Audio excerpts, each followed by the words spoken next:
How mad is it? T-Pain just loves drifting. Do you know there's two people?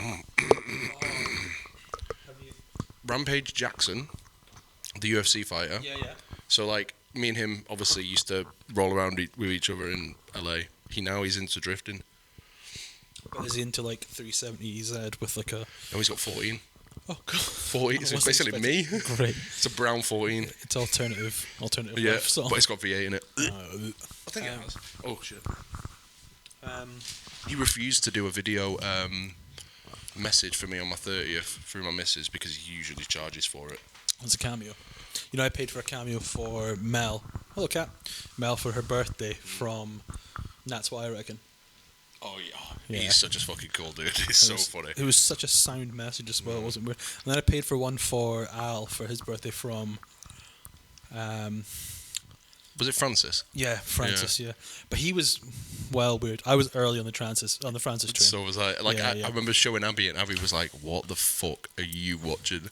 And she's like, "You watched the weirdest shit." And I was like, "Trust me, Yep, this will worth be it. big."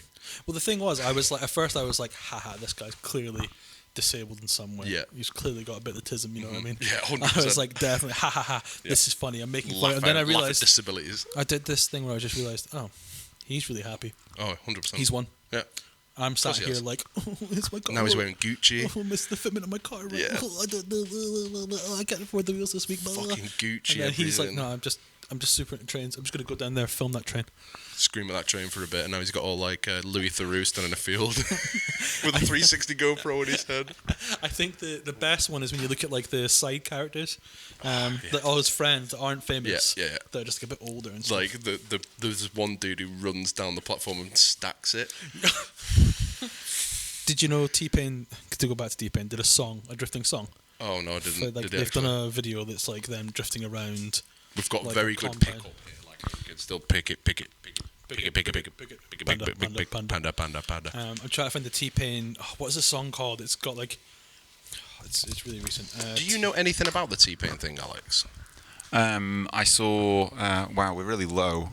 Really low. We're low. We're high in the headphones, but low on the. Yeah, I need to turn the headphones down. Is that everyone? Yeah, Is that's that down good. together. Yeah, that's Yeah. fine. Right, so I think I can't hear myself. they don't look terrible, but they don't look great. Those aren't too peaky or anything. They look all right. No, I guess not. If I openly talk into this, Yeah. that's not that. Is that Saul? Yeah, I mean it's not too bad. We can get away with that. I think that's pretty much good. Okay, that's great news. T-Pain, Spooky. green stuff, green vehicle company called GME. GMG. GME. 'Cause I thought it was, Yeah. no, Oh, I thought hello, it was 2003. I thought it was Gas Monkey Garage, but it's George Foreman Garage. Monkey Garage. I'm so proud of it.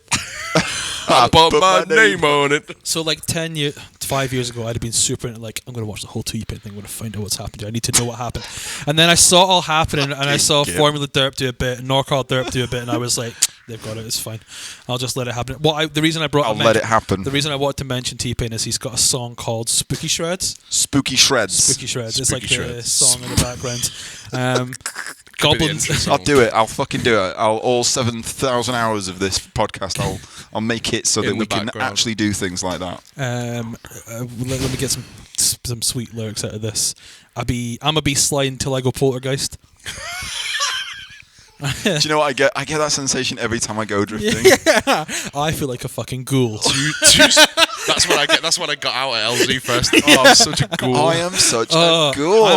I'm a cursed haunted being. So the catch line, I'm gonna sing it. Okay. So, Go on. Whoa. because you don't want to get pull up to the club in the dirty fox body. Plane train coming, baby, you cannot stop me. Flames banging out the tailpipe, you better watch it. Ghosts coming, ain't nothing you can do about it. So it's a spooky drift. See, drift this, song. this Yeah. is Spooky T-Pain, drift. but we need the auto-tune. Yeah. Yeah. Auto-tune this last But not just that. 5 minutes, It it'd be T-Pain. obviously will hit a content match.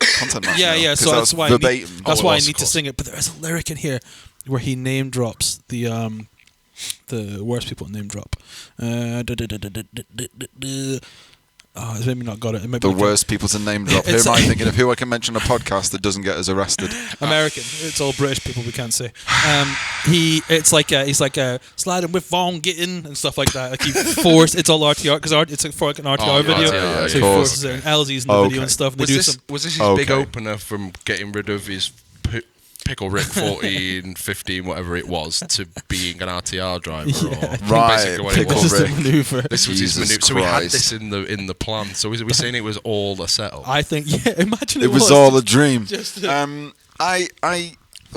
thing is, okay, but then this green, he had and it was an S15 that was wrapped. No, 14. 14. Fuck me. S15 front. And like. Oh, thank God for that. So I basically did this. Yeah. Okay. Yeah. Basically, what everybody So did. that's that then. Started from the bottom. Now we're still here. I think everyone that's kind of said he is a proper nice Oh, yeah, he guy. seems like a He's lovely so dude. lovely. He seems like such a love nice him. bloke. You take him home to meet your mum and shit like that. Like proper sound dude.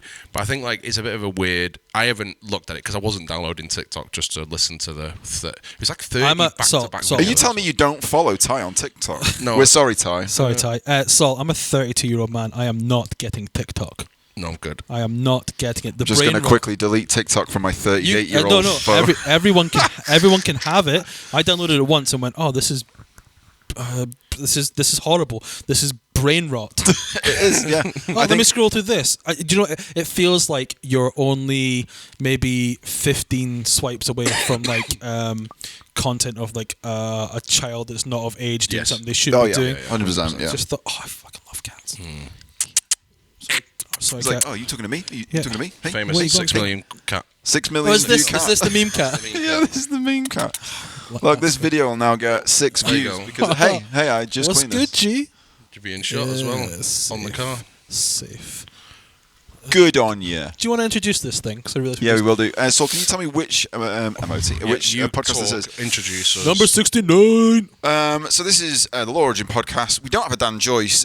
He's busy this evening. We didn't give a lot of time, so this is on us. So we're sorry, Dan. Usually he'd be on an iPad somewhere, but this is the Digital Dan. 28th. This is the 28th podcast. God, 28, man. I So brought, welcome to the Low Origin podcast, number 28. I brought you presents. Oh, I've had them in my pocket the whole time. in this lovely furry. Big furry pocket. He takes all that off and it's exactly the same underneath on his skin. Money. This is Starbucks money. This pays Starbucks for bucks. next Wow. year. Yeah.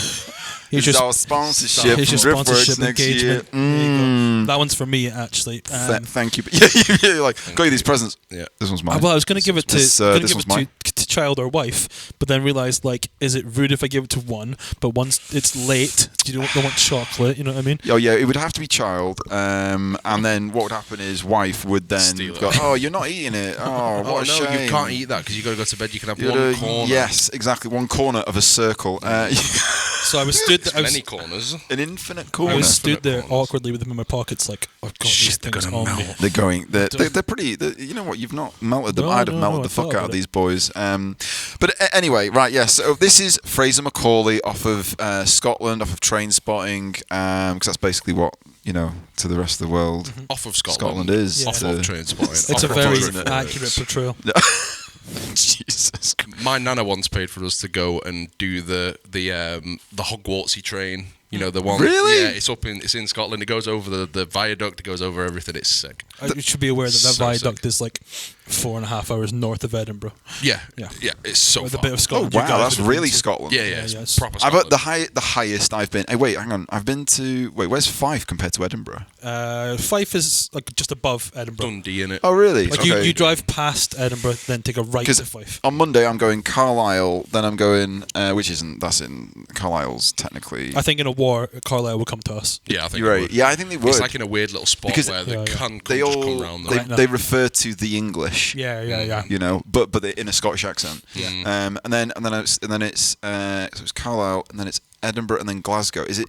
Edinburgh, Am I doing that the Edinburgh right and way Glasgow around? left and What right of each happens? other. Yeah, yeah, what yeah. happens if that woman nukes the border and floats off into the sea? To you, are you allowed back? He devolves. He evolves. He I devolves. need to take a run up at it and jump. Just get back across. Get the Majesta all the way up to speed. I like England, but if it comes to it, I'm going back. I tolerate England. I mean, I'm in the process of applying for an Irish passport. Because I love England that much. Do you know what I learned today as well? If you are given a green card and then you can apply for American citizenship, you have to renounce your original citizenship. You can come here, but you ain't going back. Well, hang fire. So you can get a green card, and you can stay on a green card on like a long-term basis. But then at the point at which you want to become an American citizen, apparently you have to renounce. You can't have dual nationality and be American. Apparently, that's awkward. Apparently, so I think you can go. You guys. You can be American and then get a dual nationality elsewhere, but you can't be a nationality and then become American afterwards. I know a guy who went from Scotland who went over to America just on a holiday visa and did the whole green card overstay thing. And like he came back for some stuff and basically just snuck back in and snuck back out again.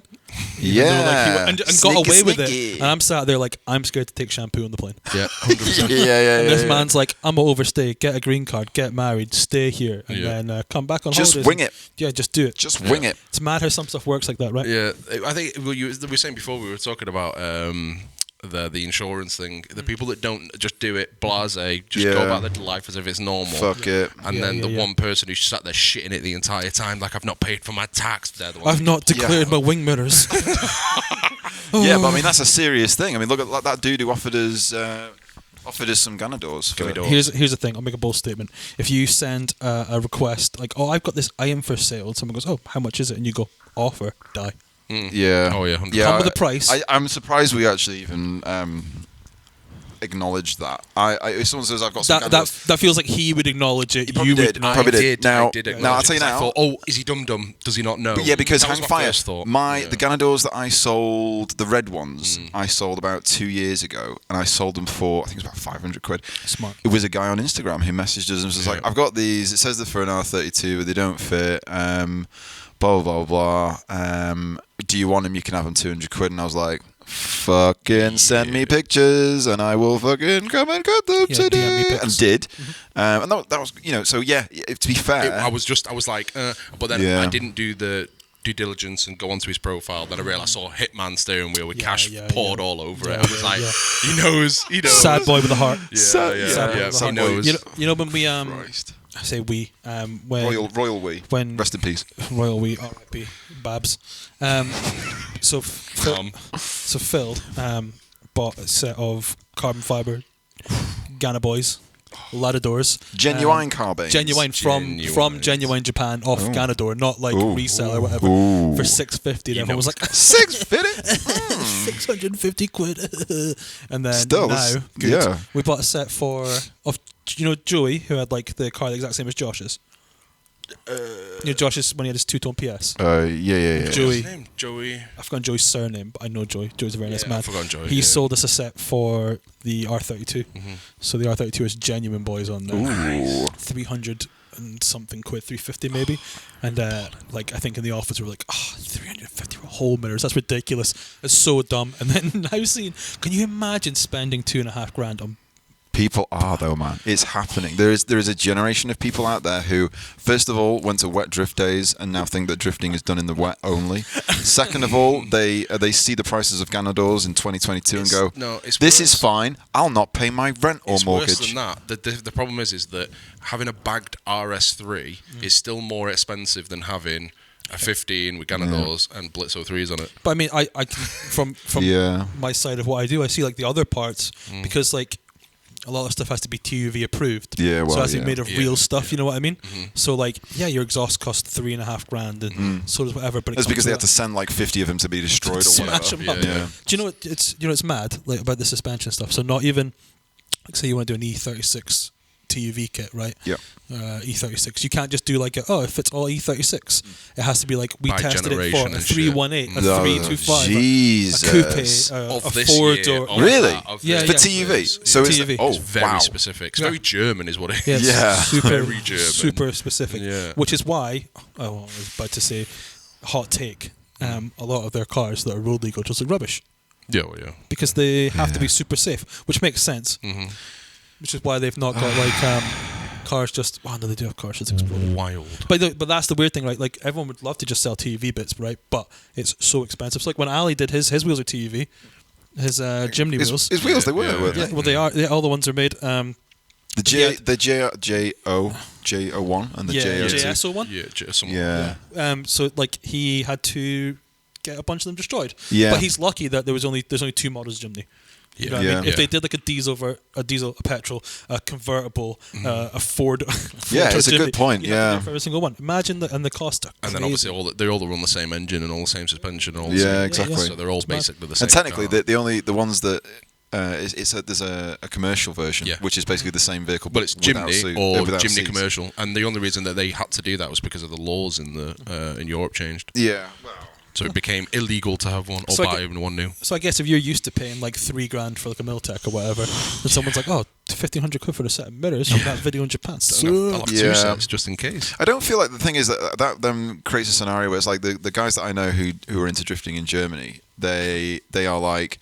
When they're like, I'm gonna do this, I'm gonna commit to doing this to my E36 or whatever. You're like, they turn up and they're like, oh fuck, I've done this. And I'm like, oh, it's big time. And then something breaks, and they're like, well, next year we'll see. And you're like, it's January. Yeah, but what the fuck do you mean next year? It's like, this is like you break something expensive like that, and it's not.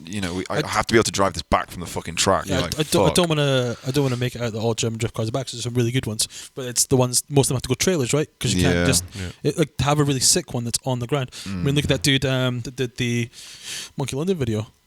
Yeah, Aristo. That was sick. That was bad boy. You know JZS Pappy? Oh yeah. So a really cool car, really ripping around.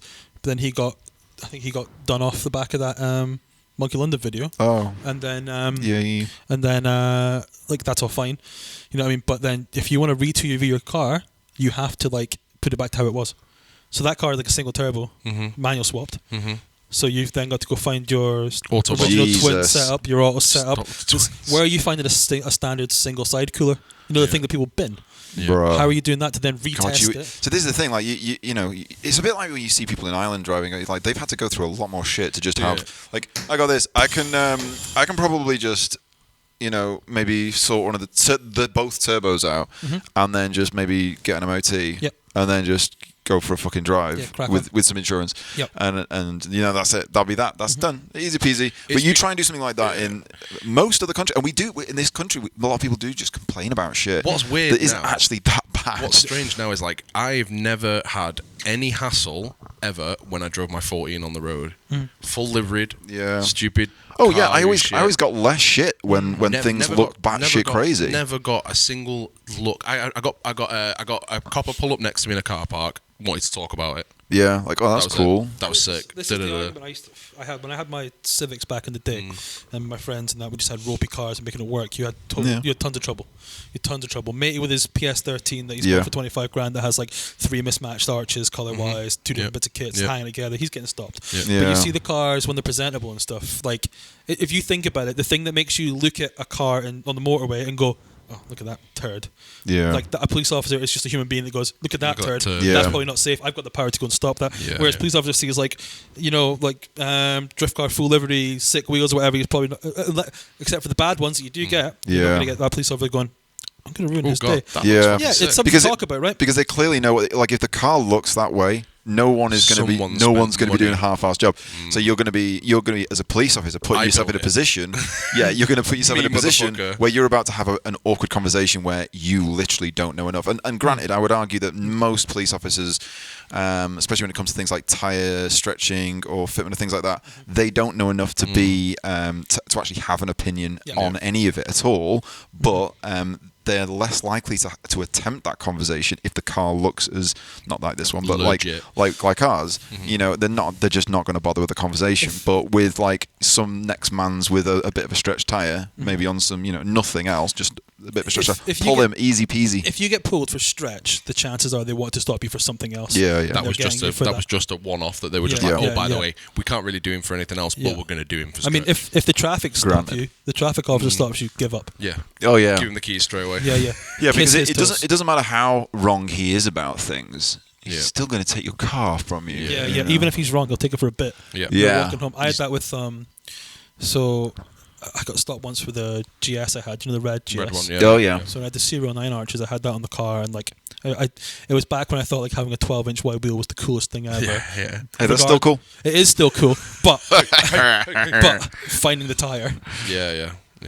Yeah, all right. Finding the proper tire. Yeah. I get this all the time with customers like, I bought that. JR do that. It's like perfect rocket bunny size.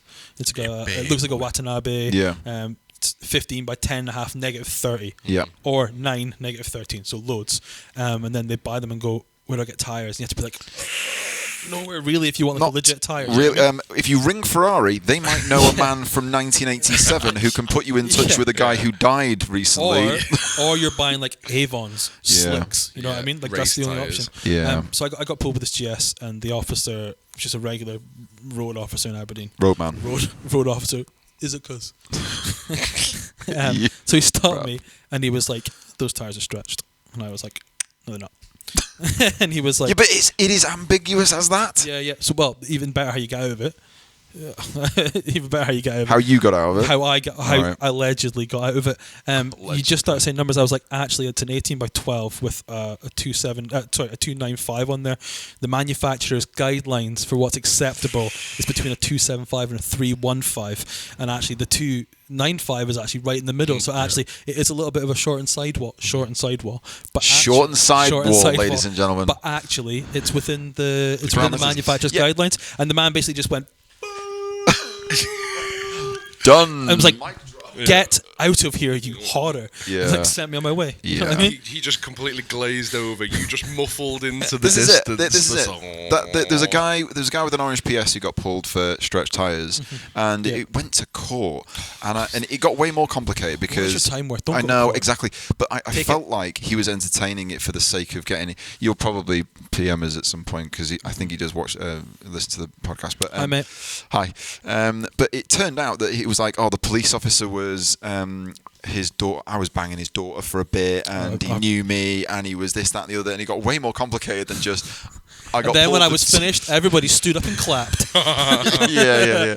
But it was way more complicated than just. I got pulled for the stretched tires, and they were going to prosecute because he had to. I think he had to present. I feel like it was Nankang, and Nankang's website is literally just like. Fit what you like. Yeah, it's got what you want. got a pretty vague sort of size. But I don't think it says fit into whatever you feel like. Here's the thing, though. What is your time worth for the admin of having to find out all the bits and go back? And exactly. Just fucking take the points or not the point. Take the fine if you're lucky. Exactly. But I still feel like it's a dumb thing to go for as a police officer. There are way more easier things to do someone for. It's like I drive behind. You see an S14 on the road. And you go, sick that. But there's not much been done to it. But I can tell you now, it's got front side indicators on the front wings and then a JDM rear bumper. And I'll tell you now, the easiest thing to pull you for at this moment in time is having the wrong style number plate. That's a fine. Yep. And you say, it's fine. It's for the right car, but it isn't. Because your vehicle isn't an import, it's a UK car. And even if I'm guilty of this, so we had a friend who bought a spec R S15 up in Aberdeen, 2010,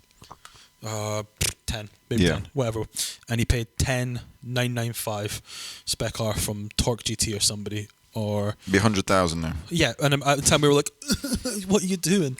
10 grand for an Nissan?" Making money is what he was doing. The same year, I'd been offered an S14 off Johnny Mac for 2.5 grand, and I was like, "Oh, I can't really afford the insurance." That's what got me. Just put that in a garage and forget about it. Just abandon it. So he bought this thing, and so this thing came in, had a Uras, the horrible Uras kit. Yeah, my favourite kit. On the S15. Yeah. On the S15. On the S15. Type S. Yes, Type S. Monkey Magic. So he got that car, and we were like, the kit's hideous. And it is, unless you see like the demo car. It looks like a bad boy. Yeah. So 20s. So he had that car, and the officer was like, "No, that plate's not the right size." And it was like a Pro Torque GT. I think it was Torque GT or somebody like that. One of the ones that was a bit more premium, where you weren't just getting turds. Yep. It was the premium car. Yeah. And they were like, you could put that number plate across the front there properly. And it was like a UK size plate you want to put across the intercooler, and it blocked like most of it, given this bumper. And like he did him for that. So like plates is always a downfall. They will get you for those. Yeah, I know, but like things like that, I'd say, well, it's an S15. Yeah. So it can have a Japanese import plate. It can also technically have a... Well, it can't, because if it is a Japanese import, then it has to have the right one. But it can have the Australian one, the 13 by...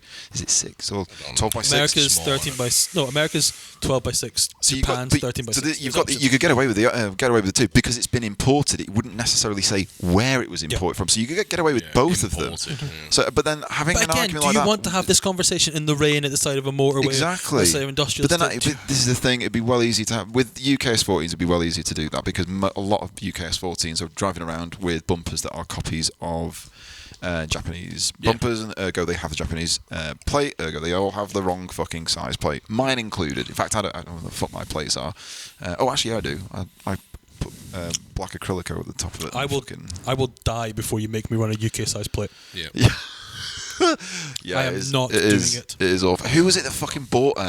Was it JT? Who got? I think he might have done. Yeah, because he didn't like. No, he came with a square. No, he got done at. That was it. Bad Manzi Cruise in Stockport. There you go. And then he had to go and get himself a. To be fair, the copper was a bit of a cock. Really. Yeah, and the motherfucker drove off the whole fucking car park, and he had realised we're out. Yeah, his rear fucking number plates were like, and we were running after the cunt after he absolutely battered the fuck out of JT. We were running after like, yeah, fucker, your fucking number plate lights are out, and you could tell he could hear us. The windows were down. And he was like, see you in a bit, dickheads. Sunk in his seat. Plus, you can't see my number plate. Yeah. See you in a bit, dickheads. Maybe having them on a switch. I'm gonna wind these fuckers right. Yeah, that you would. The old number plate send lights. Them insane. Like it's off. Oh my god! Insane. No, I can see it's off. Now it's on. What are you on about? Oh no. Go fuck yourself, boys. When was the first time you realised you could just shout shit at police officers and they weren't really able to do much?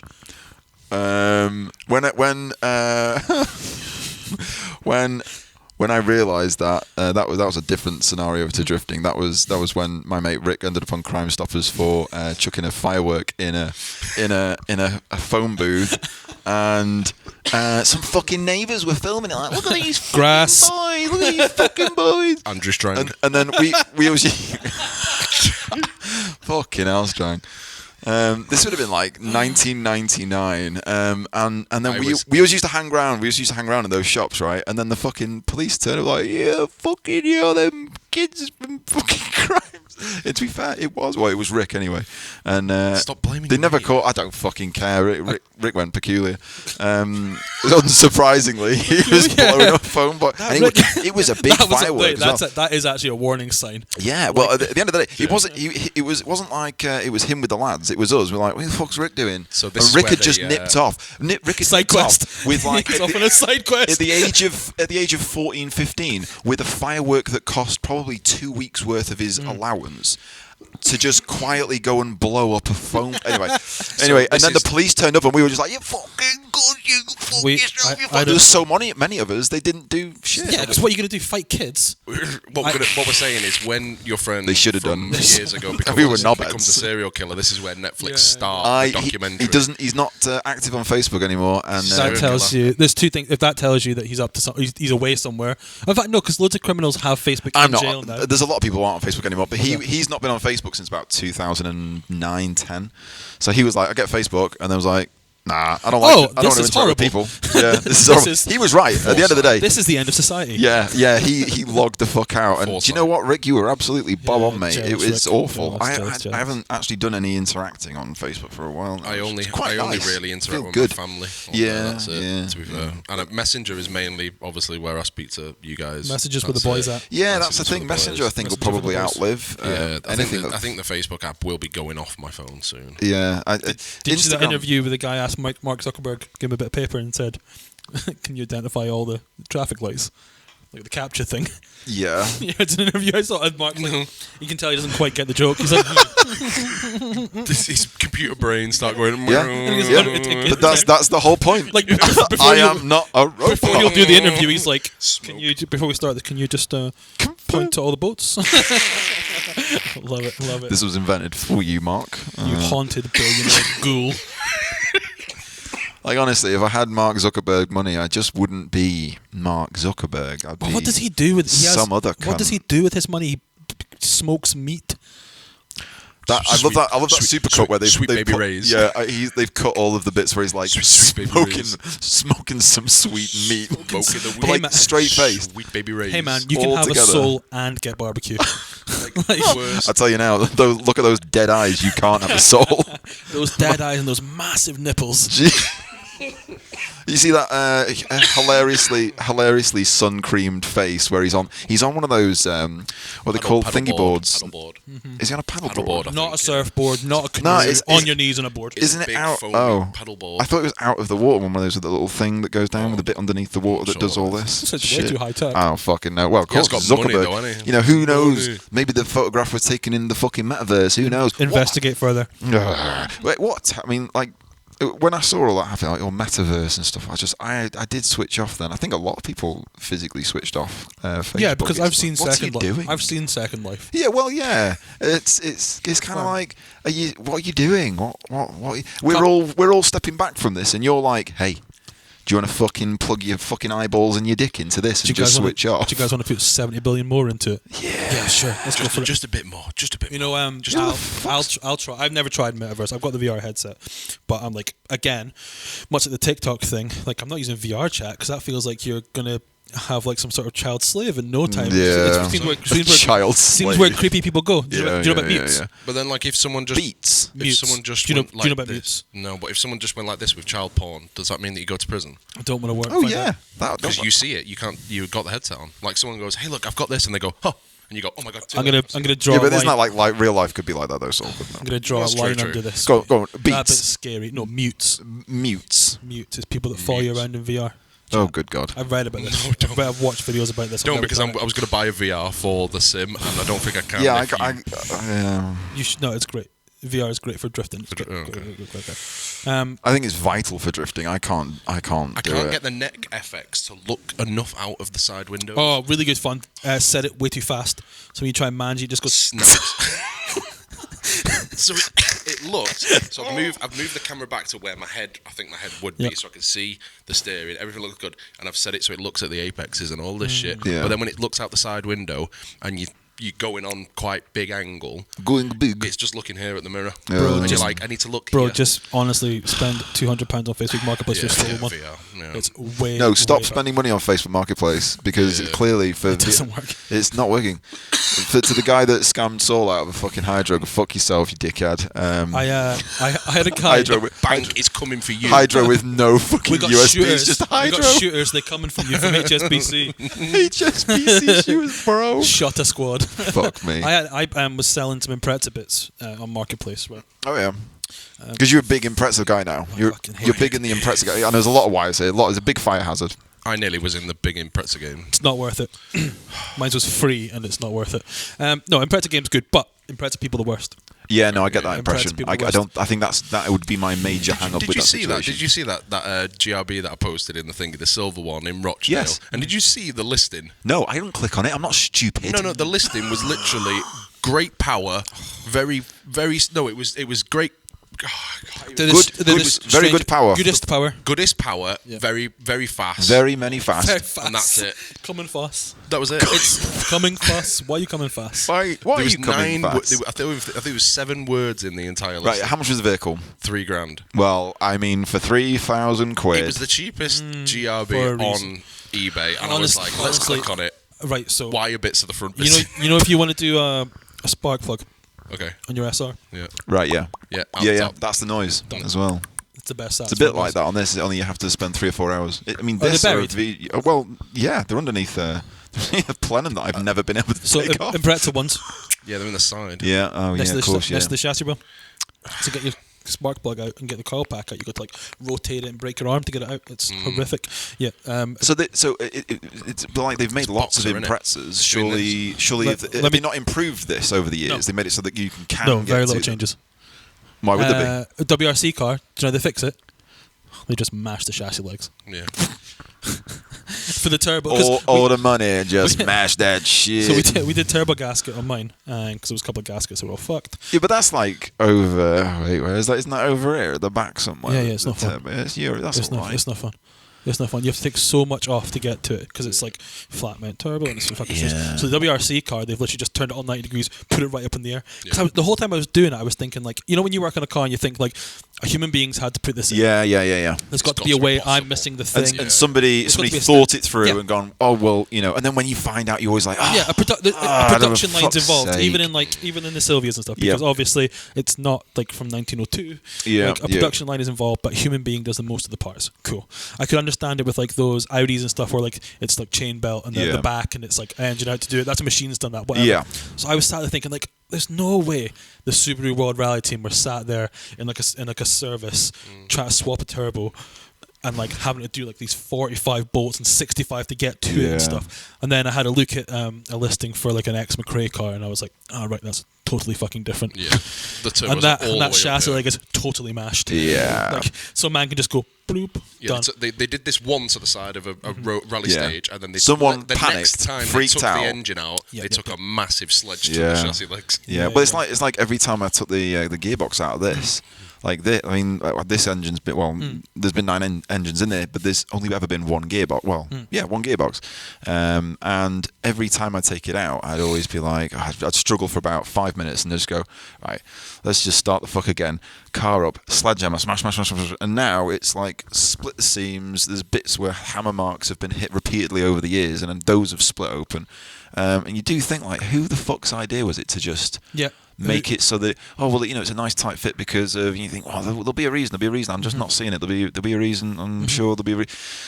You think there's got to be heat dissipation's terrible, you know. You just think I think people forget that with a lot of cars that there's got to be a reason something somewhere. Especially like penny pinching most of the time.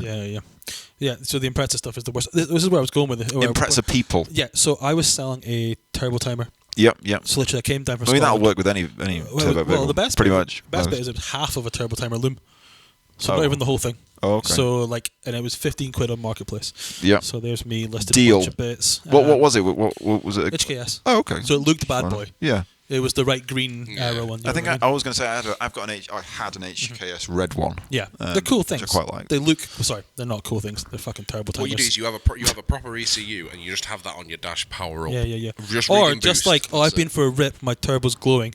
I'll just sit here for a minute. Yeah. Well, I used mine because it had a really good voltmeter on it. It was a fast voltmeter. It's really hard to get a fast voltmeter, or I find it difficult to get a fast voltmeter. So usually they're quite slow. High standards for voltmeters. No, it's not that. It's like some of them are quite slow. 0.8 of a millisecond. No, it's not that. It's that if you're looking for something weird that's going on, like when you're putting things on, adding things as a load, and you've got one that takes maybe a second to read its current voltage, and you've missed a huge spike or a huge drop that's then come back. And you think, I mean, look at the alternator that I had a problem with. The only way I determined that was actually faulty was by using a what's that? It was because its exciter. I don't know what the fuck one of those is.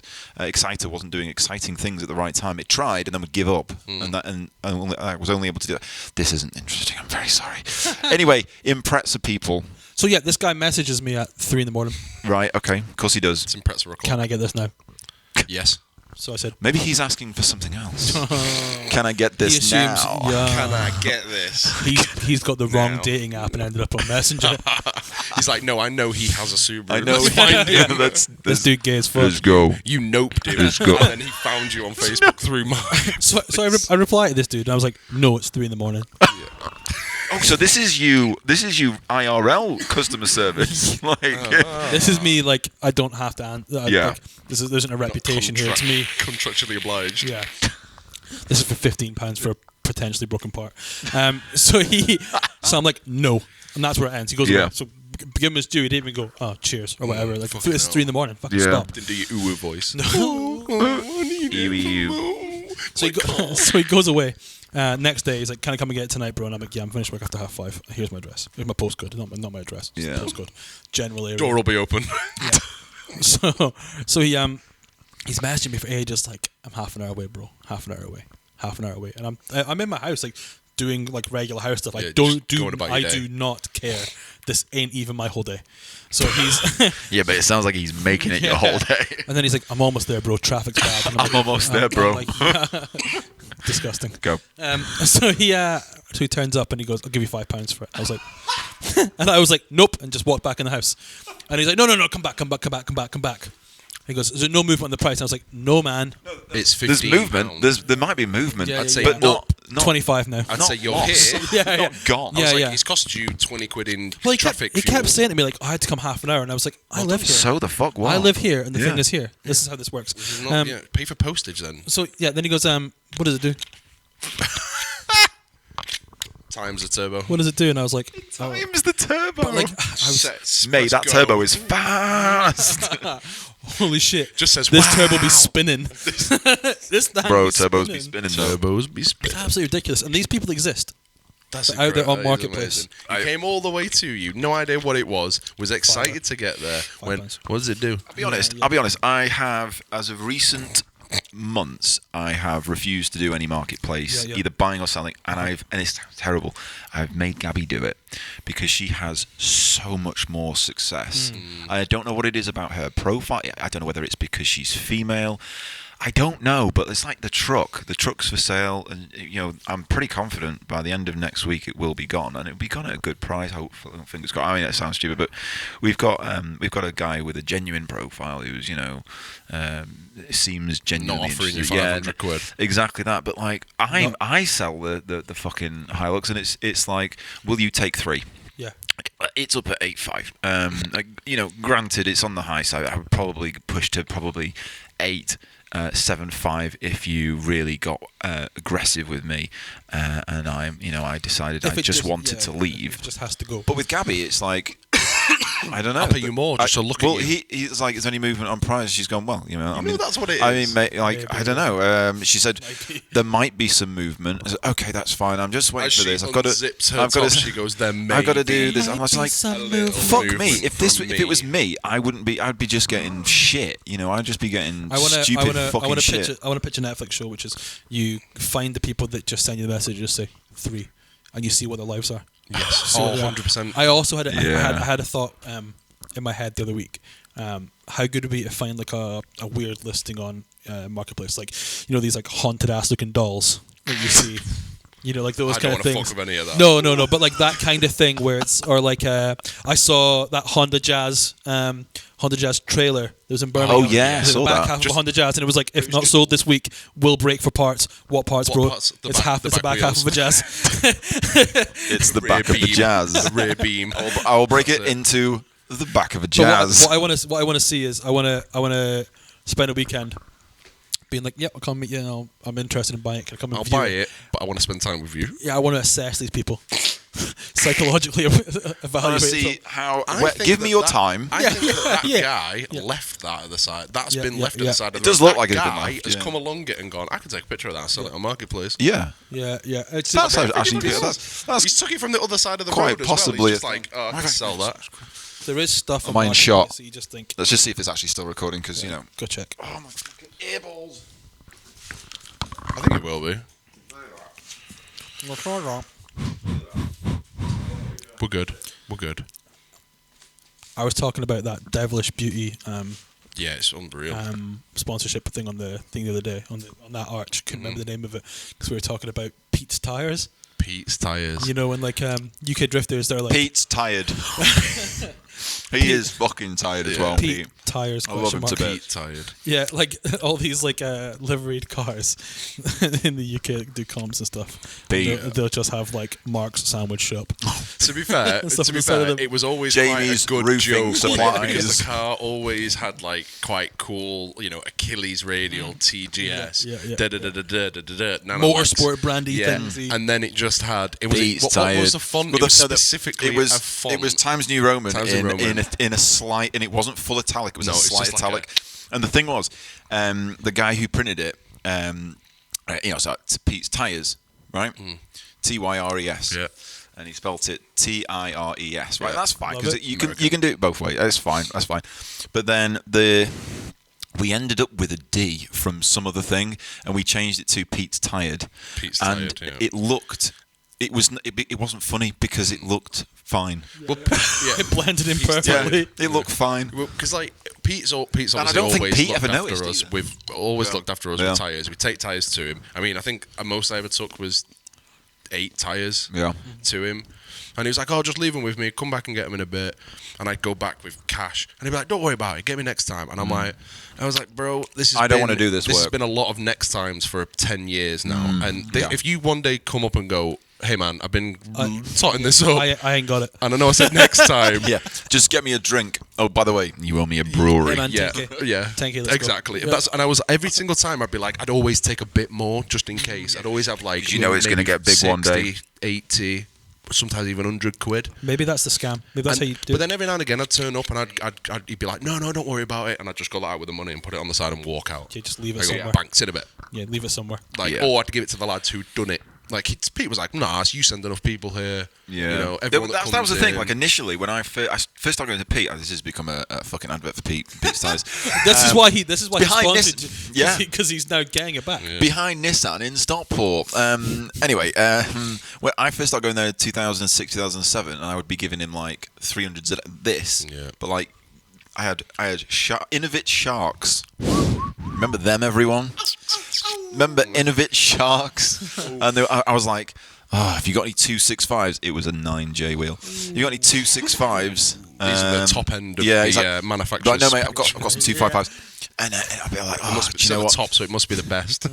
Yeah, I genuinely Peeling have off the no fucking clue. wheel. No fucking clue. And he was always really helpful. And then we started stretching tyres onto wheels, and I couldn't. He was the only person that would actually either get it done or would try enough that I would be like, "Yeah, man, I'd have fucking quit 3 or 4 hours ago. Yeah, fuck me." You know, and he had all of the. No one else in Stockport had. In fact, no one else that I knew had any of the like cheaters. He had 2 different types of cheaters. You know, and nobody had anything like that. I assumed that nobody bought cheaters; they just inherited them because there's always. They always Yeah, look awful. 1,000 They years look old. About to I've never explode. seen a new cheater. No, never. No, Never. well, I was going to say he had this brand new. It was a grey one, like a Canon. It was that way around. He had a yellow one. Not a red one. No, well, he had a yellow one. I was going that to say that way yellow around. or red. Yeah, it looked like it had been made Must have out of been an new. old Calagas bottle. and then this fucking Canon one. And I remember when the day I got the VSXXs, I immediately went to Pete's, and I went there with a Part 1 225 4018 to put on a 10.5 For the fronts. for the fronts. And I was like, "Well, these are the only tyres I've got, Peter." And he's like, Anyway, we fuck could go you, one man. better. I've got some 225 40s. Let's get these I was bad like, boys. "Yeah, let's fucking go." Anyway, they used 2 cheaters to get at the same time to get these fucking tyres on, because they were not meant to. Do you fit. think that tyre fitters are like subhuman? So when they get killed Christ, by, when they Why get subhuman? killed by, Explain. I'm so exploding sorry. Tyres, I'm so or sorry. wheels when they've used a cheater? Because I mean, what PSI are they putting in? 100. Lots. It's a lot. Yeah. Gauge say brr. Some of them don't even have gauges. No. They just time it. Some guy No, stood in the background going, I I remember. I remember. Fuck around and find that bit of machinery, right? The yellow one wouldn't move until it got to 120 psi. So they would give it the gap, or give it the air until the gauge read, and then turn it off. and then they turn it off. And this is what I'm saying. So if they died, did they just not record them? Did they just push them under the pile of tyres? Straight in the wood chipper. Get Let's another go. one. In the wood chipper. Get him. Straight. I mean, You know that bucket, that massive barrel that they test if a tyre's got water. Are they in the bottom of that? I imagine they phone and they go, "Yep, it's Pete's tyres," and they go, "Another one," and he goes, "Another one." Another one. another one. Another one. I still can't fit tyres. You know, I mean, No. you've been working at Driftworks now for nearly 1,000 years, so Yeah, surely by now. Get somebody else to do it, right? Someone Fair beneath you, enough. someone subhuman, a tyre fitter. Right, can you stop saying subhuman? Sorry. Our German No. listeners will be reading the translations, getting very confused.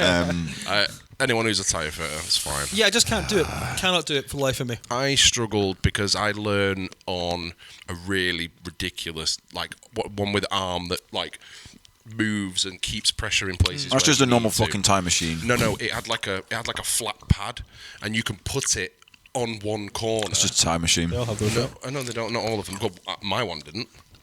Did you have a manual one? Oh, yours was shit. It came from John Fallon. That's No what offense, John Fallon. John Fallon. No, won't it was listen just to this. it was just the bottom of the time machine spectrum. It just didn't have. It just had. Please stop saying spectrum. You've said it so many times. time machine spectrum. Yeah, you're gonna... Jesus. Spectrum cast. I'm so sorry. Anyone who does tyres, Saul doesn't. I don't mean it. I appreciate you. We appreciate all. Because I don't want to learn. I don't want to learn. I want to give you £5. It's one of those jobs £5. Nope. Yeah. It's not anymore. It's a lot fucking more. Where did we go? In fact, no, everything was free at Aussie Fest. Actually, We paid for the tyres changes. Who did you pay? I didn't pay anyone. You paid. You paid for mine and your tyre changes at LZ Fest. Is this how you find out? Did you steal the tyres? Was I really drunk? Did you steal the tyres? I was really drunk when I. Did you steal? No, because I said to you, I haven't got cash. I can transfer you the money. You said, don't worry about it. I've got cash. I've just sold that banner. And then you gave then the man Alex the went, banner money. put it on the card. Put it on the card. Beep. Yep. I do remember selling that banner. I should have brought well more banners because everyone wanted. Everyone wanted banners, yeah. Yep. I didn't expect there to be anyone there. I was like, there's so many people there. This is probably going to be shit. I'll just show up, and I'm sure there'll be someone who might recognise the yellow cars. You just got to trust the Dave Egan process. Man can pack a thing, right? Yeah. We should have done really, because fuck me, did he pull it out of the fucking bag? You should have stayed on the Monday. So. I know I should have as well. I'm still gutted you didn't come. Yeah, I'm pretty good. Yeah, you should have been there. Same with Doryfest as well. I don't know what happened there. I mean, it was a good drift event in Scotland, and Fraser Macaulay wasn't from Scotland, wasn't there? Neither was Mo Chowdhury. Mo Chowdhury wasn't puking on the side of my car. Joe Mowdry. Oh. Do you know what reminded me of Mo Chowdhury? Is I got rid of my container the other day, and I still have the side of his E36. What a car that was! What a car that was! Fucking and I feel like I need to message him and be like, "Hey man, do you want your car back?" Yeah. Do you want to start? Do you want to rebuild your car off the back of that? No, I mean, give it back to him. Oh, yeah. Hey man, do you want the half side of a car? Yeah. Where is he now? Is he currently back in London? Is he in London? I think he's living with his mum again, isn't he? Is he back with his mum? Because he's got a wife, right? I don't know if it's his wife. It may be partner. Okay, let's just say Mrs. partner. Mrs. Yeah, Mrs. I keep seeing them like in Japan, then not in Japan. Oh, okay. I mean, that's a beautiful life. Fucking jet setting. Mo at that final. Oh, no, it was an STL. Yeah. STL 3. Yeah. Final STL. Yeah. Mo at that one, the most drunk ever. Yeah. I was scary drunk. Glorious. Eyeballs everywhere. And I thought he was going to die. When those Irish guys in the 86 turned up super late, and Ali, who is like past it, just goes, "My man brought potatoes," because they bought crisps, bags of potatoes. What? I've still got. I bought like from that service station that's around the corner from Mondello. Oh yeah. The food was all right, like there, but then we went out and I think we got back late and I was still hungry, so I just bought fistfuls of potatoes. Yeah. Sour cream and chive. But big I bought time. 4 big bags, and I still got them. You can get potatoes from that place that was next to Rockingham. Can you? One of the places in the industrial estate by Rockingham. In Corby is a potato brand. Just quickly, we're not mentioning anything about. Okay, that's fine. Just quickly. You mentioned it as well. Okay. So potatoes. I always feel like it's a bit of a racial slur on themselves.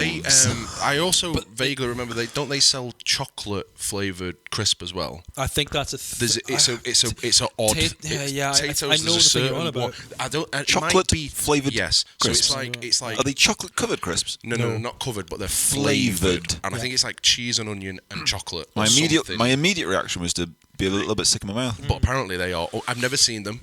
This is 100% hearsay, but I've heard it from a lot of sources. Do you know what else Ireland does weird? Let's go into Ireland quickly. So that not last Matsuri, the Matsuri before. I met Josh from Juice Box come over. You know that really nice S15. Yeah. This an article on Speed Hunters just now. Beautiful car. Funny guy. During lockdown, we started playing Car X and stuff together. So I'm making fun of that guy. That's how friendship started. Yeah, okay. Rinse him. He ruined his life. We're best friends now.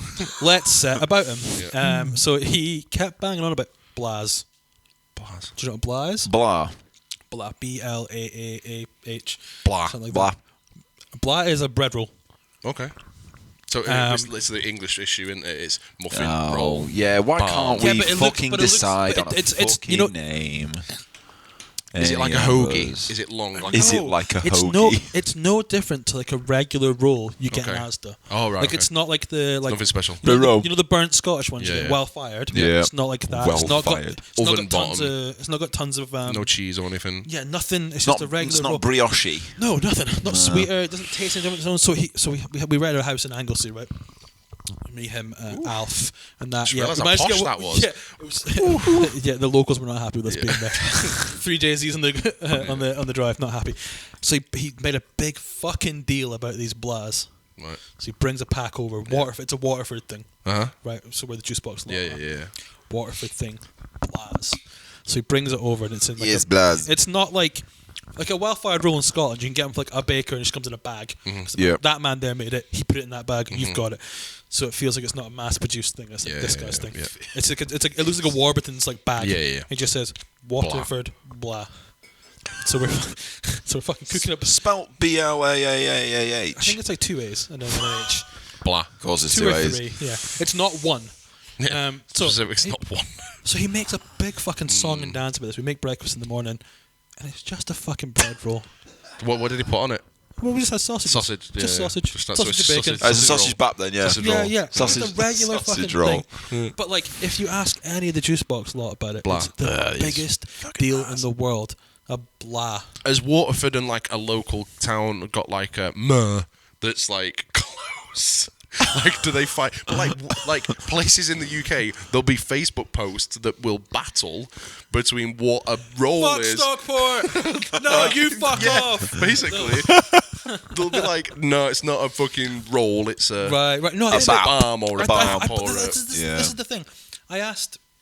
So I think I don't know the geography of Ireland that well. Right. Yeah. But like the only other people I know are fucking Dean and that, and they're in Cork. And I was like, oh. Where's that from where Mondello? No idea. I feel like it's not far. I think it's an hour, but I don't know what direction. Nah, it's not an hour, surely. Is it the other side? Is it the other side? I don't know. Because it's not a very big island, is it? It's not like... Historically, it's not that big. Legally, not that big. No. Millions of years. It's been quite consistent in size. Well, I asked somebody else about it. I was like, oh, so you had blas, and they were just like... The fuck is a blah, you fucking Scottish man? So this is... Listen up. Is this a Scottish thing you're bringing to Ireland? It's so fucking So weird. is this the juice box revenge for you cyberbullying them on CarX? Oh, I absolutely... Blah doesn't exist. The best thing is, like, if you go on... He made that bag. But then he would have had to make the bag. Honestly, to a point. If it had been for the bag... you've actually thought this through, that it could be that he's... If it wasn't for the bag... And now we're having this conversation. He made the bag, Fraser. It was all the dream. Resourceful. It fucking blows my mind. Here's the one that gets me. Here's some insider. How many fans do you reckon, or how many watchers of the podcast do you think are not UK? Ooh. Oh, of this podcast? Yeah. I'd say quite a lot. Our general demographic is... Our highest audience is Melbourne in Australia. Yeah. So the Ty Jeffrey fans? Well, I think so, yeah, probably. Yeah. But it's like Melbourne, though, so it's like... On Instagram, it's about 35-40% UK, and then the rest of the world is everything after that. How many do you think know about the Three Sisters Cafe and its world food? Well, we can talk about it here. How good is that? Do you know what? I'd completely blocked that place out of my mind. Not Three Sisters, the cafe. Yeah. As far as UK like tracks go, I've seen a lot this year. Yeah. And I do think that Three Sisters might have one of the better cafes. Yeah. But it's you walk in, it's like world of food. Yeah. You're like, okay, we're in like a cafe and like a go-kart track. Okay, cool, whatever. Yeah. In Wigan. Like, and at some point during the day, they will shout over the tannoy that all the food is currently unavailable, but you can still get beer on draft. Yeah. At 2 a.m. on a Tuesday. Pub bit is weird, isn't it? 2 p.m. on a Tuesday. But you're like, oh, goat curry.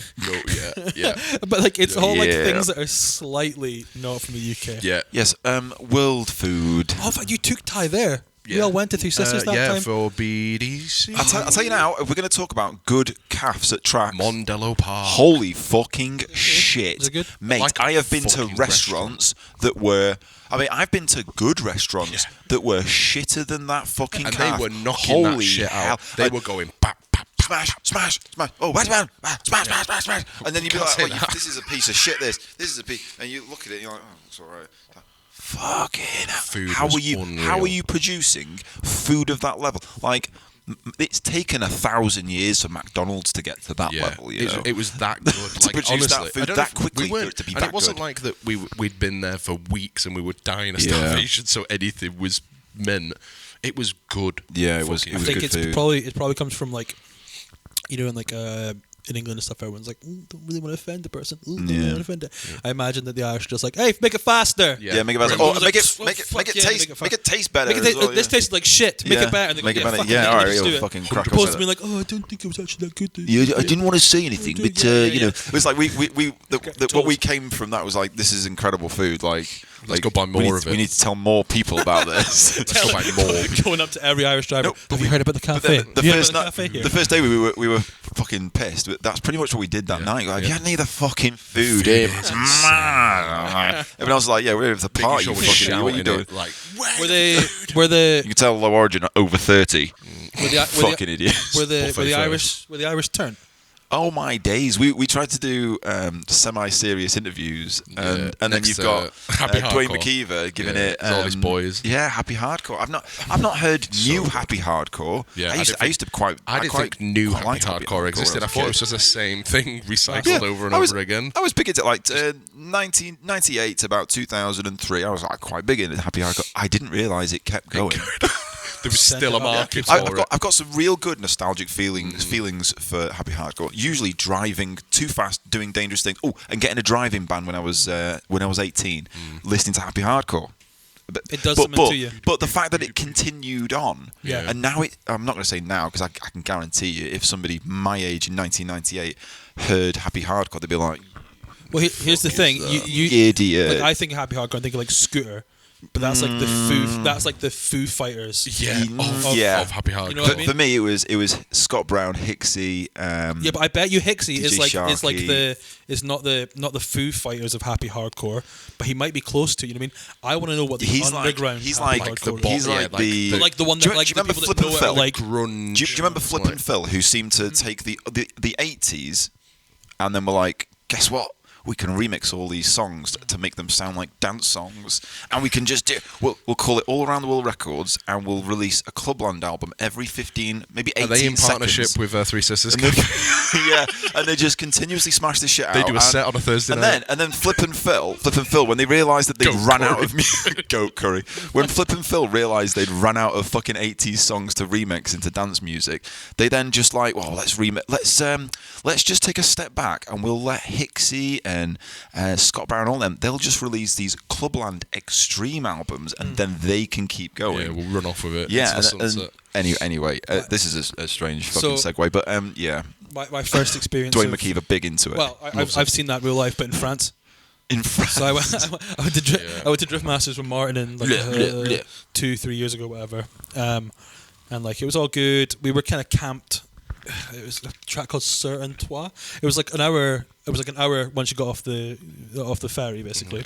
So like actually possible to go. It was closer for Alf and that in Kent to go drifting there than it would have been to go Driftland across the border in France. Yeah. And so qualifying or practice day one or whatever, all good. Everyone's ripping, everyone's flying. It's all good. And the party started, and like at 6 o'clock, the track staff just left. Mm-hmm. Like the French track staff. Gates. No, Not shut the gates. Open. Just left. Just cafe doors open. Nobody there. No one there. Gone. No staff. So it's like I'd be frying chicken burgers. Yeah. You could have. I've never operated a chicken burger frying machine before, but I will go for it. It can't be that hard. I just fucking fry the chicken. So yeah, the tunes got turned up, and there was just like a dance revolution map, but like everybody they were fucking going for it, and I'm sat there like this is the first like big competitive thing I've been to. Yeah. The rest of it's all been like BDC and Was Drift this Cup like stuff. about 4 or 5 years ago? Pre-COVID. Yeah, pre-COVID. Pre-COVID, yeah. Demonetized. Pre-C word. C word. And like everyone was going for it. And at one point, a van came round with like 10 Irish people, either on the side of it or on the roof of it, blasting more tunes. Yeah. Just doing laps of the car park. Tune off. Amazing. They party like nobody else. So that was in France? In France. It was fucking surreal. See, my most not scariest, but the point where I thought, what's the best way of describing it? Like a Lost Boys no parents. Like I remember looking around. Me and Ali were in northern, in Vartry, in northern France. And me and Ali were like miles from home. We were like, we got health insurance and stuff. Yeah, and like the average age of people there was like 17. Like the oldest person there was, and they'd found these catacombs underneath the runway that were full of like old Nazi memorabilia. Europe hit different. And northern France was a very strange Europe place to be back then. So different. But this is the thing, and then there was no track staff. There was no one. I felt no like adults. Even back then, what would it be? 2014. So I would have been about 28. 29 years old. Yeah. Even then, I was like, fuck me, I am the oldest person here by a country fucking mile. Yep. And they were driving. It sounds like a police report from when they used to catch us doing drifting, but they were driving on 2 wheels. Yeah.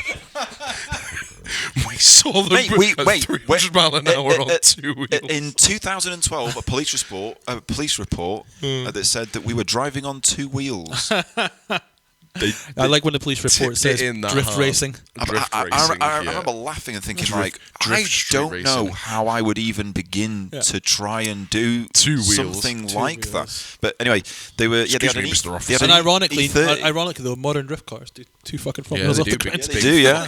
They were driving on fucking 2 wheels. That'd have been sick. Get T-Pain back on, Vongit and doing wheelies. Turn up to the club in the dirty fox body. You've remembered the lyrics. It's his favourite song. It's in there now for life. But yeah, it was a strange time, and I did when we left. I remember the guy there, a guy called Jimmy. He's like, "Are you coming back for next year?" I was like, "Yeah, man, absolutely. I'm fucking down for it." It's like, "Oh, well, we're struggling to get like permissions from the track." And I'm like, "I bet you fucking are." You mean you had permission this time? Yeah. We just turned up. The gate was open. That's part of it. Somebody knows. I didn't really feel like nobody is fucking spoken to anyone. I think that it was a field down the end of a field, down the end of a field, down the end of a path, down the end of another path, down the end of a field, and then at the end of it was just like, here is do what you like, world. This is why mainland Europe can get away with it. Is better in my opinion for that kind of stuff, because I mean it's good to come back to the safety and comfort of Britain. Yeah. But like if you wanted to get like Kerber's a good example. It's like a little circuity track you can do stuff on, but you need to have like major permission and sign off and all good. My only example that's close to this airfield place is like when we went on tour in Europe in the band I used to be in. Oh yeah. We played in Duisburg, something like that in Germany. Duisburg. And it was an abandoned house on a train track, or just at the edge of train track. Next to the train track. Who the fuck built this house? Like outside, no wonder it's abandoned. Yeah. So right outside there was like a platform to get onto the trains to be on the same level as the train and everything. And so we were like, "Oh, is this the venue?" Like, yes, the council gave it to us. And we're like, just gave it to you. Yeah, to keep people out of trouble. And it was like the British council. It's a crack house. Yeah, the British, and they had like a bar set up. So but like if you had like an abandoned house and you started putting on gigs, or you had an abandoned bit of land and you started putting on drift days, the police would turn up with guns and execute you. Yeah, 100%. Or they'd turn up with a fucking sum up machine. We're like, right, I can see here that there's some people. Now we could tax something. I'm aware that usually people have money with them. Yes. We would like some of that money, please. It's that fucking meme in it now. Oh, fuck yourself. Holding up his phone with like the 15% tip. Tip signs. Oh, Jesus Christ. Oh, fuck. Yeah, we don't have, dear Americans, we don't have particularly huge amounts of tipping in the UK. No, because we pay our staff a regular wage that they can live on. And we let them so that they can holiday. exist. We let them go on holiday. Yeah. We say that during one of the worst postal strikes of modern time. Yeah. So everyone who's bought things on Black Friday, don't expect them for a while. You should have paid for that. Paid for that courier option. Extra shipping. There isn't an option. I took that way because it was so expensive. Smells like fuck that shit. I do shop. I keep on saying Two Paul, two Do you know what's really weird, right? Okay, so we had relatively. The problem is every time, obviously, because we do drop shipping, I'll pretty much mark up for what we get for t-shirts is the 30%. So it's like we just gave a load of fucking t-shirts away for free and hoodies away for free. This is a branding exercise at this point. Yeah, exactly. But it's great. Sold loads. Ideal. It's not about the money. But then the problem comes when people then buy one thing from one place and then another thing that isn't drop shipped. Yeah. Right, and then there were people who clearly watch the Jimmy Oaks. You don't need to put a code in. You just need to buy things because we automatically apply the discount. Website is smart. They watch that, the website's smart. They watch that, and then the following bit on our story, they then click on our story thinking that our website's like that. Oh, right. So you duped people into it. You made them buy full price. The old bait and switch. On about by about 10 o'clock. Link in the next story. So Friday night, I'm. What am I doing? We started watching fucking Better Call Saul again, just because it doesn't matter why. But I started watching. Never Better seen Call it. Saul Won't again. see it. So I really enjoyed it, and I don't really enjoy shit like that usually, but I really fucking enjoyed it, and I don't really go back to watch things again. The point of this story is that at about 10 o'clock at night, I look down and I'm like, oh fuck me, we've sold some stuff, about 10 or 15 orders in the past since I'd started. So that's probably about 45 minutes. So I was like, that's pretty fucking good. I'll look at it right. Then there's an email, and I'm looking at these orders, and nobody's using the Black Friday discount code. And there's an email from a guy from Italy, and he's like, hey, I made a mistake. I was like, oh, no. I'm like, oh, fuck. It's written in broken English, Italian. Yeah. Like, I made a mistake. I thought it was automatically applying this discount, and I've gone back in and I've gone to redo it. Now three of the what's the names were him. Three of the purchases were him. Individual purchases. Wow. So the first one, no discount code. No discount code. The second, and it's the same thing. He's bought he bought either one or two Nabori flags. Either way. And the first one, he's then bought it. He's then emailed us. He's then realised his mistake. He's gone back in. He's then tried to get a refund or tried to cancel that order. And he's just bought it again using the Black Friday discount code. Then he went back in again the third time and then used the 2 Porter shop discount, which is only 20%. So he's gone from no percent off to this man's stabbing 30% off to then 2% off. And then he's emailed and gone... It's the cat on the keyboard. He's then emailed and gone, I have made a mistake. I like it though. Like, hey, bro. You're goddamn right, you've made a mistake. Hey, bro, I've totally fucked this. Totally fucked this so bad. Just sort me with whatever's best. Yeah. And the thing is, I emailed him back pretty much straight away, and he didn't respond. And I was doing the orders this morning because the post office who we use, which is literally a stone's throw away, which is why I use the post office, despite them being fucking awful, Royal Mail. Their staff. I was like, Alex, I felt really bad for it. Staff. I felt really bad for it because she said to me on the beginning of the strike, she said, "Yeah, I'm not allowed to do anything until Saturday morning." I was like, "So you're telling me on Saturday morning there's going to be a queue of motherfuckers all outside?" She's like, "Yeah, that's it." It's like, so you're still working, but you don't do anything, and then on Saturday morning you're going to have the worst day of your life. Yeah. She's like, "Yeah, pretty much, yeah." It's like, well, that sounds like a complete fucking waste of everyone's time, but okay, cool. Do you know what I learned as well? Just quickly on a segue. My mates, the lad quickly at work, on a he, hold up. The fellow at work, apparently his missus is like fairly high up midwifery sort of stuff. Midwifery. And they have to strike on their days off. And I'm giggling as he's telling me, and he's very serious. They're striking on. Like, hang on, are they? So you're telling me they've had to organise their days off so that they're striking? Yeah. So I think. Wait. Oh, do you mean the days that they are automatically scheduled to be off? They also have to picket and strike. So he said. I love England. England is ace. He said. I said I couldn't help but laugh, but. He was saying it's because they obviously don't want to cripple the NHS. It would be. Oh yeah, why would they do that? Bad for themselves. So the NHS are known for being paid very, very well. So you can't have your baby today because we're on strike. Well, basically. So, but then I was like, but then the NHS are just going to sit there laughing, going, "Look at these fucking idiots picketing on their days off." Good for them. It's a shame we're at a point where do that. You tell them. You take your free time and do that. It's a shame we're at a point where people have to strike. Yes, it is. It's fucking ridiculous. It is, yeah. As much as I can't believe socialism is so popular at this point in time in 2022. No, I'm sure we'll work it out soon. It's fine. I'm sure we'll work it out. I mean, we fucking have to. I'm sure we're going to work it out. We need to. No, just give me some money and I'll fix it. Do you know it's Jesus Christ. Absolutely mad. Like I'm with people. Like I'm waiting on like the stupidest stuff coming from like China with Royal Mail. Yeah. And I'm like, it's fucking annoying. The stuff's not here. But also like, I get it. That man man needs a wage. It's fine. Let him strike. I get it. Yeah, let him do his bit. The thing is, I think people are comparing this to. Oh, this is better not become Strikecast. Strikecast. Driftworks goes on strike. Fraser has to work on his days off. Oh God. Saturdays and Sundays only. Yeah, it's totally mad that I don't know where I was going with this.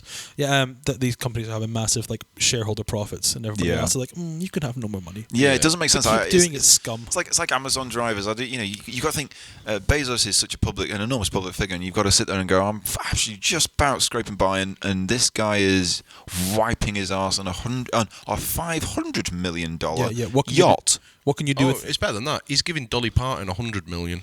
Why? I don't know. I didn't get past. Maybe it's hush hush. Maybe it's hush money. Is this on Facebook? You've opened Facebook. No. This is terrible. Close it. I heard the Dolly Parton did QAnon show, I think.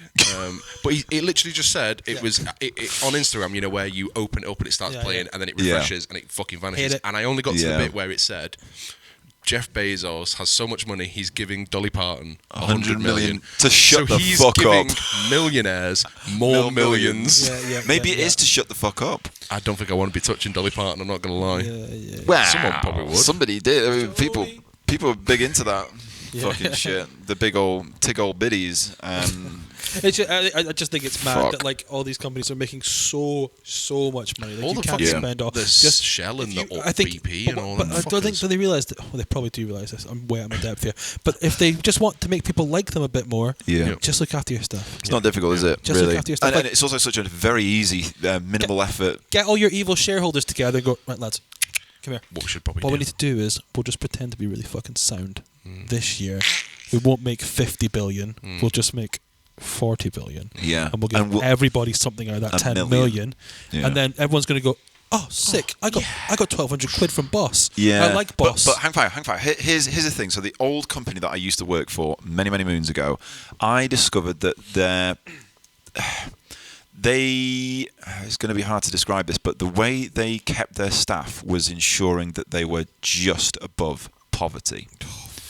Right? I think... And they did that on purpose so that they didn't have turnover of staff, right? So if you kept them... Because the problem with my industry is that you can, and a lot of people do realise this, and when they do, they go, oh, fuck me, what am I doing wasting my time? You can make your week's wage in a morning if you do it for yourself. Yep. And then as soon as you realise that and you work out, but it'll be a lot of this and a lot of that. And I remember sitting down with my employer at the time many, many years ago and them saying, but there's this, that, you have to do this. We've got to pay all these people and da-da-da-da-da. I remember sitting down and working it out with Gabby and thinking, I worked out that this year I made £145,000 on my own for them. And then I think about all their staff members and I think, I could actually pay all of their staff members by just doing what? So but you've got 10 of me. So what they did is because I remember saying, right, I'm clearly making a lot of money for you.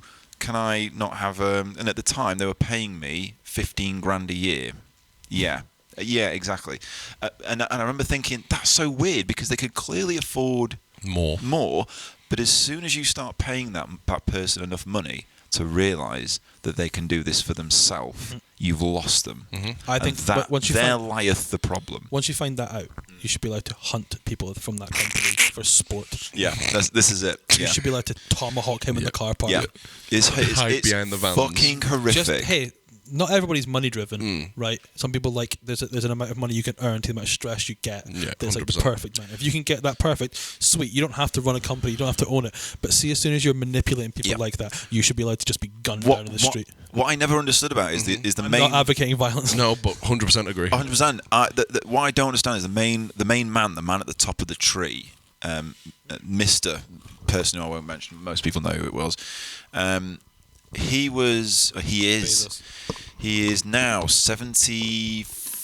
He'll be now 76. In 2022, he's 76. And he's still in lofts. He's still doing the job.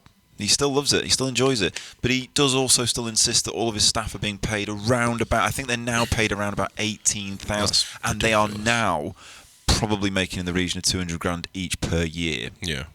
Easy. And that's a 9 to 5 Monday to Friday. And they turn the phones off at 9 to 5 Monday to Friday. That's it. Yeah. There is an on-call engineer who gets paid. And that's it. There's nothing outside of hours or any of that fucking bullshit. That's it. Shots. over the weekend, done.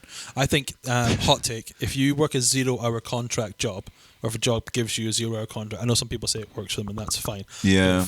But the company that thought of that didn't think, oh, we're helping Barbara, who needs to do things the time of week. Yeah. If a company gives you a 0-hour contract, you should shoplift from them. Yeah. Steal what is Well, everything. steal what you need. Because they don't care about you as a person to let you have a life. Ooh, the only time I ever did have a zero, which was for Thresher, rest in peace, go fuck yourself. I would. This is actually going to sound terrible, and I do actually kind of feel bad about it. But do you want to divert? I was no, because I was very young at the time. I was 18, and I was a proper twat bag, and I was only there for a couple of months. But the pay was so poor, and I remember thinking, I couldn't afford to pay for food, like actual pay for food.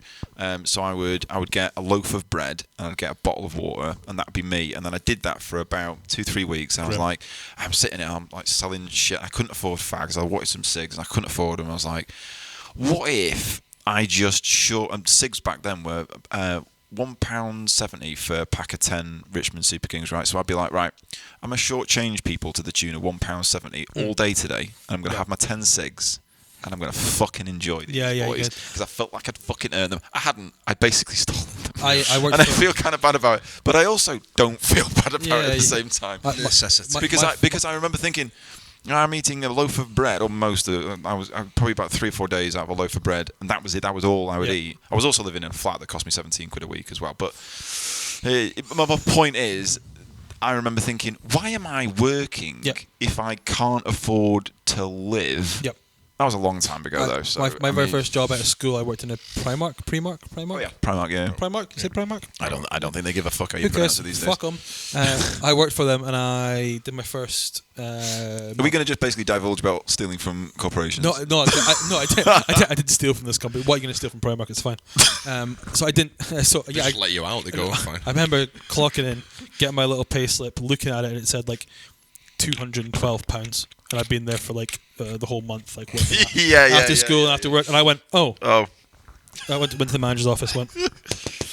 And she's like, hey, because obviously doesn't know who you are. No, because he's never seen you before. Oh, hey, I'm number 713. And I went, here is my QR code. Yeah, so, I have had it tattooed on my chest, as you requested. So I had my pay slip, and I was like, oh, can you check that this is right? And she went, yes, that's you right. are scum. And I went, oh, I quit. She's like, well, you need to give us this notice, and I was like, no. Why would I give you fucking I was like, notice? My time is worth more. Yeah. It's worth, and I've got nothing else to do outside of this. Yeah. I'm like 17 or 16. I've got nothing else to do out of this. Well, that's kind of what I was going to say then, like, when you said, my time is worth more. Yeah. Like now, like if my company said to me, I've got a workload that is just ridiculous. But if they said to me, I've got a workload that's but it's not. But there's the problem. I work for a corporation, so it ain't my money. No, I could leave at 4:30 every day and just not be asked about my massive pile of shit. But I don't. I work out of hours, before hours, Saturdays sometimes. Blah blah blah. Don't get paid anymore. Salary, whatever. I'm trying to make it easier. Best of luck with that. I'm sure it'll be fine. But if the company offered me more money, my response would be, well, can I just have a day back? Can I work for you for 4 days a week instead? Because that would be more valuable to me. I know what you mean.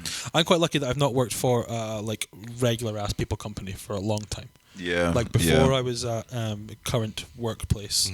That I don't want to say anything against. All right, I'll not say it again then. Oh, we've already said it. Yeah. So I think I have. That's fine. The place is not regular job. You know what I mean? It's in my hobbies. Yeah, that's good. And before that, I was in a music shop in my hobbies. Yeah. So I mean, I've been quite lucky that I'm going to work on stuff that like I'm into.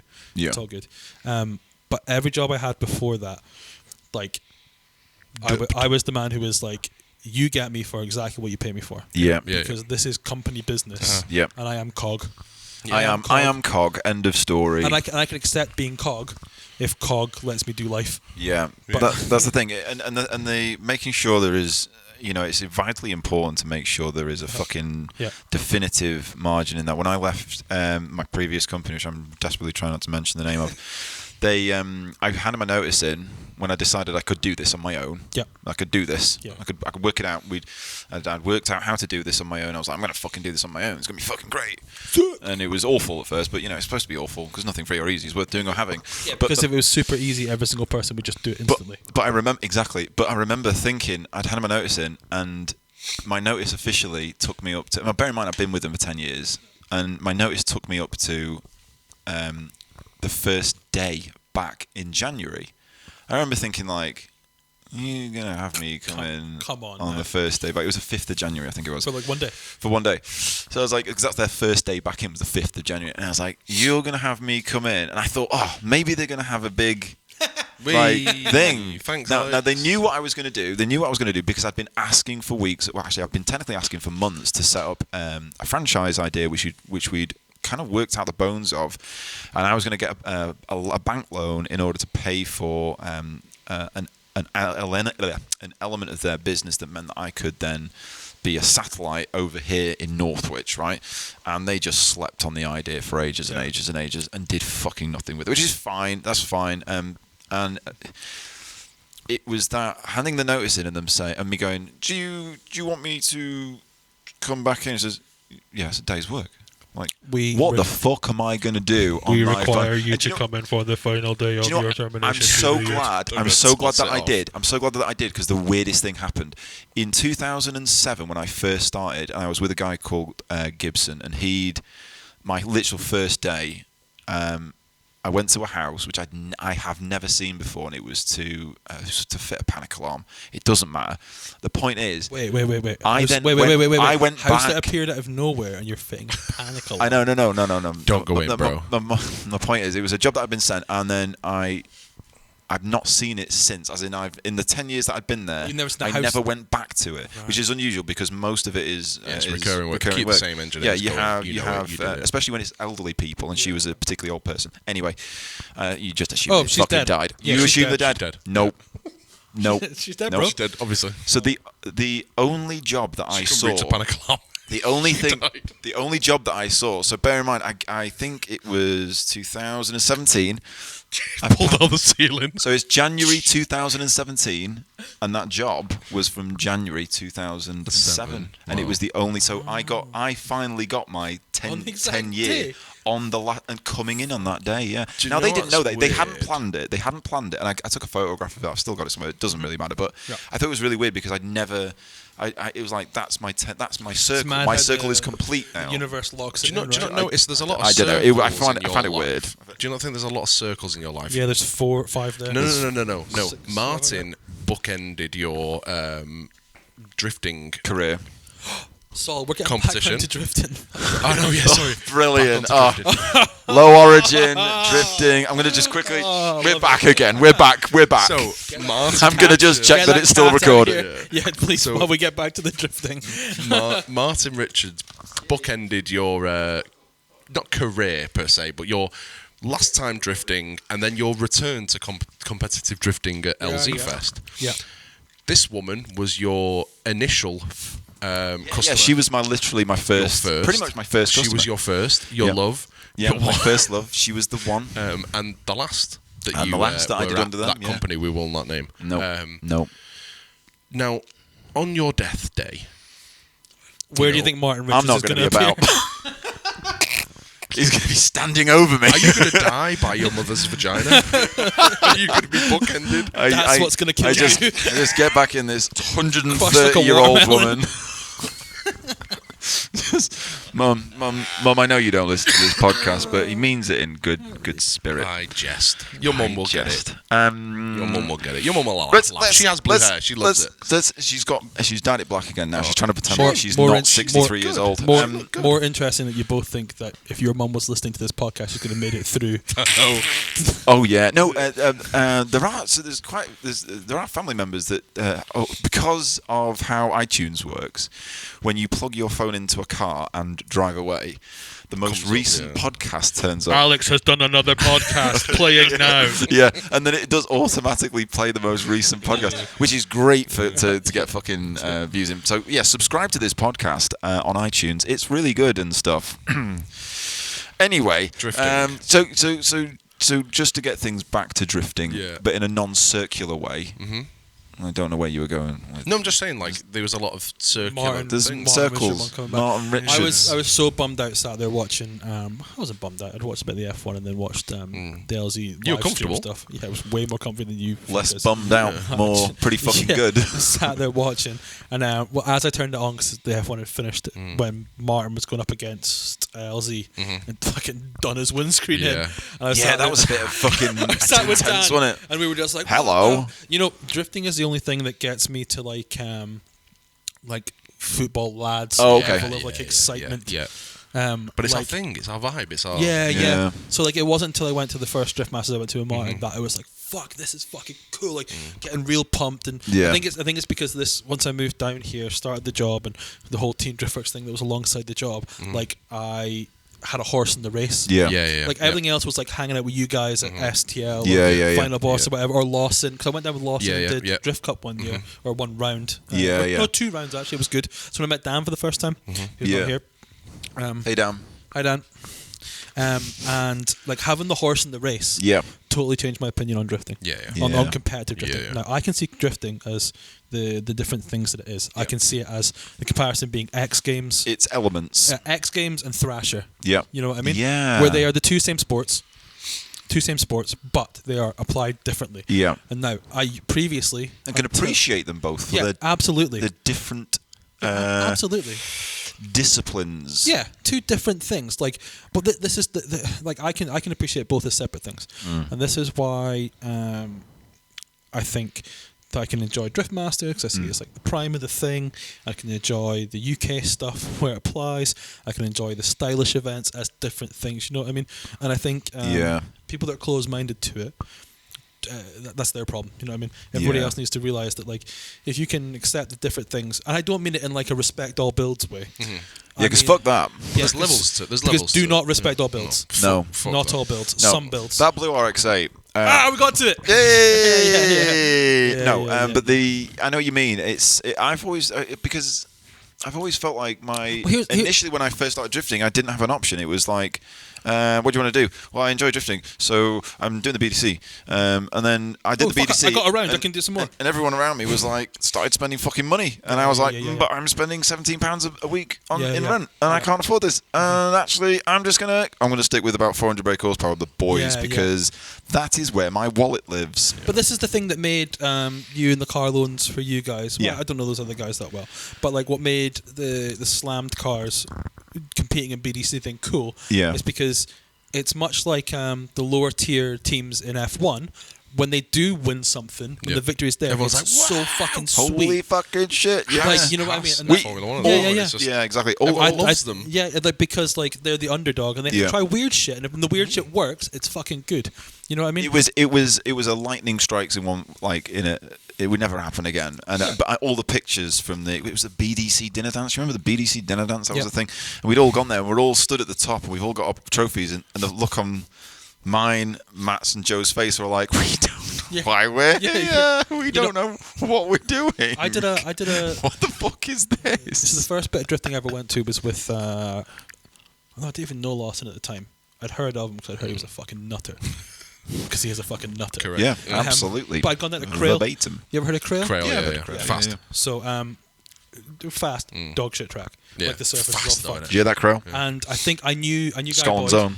Yeah, as if anyone's ever looked at Crail and gone, great track, great condition. It's just one corner. It's not one corner, but it's the fast bit. Driftland. One corner, isn't it? Well, I'd never been on the back section, but so I knew Boyd from like Honda stuff. Civics. Yeah, from Civics. Yeah. And I'd never met Fallon or anything. I knew of Fallon because Fallon was like a cool guy on the forum back then. John F had all the cool whips. Still does. Cool whip. I still want to be John. John's like Facebook memories are just like, sickest car ever. Sickest car ever. Yeah. Sickest car Chooses ever. between the best car or the second best car. Yeah. So I went to this Crail thing and like you literally stood at like this one corner, and there was like a fence between you and the cars, and the fastest. Proper Jeopardy. Yeah, real danger. Real Jeopardy. And just behind that was the SXOC barbecue. That was the back half of an S13 with Clive Littlechild. Giving it this. Oh. So I went to that, and I was like, I'm going to put a BMW8 in my car. That's a terrible accent. I'm sorry, Clive. I can't wait. His accent though. Can't wait to hit 3K rev limiter. Max. Oh, here he comes. He's in 6th gear. Whoever discovered that there was a possibility of putting a BMW8 in an S-body, drown yourself. So miserable, isn't it? Fuck me. Sorry, I interjected. So I went to this thing, Yep. a bit of drifting, first Yep. time I'd seen it, and I was like, oh, this is fucking cool. I'd seen it in the drifting videos and stuff. Yep. There it is in real life, cool. And then I ended up meeting Lawson somehow. I think my mate that bought that spare Was he car, screaming at a tyre? my mate that had the S15 I was on about earlier, this spare car, there was an industrial estate called Alton's Industrial Estate, which is where I used to work for DPD and stuff. And Lawson had been up there drifting in his RX-7, or maybe a Cefiero, because he used to have a really cool Cefiero. You have a Cefiero? I did not know that. Of course he did. Look at him, he loves those kind of cars. He picks like the weirdest, wackiest, Wait, ugliest an RX-7 cars owner that might like a Cefiero? Yeah, No, can't relate. No. So he had, maybe it was a Cef, or maybe it was that. So none of us knew him. None of us knew this man. I think Lewis maybe knew him from like he used to like do like inline blading stuff. He's definitely an inline blader. I like that you did this, and me and Alex both went, Yeah, we know exactly what you mean. Yeah, cause so like, and like my mate Michael, who had this S15, just gave Lawson his car. Wow. And it had like a Nismo. Where? Hang on, where? Crail. No, an industrial estate. Oh boy. An industrial estate. That if the police decided to just block one road, you couldn't leave. Damn. So yeah, he let Michael let him just have it, and it had like a Nismo, like different stuff in it, like a GT. So it's a good one. Whatever. Yeah. And so Lawson is just sending it. Like fucking. Yeah. Like but you have to when someone willingly, because it's happened to me, when someone willingly gives you their car and you think, this is really shit, I can't afford. Yeah, I know what I'm doing. Yeah, you have to. Yeah, exactly.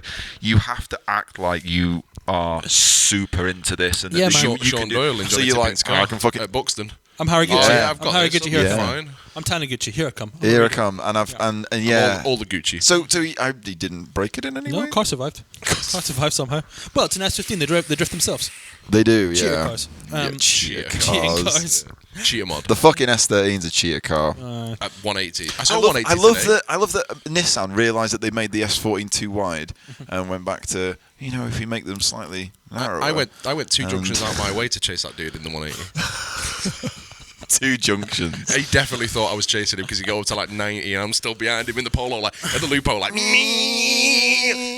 hand out the window, like. He's like, it's like when I first met you and there's this fucking kid in a Fiesta following me. I'm like, why is it always a kid in a Fiesta? Yeah. Fucking hell. Goodbye, 150 brake horsepower Fiesta. Take the fuck off. Yeah. Anyway. So, hey, where I was going with all of this? Crail. Did the Crail thing. Yeah. Ended up meeting Lawson. We ended up doing a drift cup round. And is that the one where he drove back and then got in shit because he was speeding with a trailer? That feel like it is. Sounds realistic. I've got some good stories though. 80 mile an hour with a trailer, and he's like, "Yeah, but I've not got my license. I've not got my towing license." And I was like, "They're not bothered that you don't have your towing license. That's not the issue, bro. No, this drift cup round is about, so it's like 3 hours from Aberdeen, 2 hours from Aberdeen. We leave Aberdeen real early, head off down south, and we get. Remember the video that was on the Yucatan video where he's got his foot with the door up going over the bridge? Yeah, best video ever. Minutes after that video, something even better happens. He gets pulled over. No, he sees a Ferrari 355 and goes racing. Oh, amazing. He goes chasing it, keeps up with it, fucking bang, bang, bang. And this is when the car was just running infinite boost and he had no idea. Yeah. So infinite boost. Just anything. What boost is it running? Boost. Some. He gets stopped by the police. Yep. Racing the Ferrari. Obviously. The Ferrari gets to fuck off because of privilege. Yeah, because Ferrari. Italian privilege. Yeah. The Ferrari gets to fuck off. Yeah. Lawson gets stopped, gets his fucking arse felt by the police or whatever. Yeah. So we have to head down to the Drift Pro briefing and be like, Jeek, Stu's been stopped by the police. He may or may not make it. Is there any chance you could redo the briefing afterwards? He's like, just for Stu, okay. Man, yeah, no problem. Half an hour later, he turns up and he's got a speeding ticket or 15 points or whatever. Yeah. But he then goes on to like take second in that competition. Yeah. Because it starts to rain. Oh yeah. And everybody else is running back to the pits to adjust tire pressures. Stu Lawson. Sort this. Stu Lawson is a man of the streets. Continue. Stu Lawson has never seen a tire pressure gauge in his life. There's some in there. Yeah. Air. Some. Have you checked the tires? How much boost is there? Some. How much PSI is there in the tires? Some. Why is this road broken? Look at the previous. Yes. So he goes up against who's the Wizards of Lock. They had the R32. Oh God. I don't know the R32, but the blue one. Blue Alan Asp. Alan Asp is the E36. Had an engine hanging at the bottom. Yeah. It was gross, but it's a V8. Someone told me it was a Hummer engine. Seems unfeasible. People do things. I immediately shut down and switch off. So anyway, he goes and beats this dude. He's got like a pro car in this car that we put together. And like just painted and had just done like suicide door up across a bridge. Race the Ferrari. Race the Ferrari. And I was like, this is so much better when you've got a horse in the race. I think after that I went to BDC the year that Phil got the 86 out for the first time. Wait, you crashed into it? I did not. He crashed into me. Sorry, were you spun in front of him and he crashed into me. History is written by the victors. Yeah. From our position. That was his first ever run. And I just spin out. That was the thing is, I was moved from pro into super pro because super pro existed, and I was like, right, I'm in super pro. I'm in super pro now. I've got to be good. I've got to be good now because I'm in super pro. So I'd go out first run. It's a bit wet, and I'm like, right, I'll just go really, really fucking fast. I'll show those super pros that I deserve. I too am a super pro. And then fucking Phil Morrison's like, who the fuck is this kid in this fucking black and yellow car? Looks sick. I'm gonna get on his door, mate. Spins in front of Phil. Phil's like, well, I guess I'm going to crash my brand new fucking A86 into you fucking stupid cunt. And then he hit me quite deservedly. But then he fixed your car by giving you new arms. He did, and he was like, oh, I'm so sorry. Here's a tow arm. I'm like, thank you so much, Phil. That's really nice of you. And I've got Jap speed written on both of my wings. but then that was the beginning of the whole thing because I remember sitting there thinking like, top 10 anime crossovers. Yeah, I was like, I'm sat here, I'm like, I'm fucked. I can't do anything, and I'm not going to go over to Phil and say, "Have you got any fucking toe arms?" And he came over and he was like, "I got a fucking toe arm. Do you want it?" And I was like, "Yeah, fucking do." And then that's when the end of that year, I was like, so let's talk about VSXXs then. What a good turning point in life that was. How scary can you make the figures? Is -20, according to my very bad maths, is -27 a thing? And it was. Anyway. Sorry. You've gone to the first round BDC. The first round I've ever been to, which was that was the first BDC you ever went to. Was the Knock Hill one? Well, no way. I'd never been to comp stuff. Yeah. And I remember seeing all these pits and like big serious pits. Falcon. Yeah. And like I think I was in Yucatan at that point. Yeah, you would have been because we. Yeah. This was the first time that it was coming up. That was peak Yucatan because then 2014 it was Final Boss. It was Seaman driving a German whip and all that things. Yeah. I'm Stevie Boy entering halfway back from the wall. Yeah. Yeah, and I remember looking at all this stuff and going, "This is fucking wild. This is like a real motorsport." Yeah. And like, I guess that would have been after like Men and Motors used to cover it. Men and Motors. Green Light, was it Green Light, Men and Motors? The Green Light TV, but on Men and Motors. That was when like a great deal of the grid. Now I'll not mention any names again. But a great deal of the grid ran things like bleach squares, and they have all sorts of strange things that people would. They'd always have somebody. I remember some controversy. Not Team WKD. They didn't do that, but I'll tell you now. They employed a guy to stand around the cars to make sure nobody went near it, which is fair enough because I think weird shit did. Do you remember that woman that we won't mention the name of who fucked up Polo's car at one of the events, and she'd I don't know what she did. Do you know the lady? I'm referring. Yeah, I'm aware. She had a green S14A. You can believe that. Oh, right. And she trashed his car at one of the comp events in front of loads of people, and he couldn't compete. Could he not compete? I can't remember what happened. Either way, I get why at that level of comp, you would employ someone to guard the fucking cars, but there were people out there who were guarding the cars because they were doing dodgy shit they shouldn't have been doing? Not Team WKD. They weren't doing special stuff tires. Shit. Yeah, special fucking tires. Who the fuck knew that special tires would become a thing? How serious is that? That is. It's kind to a manufacturer to make you bigger tires. That was one of the turning points for me where I was just like, I'm not fucking interested. This is fucking lame. This is lame. I couldn't do that if I had the money. No. How do you start doing that? That's great. How'd you do it? How'd you do it? Well, it's as simple as a fucking phone call, isn't it? Conversation. No, how do you broach that? Well, you say, hello, company? your 265s, could they actually be 285 mil? And you just write 265 on the side. Would that be okay? Could you just misprint them? Could you just misprint them? I remember seeing a set of tyres that came in a swap. They weren't swapped to Mara, and they were swapped to somebody else, who then did a swap, and it came to us, and it said like a lower tread rate, like a weight. It said like 180 or whatever. Okay. Oh, treadwear. Treadwear, sorry. Yeah. Yeah. It said like 180 on it or something, and you could leave your thumbprint in it. Oh, really? So and like the whole thing sticky just as fuck. moved, and it was a lie. It was disgusting. So they didn't get used because like they look mega grippy. They'll break everything, or like so they didn't get used. They got fucked off, but they got used on a Rocky day. Right. Like maybe that last Rocky day. Yeah. Because we were like, let's see what the fuck they do. Yeah. Rocket Just ship tires. Yeah. Straight line in everywhere. One clutch kick shatters the gearbox. So we've lost the gearbox, the diff, the clutch, the shafts, the outputs, the inputs, and everything. The seat frame. The dash is in his face. And the crank is no longer attached to anything that moves. It's absolutely mad, some of these tires. Yeah, I just, that was for me. I remember when that all came out, and it was quite public as well.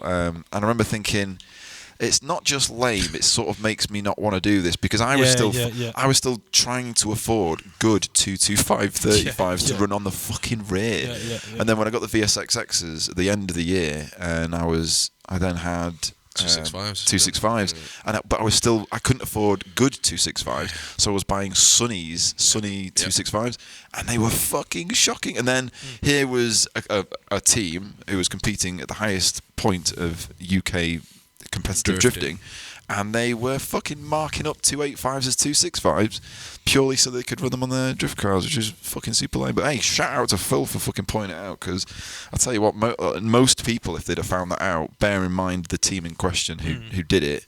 It wasn't Phil who found them. Yeah, I was going to say it might not have been Phil who found them, but I found out through Phil talking about it publicly. Yeah. You know, that was... The man doesn't speak that often. But when he does, it was important. Well, no, he does speak. He does, but he doesn't. Just silent. That's an awful YouTube channel. Him building amazing cars in fucking silence. He doesn't call stuff out. That's it. But when he does, it's like, oh, that was important. I'm glad he fucking did that, because it kind of it needed to be said, because it was a dangerous precedent for where things ended up. It ruins the fun though as well. Like there's something about the competitive edge. Like that's what I like about old F1. And about sort of smoking cigarettes while fueling up. Yeah, but like the competitive edge, like there's that story about Gordon Murray sitting there with the rule book for whatever season with McLaren, and he's phoning his lawyer and going, "What is the legal definition of non-moving blah blah blah?" And the guy goes, "Oh, what's this about?" And he goes, "Just answer the question. Yes or no. Give me that legal definition, and then go back and then fix it whatever thing." That's all good and well, but when someone's just like, I'm gonna swear some fucking bleach at these this exactly that. That's the Not only do I want to beat you, I want you to die later. Fucking your car. I want you to die. Tumor AIDS or whatever bleach inhalation does for you. Oh Christ! Yeah. I want you to lose and die forever. People complained about a certain team having smelly tires, and this is the thing.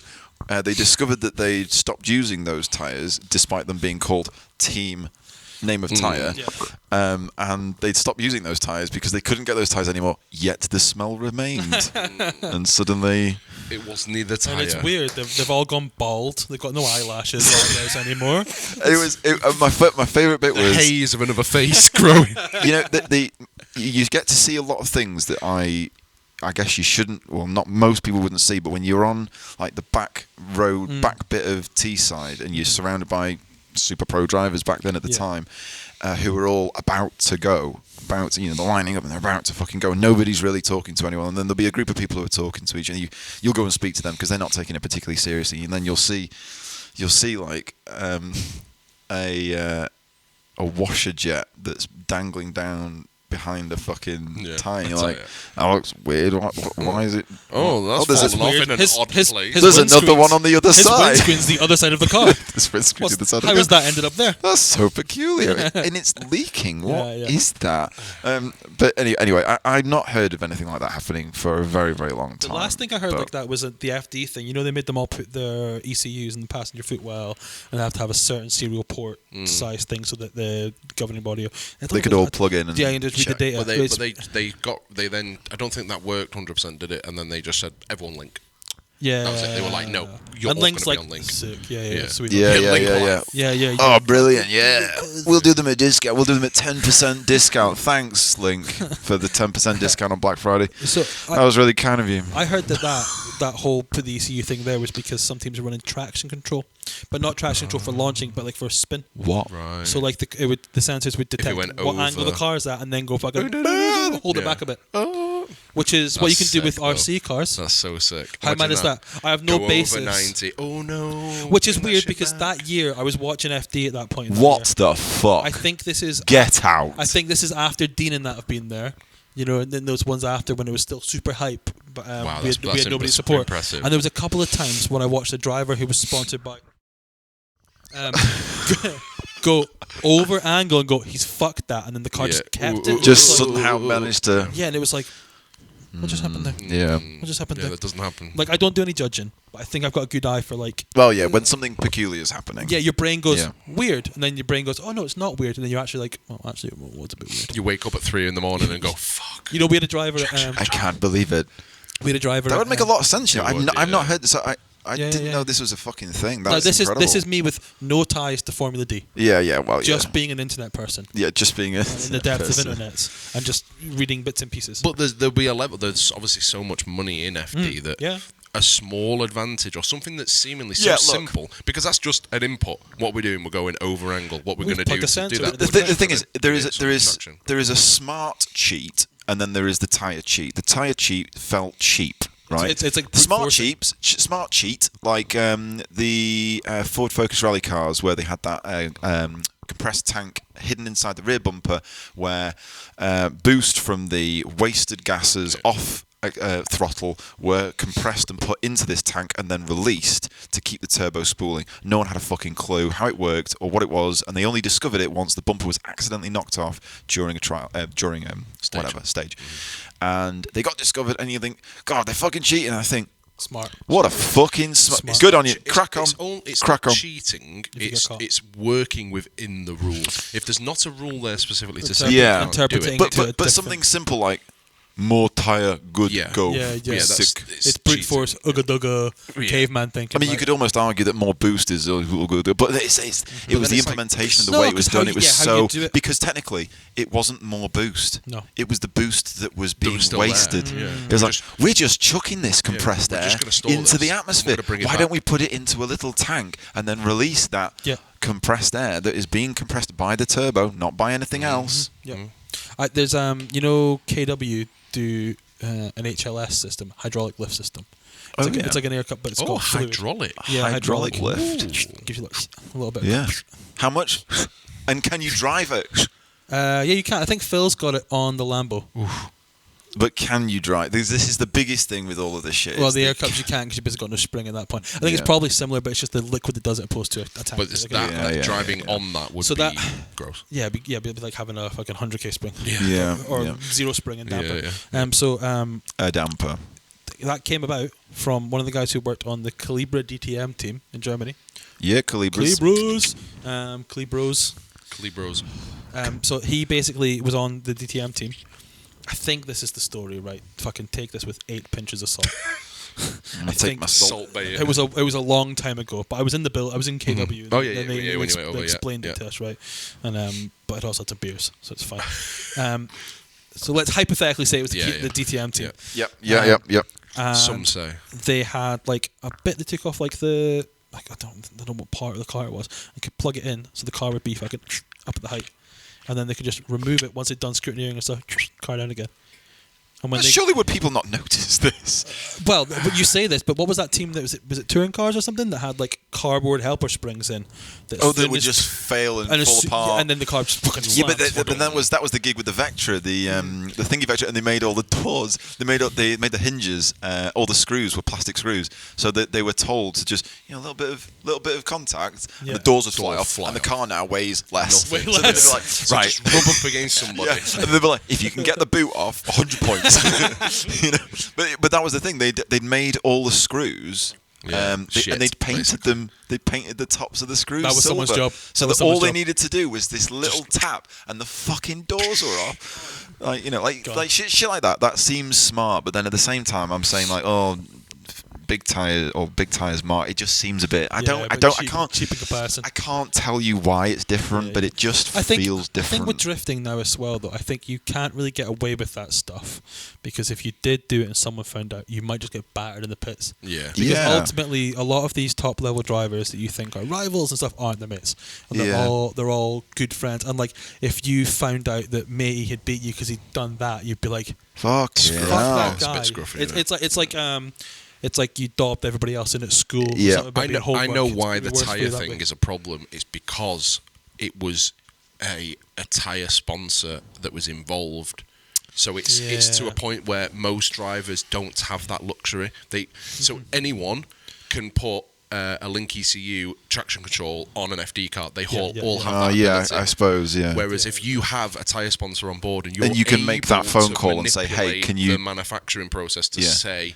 a 285 is a 265. That's the issue, right? You are already at an advantage with your tyre sponsor. Yeah. You're then gaining a further advantage by manipulating. It's not matey who's put his S13 together and then made some 285s. No. Yeah. He's not spun some 285s. Yeah. He's not veg peeled them off and then re-stamped. He's not taking a 295, chopped it down. Do you remember the first year I got I'm trying to find it now. It's Achilles. I got Achilles and they were like, oh yeah, that's sick. What front tyres do you run? I was like, 225 4R18. It's like, we don't do that. We don't do that. It's like, we only do a 265. You have to run a 265 on the front. I was like, what? I can give you your tyres back if you like, bro. It's just not going to work for me. I can give them straight back to you. We peeled off the. So we peeled off the entire. So I got some Nankangs. No, I don't. Rain Sports, wasn't it? No. Back then it was Nankangs, yeah. Because I thought that, I'd still rate them as rain tyres, but nowhere near as good as Rain Sport 5s. But it doesn't matter. And we painstakingly peeled off the outside edge. We then made an Achilles stencil and painted Achilles down the side. That's so much more effort. That's like the opposite of the SEMA thing where it's like they have like whatever tyre brand and then they've actually got like... I know. Do you remember when everyone went fucking wild because fucking Bagsy turned up with the Westlake R35 and it had like... Nankangs on it. I've won it on 20s and you couldn't get... But then sometimes tyres are hard to get. Sometimes they're hard to get. But then at the same time I was like, well, yeah, but that's...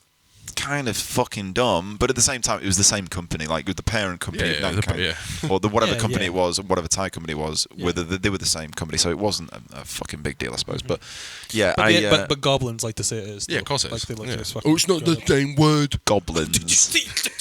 He had the wrong fucking tyre. Oh my god! Can't believe he did that. It's real NPC dialogue. Yeah, it is, isn't it?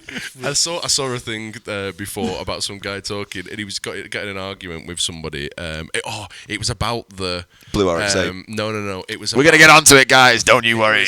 Tune in for chapter 16. It was about the T-Pain and the GMG or GMC, whatever it is, and it was just a random random post somewhere. Yep. And someone got involved on it, and I was reading through like these people exchanging, and the guy who had commented on it was apparently also he isn't a scammer, but someone had accused him, said, "Oh, aren't you also a scammer doing all these competitions?" And the guy was like, "Listen, you motherfuckers, you lot are all NPCs. If I just turn around and walk out right now, you don't exist to me." And I was just like, this is top tier. Like, and it was so right. Like, you fuckers are gonna still exist here talking shit. Yeah. I don't care. Sin a bit. And it was just the way you said you are, and just the dialogue was beautiful. On RX, on this and then on RX-8 man's. Was it starty flip? Right, let's well, the best thing is, let's go to the beginning. Okay, because I've not really there's an paid much RX-8. attention. There's an RX-8, and it's blue. And it looked nice when it was white. To be fair, I don't care. No, it didn't. I don't care. Wheels. I just don't care. He's taken his damper and he's removed it from the cup, and he's moved it into the arm, and then his mate has got some pigeon shit, and he's stuck the pigeon shit to it, and then called that welding, and then I thought they were a fabricating company. I don't care. I don't care. It looks awful. Here's my thing. So I'd seen this car well before the video of it going on the trailer. Yeah. And I was like, oh. It's a hilarious video. I was like, I am not interested in this person or the car. I'm a savage for blocking people on Instagram, right? Because I don't want to see it and be angry. Yeah, fair enough. And I don't want to get involved. So you just want puppies. Yeah, he's been bad angry. It's embarrassing. Nobody that's like, I do this to fuck the haters, man. Fuck the haters. That person, if I see them in real life, I'm walking away. I don't care. You know, we're on different vibes, bro. NPC. We're into different things. Yeah. But then it just started appearing on other pages. Everywhere. Of crashing onto a trailer, and it was like, we posted. Thanks, guys. It just no worries. It just started appearing. We're basically a repost page now of ourselves. Here it works. It does. It does. I saw like smash with a trailer, and people like.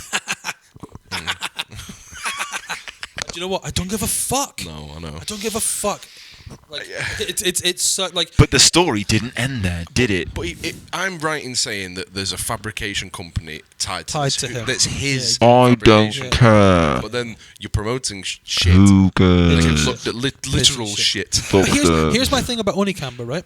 Mega Onicamber. Yeah. Like those cars in Japan. Bad boy, because it's in Japan, it's fine. You ever seen that video of there's a Junction Produce video that is on YouTube that is like a style Junction Produce style or SP1 the video's called or something, and it's from a VHS, so the format's all fucked up. The cars are too long, they're too short, it's cool. But the wheels are like that, and there's like 20 of these motherfuckers coming across the bridge, but you see them bounce themselves and they fucking shoot all over the shop. Road, I've seen it. Ace. But the fitment fucking sucks.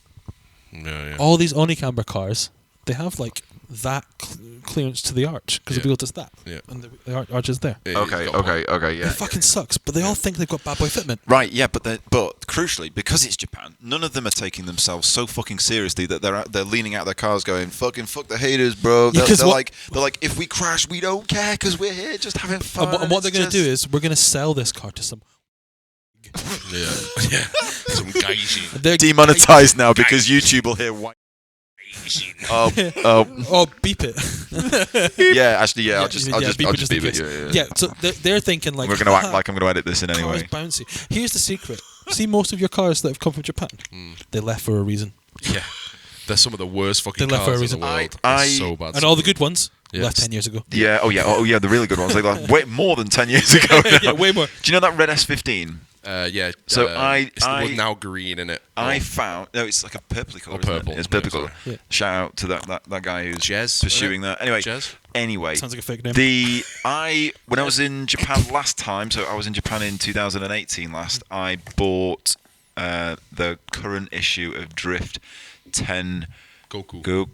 Drift to Goku. And I bought it, and in the back or front. Should we say, fucking gaijin? They be reading all fucked. What an idiot I am. Read it back to front, Alex, you fucking retard. Why are the adverts and the cock ring pouring at the back? At the front, sorry. Yeah, they've got all the cock rings at the very front. Japanese magazines. Straight into porn. Japanese magazines love a dick pill advert, but with like the most cartoony mope. They love it. And it's like, and a doctor just like... Very good. Honestly, the funniest thing ever. But the in that one at the back or the front of that magazine is an in-depth, detailed build of that car. Yeah. And if you get because at the time I had an app that now doesn't work, which is kind of sad. But this app would translate the specific. Google Translate, bro, it just does it for you. What's the best way of describing the way this has been written? It's been. I mean, you can tell it's difficult to get the general. Feeling of an article from a Japanese translated, especially using a shitty app. But it definitely felt like this dude was like, I don't want to say trolling because it's such a fucking lame thing to say, but just building a wild car. He was like, building over the top because it was funny. Like he wasn't doing it because he was fucking the haters. No, he was doing it because like, oh yeah, and then we're like, oh, I was like, I could. Wouldn't it be funny? It talked about heights of the rear tubs, right? So the rear tubs are basically he's just gone into the boot of the car and he's just cut the entire fucking thing out. He's gone and got an oil drum, cut that in half, and then just called that the back. Yeah. And that's it. But the way it's written is all like, yeah, just fucking, not fucking. There's no swearing. They're not animals. Yeah, very honourable culture. They don't swear. Very honourable culture. But it just, they absolutely swear. Yeah, and they do the scariest porn ever. Scary. But it definitely felt like where rape is okay. The general. Jesus, I'm gonna get demonetized. We're so far deep. It doesn't really matter. The algorithm going to go this far. No, the algorithm lost it. Most listeners haven't come this far. But the general gist of the whole thing was that the car had been made as a bit of a tongue-in-cheek. Yeah. There was nothing serious about it. It was like, how high can I take the rear without the whole car folding in half? I mean, he's raised the he's put the chassis rails inside the car. Yeah, all these pictures are on Facebook as well. And then the tunnel. Yeah, it's not hidden. The tunnel. They're all there. He's not like done the tunnel where he's gone like, oh, I need it for this much clearance. He's just gone, right. So I've made it so I can put some engines. I have no legs. I have no legs. I have no legs. They're over here. I can just make it so they fit. I have no legs and I cannot scream. Which honestly I can relate to. There's been times I've wished I did that to mine. But this is the thing. RX-8 mans, they do this and they do this like this, and there's only one way for me to say it, and that's for the wrong reasons. I can't tell you what those reasons are, but they definitely shine through as being the wrong reasons. And I can't tell you what that wrong reason is. Yeah, but they need the bite. If nobody acknowledged it, it would just be a guy making a random car in his garage. Weird. But because everybody's biting, that's a bag of shit. Which I don't really care. When someone says, like, early doors when Low Origin first started, when someone say, "Oh, your fucking cars look like pieces of shit," like, thanks. Yeah. Cheers. What that guy did with that. Correct. We're poor. We're poor as fuck. What that guy did with that red S15 is kind of just like an extension and an extremities version of like the Low Origin thing. You know what I mean? Where you can see how low it can go to be right, and then can it still do drift days and that sort of thing. But he did. This is the thing. He did still do drift. Well, you have events like Dory Door. That are like, oh, we do like specifically for that, or Dory Dory, whatever it is, where they do just for that, and that's fine. You know what I mean? Have your super stylish thing, or have your style over form sort of thing. That's fine. You know what I mean? Style over. Yeah. We've got T-shirts written with it on. We have to say it fine. Legally speaking. So you do that, and it's fine. And like, I think what's different about Japan though is that cars as a hobby, I don't know this to be true because I'm just a white man from Scotland. But my feeling is that like your hobby is an acceptable hobby, and I think my reasoning behind that is, what do you mean accepted in Japan? Your hobby as a car person is accepted to the general populace. Yeah. I got the impression that the general populace had no idea that cars even fucking existed. Well, there's this almost like. But having the hobby is fine. Okay, so it's the hobby. What I mean? It's fine. So say when Max Power was out, right? Yeah. And it was all cruises and Novas and stuff, right? Everybody that did that was seen as like a chav, a Ned. You had a Halfords that had bits and pieces. I've not heard Ned in a while. But you were seen as like a scumbag in the car parks, you know what I mean? Yeah. Whereas like in Japan, the feeling I got from like a shop like Super Autoback and Up Garage and like an actual tuning industry, all your Trusts, your Blitz, your whatever, they're businesses. Yeah. And how people make their money, you know what I mean? And I guess we have that to an extent. And in order to do that, you have to have people who are actually bright enough to earn money. Yes. But like, I think that's the difference. Is that culture is like, oh, that's your hobby. I don't care what it is. Do whatever you want. Whereas like, fucking Belinda, who's 45 from down the road, that sees you working on your Sierra before you go for a cruise at Southend or whatever, is like, he's a fucking scumbag. Whereas I think you couldn't have the shop. I might be completely fucking off, but that's the feeling I got from it. There's much more acceptance of what you're doing. The Japanese way of doing things is you do something to its utmost. Yeah, not all of them. Well, yeah, but that's like quite... No, I still get the impression that nobody, even at the highest points, nobody's taking themselves mega seriously. No. Nobody. No. And you know what it's still all a laugh, and it's still like no matter what, it is a laugh. Even at the very highest levels of competitive drifting in Japan, it's still at the very core. And I think that's the thing that doesn't translate. Screaming it hasn't and translated entirely. And but I think that's a Eastern and Western thing generally. It's like it's like the European thing of having a track. It's quite a turn off to take things super seriously. You could just have kids setting up a track day and just ripping off whatever. That's it. Whereas here you couldn't do it. But I just think that's totally different to here. Yeah. Where like there's very few.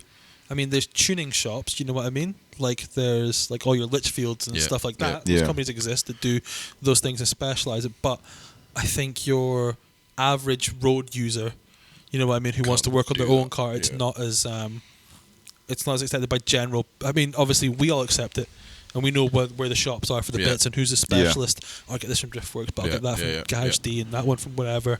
You know what I mean? Or who's the ones that with bits do all the Supra bits and stuff. You know that those ones exist, but not in the same way that like when I went to 326 Power, I got a taxi from the train station to where they were.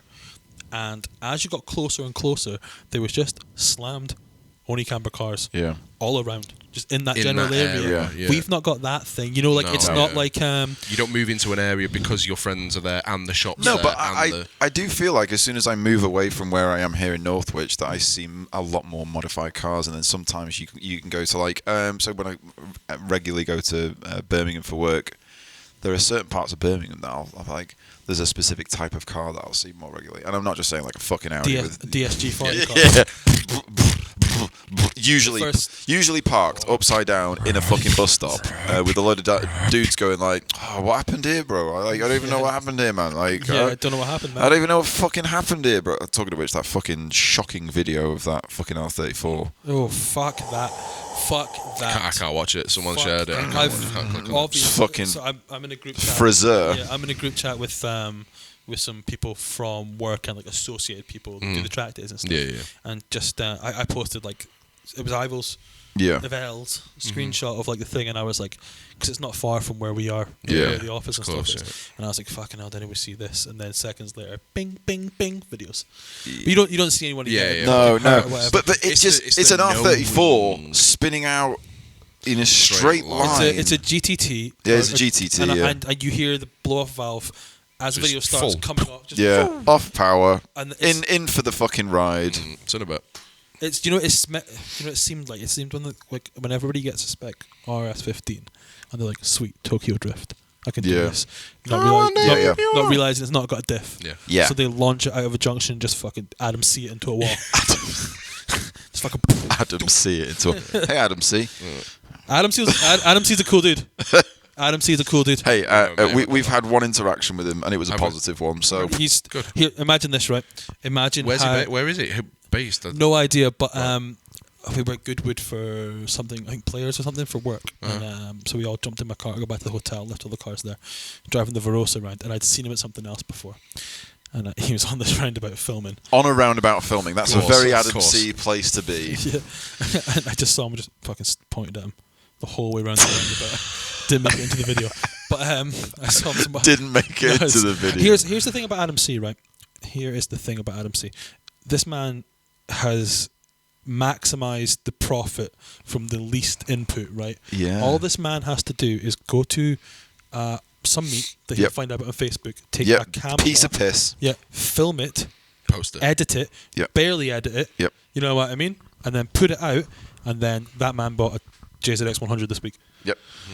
You know what I mean? That's like, $20,000 car now. Whereas, like, and I respect the hustle. It's $40,000 now. $40,000 car now that he's fucking bought. Yeah, true. I don't downplay the hustle in the slightest. But there's other people that have to put tons of fucking effort in and go out to fucking wherever, film the thing, come back to the thing, edit the thing, do the stuff. Whereas this man has actually maximised it, and we all at the start made fun of him, like ha, this guy's a bit of a nerd. Yeah, but because if you make this guy 17 years old, he is every cunt that sits on the roundabout at Oldley Edge filming. But there are 40 more. Have you been to many of the events where he's like outside? No. There's him. and then there's 30 other men. There's loads of them, yeah. Doing exactly. He's got. I mean, personality-wise, he has a personality, and I think that's vitally important in this game because there's a huge amount of people in the nicest possible way that don't have a personality. NPCs. They are T-posing at junctions. Yeah, well, their character doing model. This. Yeah, their character model has not loaded in. They are Forza background characters. I mean, it's totally weird. And like, absolutely respect the hustle. All that man had to do was just hang about. Yeah, I mean, it's working for him. I do resent seeing the same picture of Cesar's posting the same picture, sending the same picture of stock wheels, stock everything Z30 Z33. Just say 350Z, bro. Wait, I can't do that. It gets angry. It gets angry. It does an engine if I say that. It does an engine. The bearing spinning. It does, yeah. I fucking started this the other day. It irritatingly started first time. I was like, I should probably fucking drive this. Yeah. Treat this as a luxury. The problem is there's so many holes in the chassis. Not rust holes, but there are so many points. As soon as you drive this thing, the smoke from the fuck turbo ends up just I'm in the cabin. trying It's to horrible. get Abby to buy a cool car, like as our second. You like, sent us fucking new Scoobies the other day. Yeah, I mean, you said cool cars. Yeah, cool car.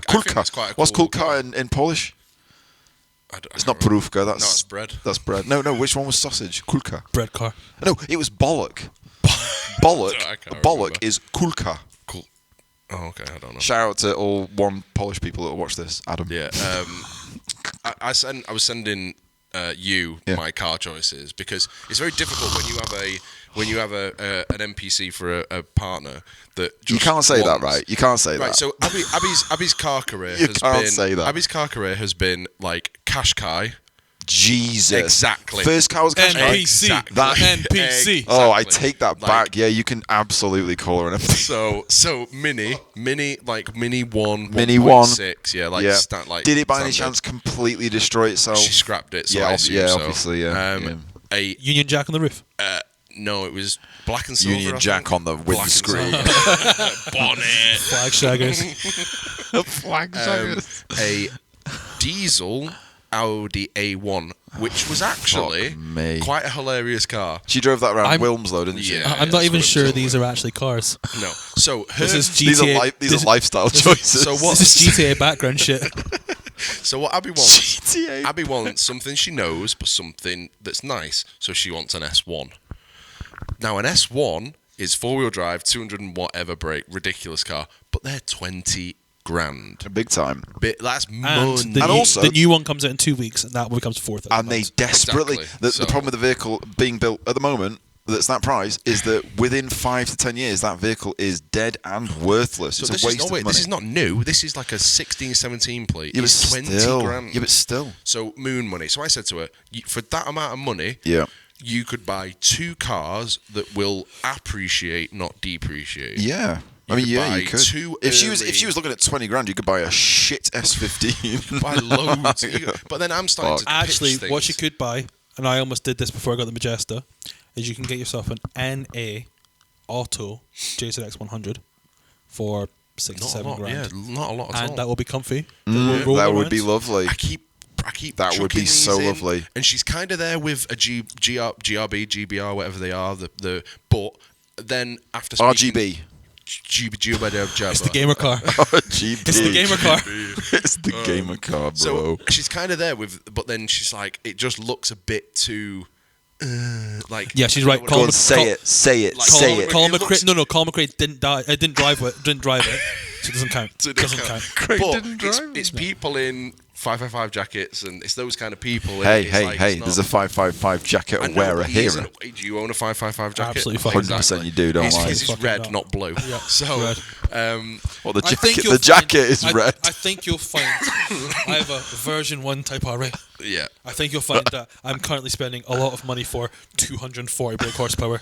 And a car that, honestly, we couldn't work out if it was misfiring or not, because that's just how they sound. We were stood there with this misfiring car, like, but is it actually misfiring? Does it just sound like this? Is that what they sound like? And you get a timing light and be disappointed.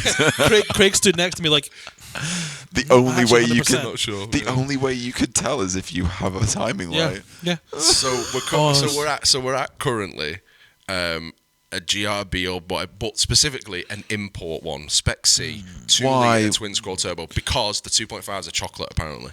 They're shit. They're all Mate, they're all chocolate. They're all Why are you They're all acting shit. like they Honestly, if you want to have a life, They're and all exist, chocolate. Where are they all? don't go Subaru. Right, Don't go Subaru. right. Let's bring this back to the basic thing.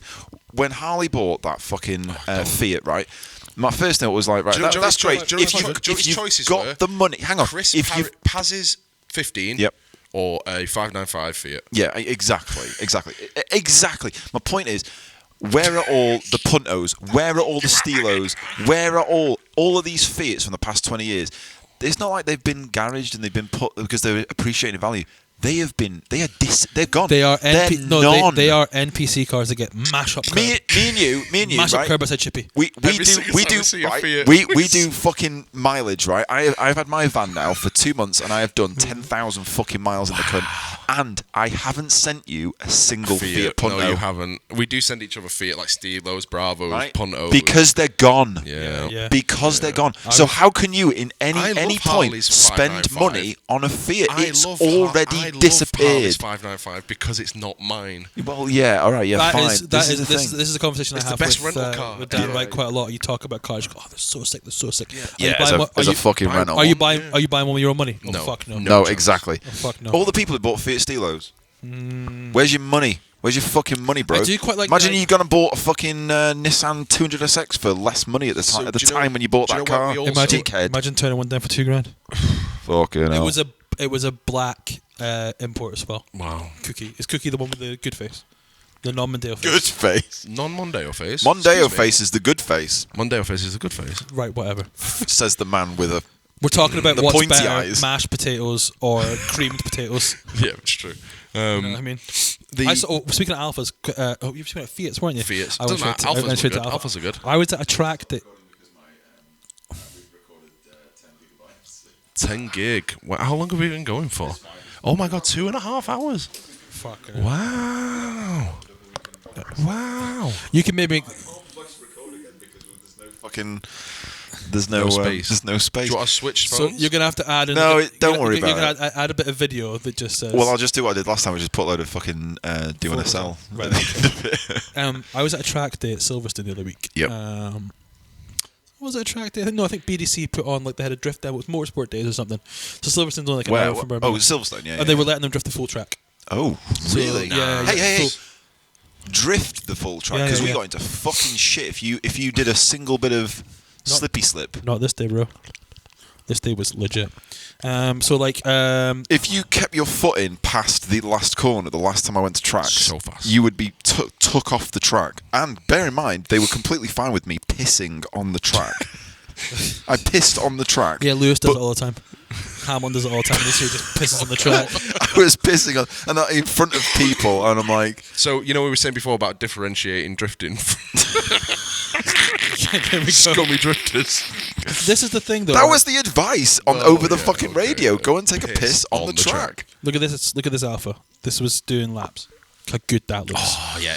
They are unbelievably beautiful cars. Brera, is that? Yeah. No, GT. They were so pretty. It's a GT. We had a big fucking difficulty trying to work it out. Also, this guy who don't name, this guy was there. Oh, okay. Yeah. Have you seen this man? Mm-hmm. You ever heard of him? Yeah, I have. You ever heard of him? Yeah. Oh, good God. How bad is that? Yeah, it's pretty awful. It'd be pretty awful if this is fucking stop recording as well. Let me just deal with this one second. I saw, like, Denim was flying. Denim down the pit wall and shit. Was it Helix Autosport that had arranged that? Yeah. They're clutchy mans, aren't they? Yeah. So they'd arranged that. So it was free entry. Like, you just had to apply for a ticket. It looks sick. I think they were trying to get, like, I think it was meant to be for like industry people or something. Yeah. They asked a bunch of what industry are you in? Yeah. But you could go to it. So it's corporate-y kind of thing. Yeah. And I've got a thing. Like, I really like going to these tracks. Uh-huh. I really like going to like these proper motorsport tracks where historic shit has happened, even if it's just with drifting. You know what I mean? I think it's very cool. So we went down to that, and Kylie was flying. What's his name? Axel was driving on the Friday and then hit like 140 decibels, and they were like, "Bro, 140? Yeah, shut up." And they were like, "Damn, bro, get off the track." Actual 140? Yeah. Wow. Yeah, that's a goodbye, isn't it? That's please leave. Yeah, I can believe there's it. no we conversation were stood next to that car, and he was he was dumping fuel. Yeah, but hang on. And we all shit right out of our pants. Yeah, because we said to Dave, like, what is the? And he's like, oh, it's 105 decibels. I was like, right, are you aware? Yeah, that you know what that is. And Dave just went like this. Like you can look down the exhaust and see the fucking apex seals doing this. It's like, popping fire directly down to your lungs. It's like a triangle just spinning next to your head. Little fucking Dorito giving it fucking boing, shouts. I think Denim did like a 120 mile an hour flicking at the bottom bit. Fucking hell. Because it's a real racetrack. Yeah. Again, Denim's another one. I'd love to give him like like a rallycross car and just be like, oh look, you're really good at this. Go on. I think now he's got that 13, because I think that RX-8 he had was pretty crap. For your fighting. Yeah, it was awful. He was fucking awful. Yeah. You're brimming his talent. It's typical, is it? Stick you in a fucking S13. What engine's in that? 2J. Of course it is. Yeah. 2J. Great combination. Yeah. Great combination, and just works. It looks like a Quinn car. Looks sort of flawless. Yeah. Strange things occasionally happen to it. Do you remember when he lost all the back of the car at fucking Driftland? Yeah, he did the big crash. That was a bit explosive. Did you see That was a bit scary. That was. I remember watching and putting my hand over my mouth. Yeah.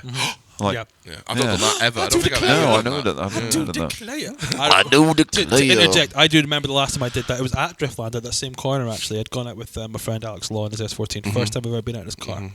And as we're in the queue, going to get out, he's like, oh, my fire extinguisher's come. Let's hold this. we'll fix it in the queue. Oof. Because it was big, long queues. Wait.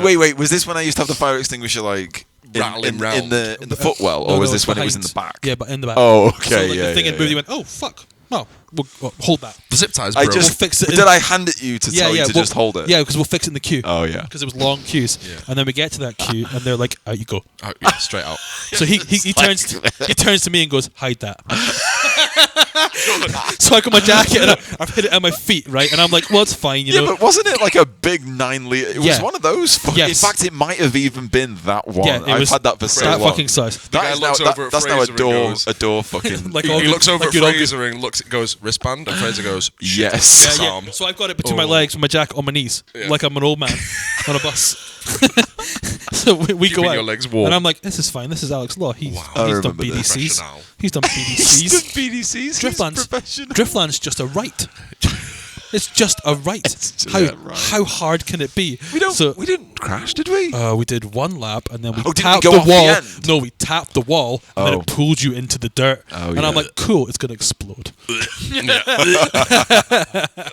And in fact, so I'm not a drifting car whore. I don't jump out with everybody because I do value my legs. Yeah. It sounds picky. I'm sorry that I let you down. That was that day. That was fine. So I went out with Dan at Matsuri 2 years ago. Yeah. And like, I've been around when Dan was doing a lot of the work of the car at Driftworks and stuff. Dan's my mate. I really like Dan. Good guy. And he was like, everybody wanted to go out with Dan. Yeah. Everybody, and I'm like, and he kept being like, oh, well, Fraser's next, and I was like, no, it's cool. Like, I'm happy to let somebody. The NPCs go. I'll tell you now, he would have really appreciated if you just got in the fucking car. Yeah, but my whole thing is sometimes you desperately want someone you know to just get in the fucking car. Stay there. I always feel weird when I get in with people, even my mates, because I don't want to say some shit, distract them, have them crash and die, and it be my fault. When we were out at Final Boss 2. Why's your shit gone off? Have you got how have you done this? Nice. Is that for real? Oh, good God. Keep speaking. Talk. Plug it in. Fuck me. Hello? Is the switch on? Hello? Yes, it's on. Yes, I'm on now. I love it when just touching things fixes them. I can't remember what you Saul's said. Back now. But I think it was Final Boss 2, and you were out with me, and I think you were... At the time, I think there was something wrong with the car or something. We were just like, fuck it, let's go out. Yeah. It was the gauges. Yeah. They were just fucking screaming also, the whole time. And there was nothing wrong with those gauges. No. There was nothing wrong with those gauges. Those gauges were telling the truth. Exactly. Do you know Tell no lie. Do you know what else he did? I put a sticker on the roof of the car. A hardstyle sticker on the roof of the car. Don't put that there because I'm going to get rid of the shell soon. Lol. Get a new shell soon. Yeah. Get a new chassis soon. Now, on that, aren't you glad you didn't? Aren't you glad that both myself and you both ignored everyone constantly and just stuck with them? Somehow smart. So Fraser, I think it was probably only I've only met you a couple of times since prior, and you got in the car and they were already beeping. Beep. So we were in the queue. Were they fake deafies? Yeah, or were they were fake deafies. I've had fake deafies, and when you turn them on, they go, "What?" And they don't stop. And you just look at me and you just go, Is it going to stop? And then I just couldn't stop laughing because it had been doing it all day, non-stop. And his concerned face, is it going to stop? Yeah, but the thing is, back in the day, when I blew up your first SR, and I remember it. I remember looking really deeply. You know when you if you've ever blown up an engine, you're like foot in, it's gone. And the first thing I did is I looked at the dashboard and I was like, oh yeah, there's nothing here to tell me anything. There was nothing. There wasn't even a stock oil pressure gauge.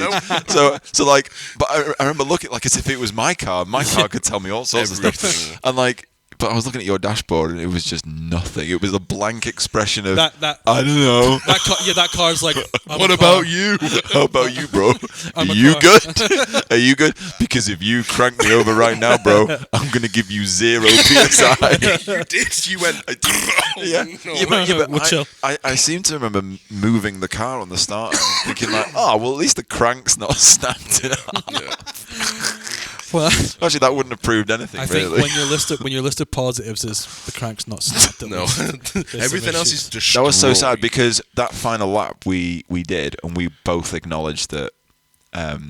Should we give it? We were like, should we give it a bit of a rest? And we were both like, no, let's just fucking kick his head in. Well, you went, should we go back in, check everything over, and you go out then? And I was like, no, fuck it, let's go again. And you were like, yeah, because I'd never driven your car before, and I realised that your car it still is now. There are elements of it that still feel a little bit. I don't want to say OEM, but I don't even say untouched, but it's not like that. It's not at all, but when you get it, I don't know, it's hard to describe. Your car feels very much like... It did do last time before it's now changed. Now it's completely different. Oh, yeah. No, now it is. But the last time that I had the stock engine... Yeah.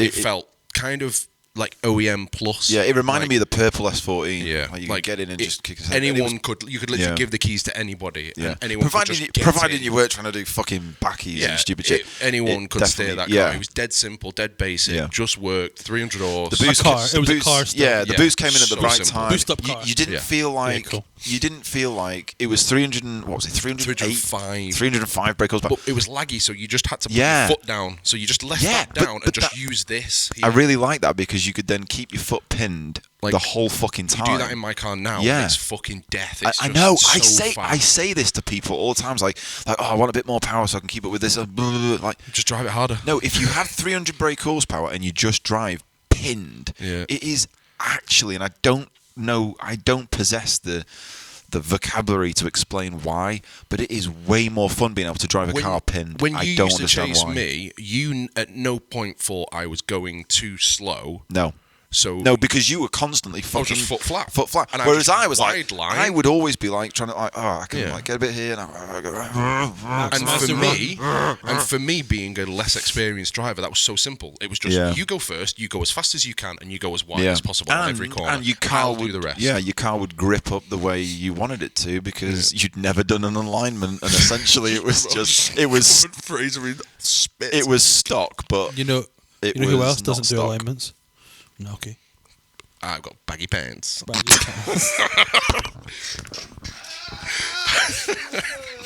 I got big boy pants. I put my pants on. I put my pants back and forth. I whip it. I put my pants on. Anyway, so I went out with Dan. Yeah, sorry. Yeah, we totally fucking took you on a journey. It was lovely. And there's no camera now, so we can do what we want. Yeah. Stop doing that with your hands. It's racist. Fraser skiing. So I went out with Dan. So this is years of this car coming together. What year are we at this point? 20. I'll do like this. What year is it at this point? AOB Rabbit. 2020 or maybe 2019. It must have been 2019. 2019. No, 18 it'll be. Was it TD06 days? No, it was Fast. Oh, okay. So it was first year of Fast. Yeah, 2019 then. 2019. That's when he absolutely began to own himself. So everybody's wanting to go out with Dan, and I'm just like, yeah, go on, because I really want people who have never been in that kind of car. Yeah. To experience it. Yeah. I'm happy to be on the sidelines to let somebody else experience this thing. Yeah. Let's go. I'll get my chance. It's good. Later in the day, before the night, well before the night demos, I jump in with Dan. Yeah. Good to go. We get out there and get on the start line, and the marshal goes, "Are you not being a night drifting brief?" And he's like, Yep. And he's like, "Go fast." So we do one back in, and then Dan's like, "We have to go back in," and that was it. That was it. The one time being in the car. Well, why? What happened? He had to go for the night briefing. Oh, fuck. He was meant to be there in the room getting the briefing off Sweeps. But he was on the track. And they were like, well, go fast. And he was like, okay. Yeah. And we did the fastest rip. Boom. Back up through the hairpin track and through. I loved the Matt stories in the early days when they said like, all right, put loads of lights on your car. Did you see the last one where there was like nothing, like a £10,000 laser show out the back of a fucking S14? Like, what? No. You're getting this story fucked up. You're getting this story real fucked up. You're talking about Hayden Cruikshank's JSX 100. Yes. Do you know what that man does for a living? Does he do laser shows? He is the lighting. Well, he's not him personally. His company, Colour Sound Experience, are the lighting company that do stuff for Glastonbury, Faithless. Oh well, okay. Like the touring. Well, I expected more from him. Well, yeah, actually, I mean, thinking about it, well, Glastonbury. Basically, I would say that was kind of shit. Considering what to Glastonbury. the last. Are you telling me this guy could have put Glastonbury in the back of his fucking car, Where the fuck was but a didn't? Stage. So last time I went, 2019, because that car is that car's a Drift Pro car, right? Yeah. He's in Drift Pro Championship. Yeah. It's 1,004 brake horsepower. Oh fuck me. LSX compound charged. Okay. With a supercharger, right? Yeah, it fits in the engine bay loads. Kind of. Right. The thing is so fucking fast. Yeah. So the year that I went, the 2 year with Alf and the Juicebox guys and stuff, or Josh from Juicebox and stuff, he was ripping on the night demo, smoke pouring out, and I was watching that, and the lasers were coming through the back, and because of the smoke, it looks great. And a friend of ours, and you need to bleep his name, was on mushrooms. You're gonna make me go back this far. Yeah. You motherfucker. Do not keep that in. Do not keep that in. Can you in. please give me a timestamp, Saul? About 2:44. 2:44. Somewhere. You have to. You're not going to have to write that down because otherwise you're just going to have to listen to it to find where the bit. Just text. Don't text me now. Oh, the camera's gone off. Yeah. Fucking 2:44. And yeah, so he's so Mr. I'll put a picture of his car on instead. No. So Mr. X is on mushrooms watching these cars come past all the lights. Mr. X. And I'm stood behind him and he's just like watching every car like it's his first fucking drift day. Wide-eyed. Like it's his first drift day. Fucking me, man. That car is so fast. But like you can, like, the supercharger's so loud. But it's because it's a supercharger.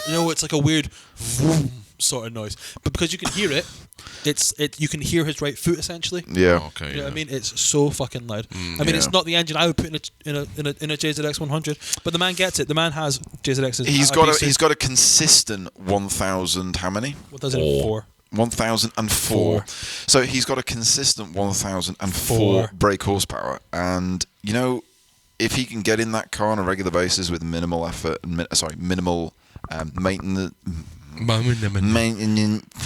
If you can get in, you're the one on mushrooms. What's going on? Maintenance, and then you have a good time. Yeah, a bit good. All right, whatever. Fucking cool. Tires now. Fucking Jesus Christ! I reckon that was picked up on all threes. Look at that. You can see it. Look at this spike. You can see the shit fucker. Pants.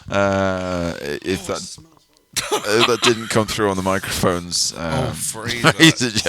We're outdoors as well. Outdoors. So sorry.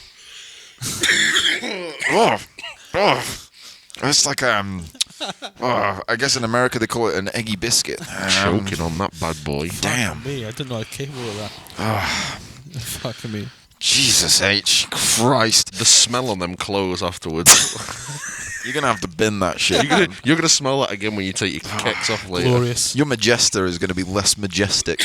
because of bringing this in. It's had Japanese man farts in it for years. That's true. Very mild farts. Have you got? Of course, you got leather in there. Have you? Yeah. Full black leather. Yeah. Oh yeah. It doesn't linger. It doesn't linger. That was the best thing about the Hilux is that the leather seats. You can poop in there and it don't linger. How's the carpet? Unless you shit yourself, you just wipe it off. Really shaggy. deep. And it's like a brownie gold thing with like Majesta written into every panel.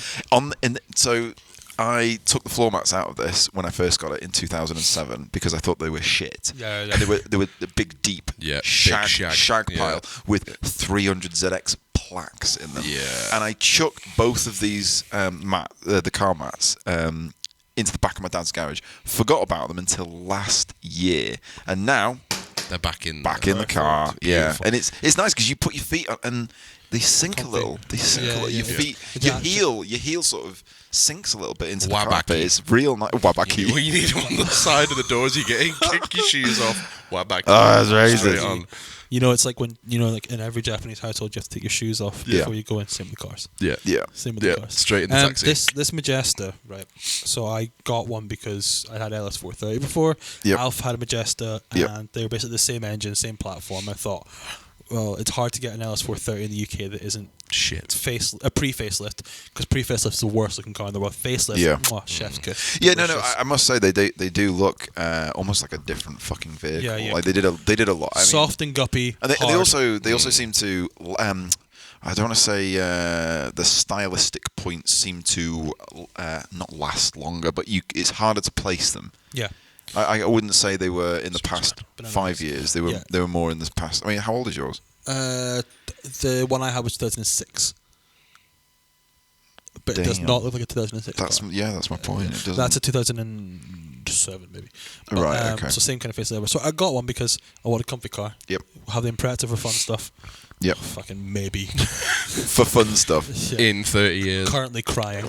Wearing your red 555. Yeah. I know the thing about them is calling me crazy.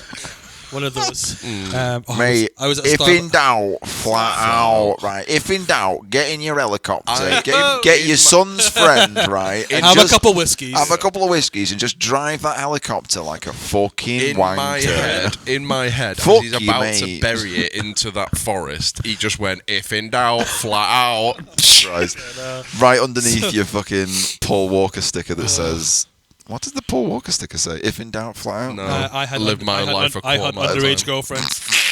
I lived my life a quarter. Yeah, but hang on, it wasn't. I saw this right. She's like, oh, he's a fucking ped, man. He's only a ped in America. In the UK, she was 17, wasn't she? First thing about arguing on the internet, whatever it counts.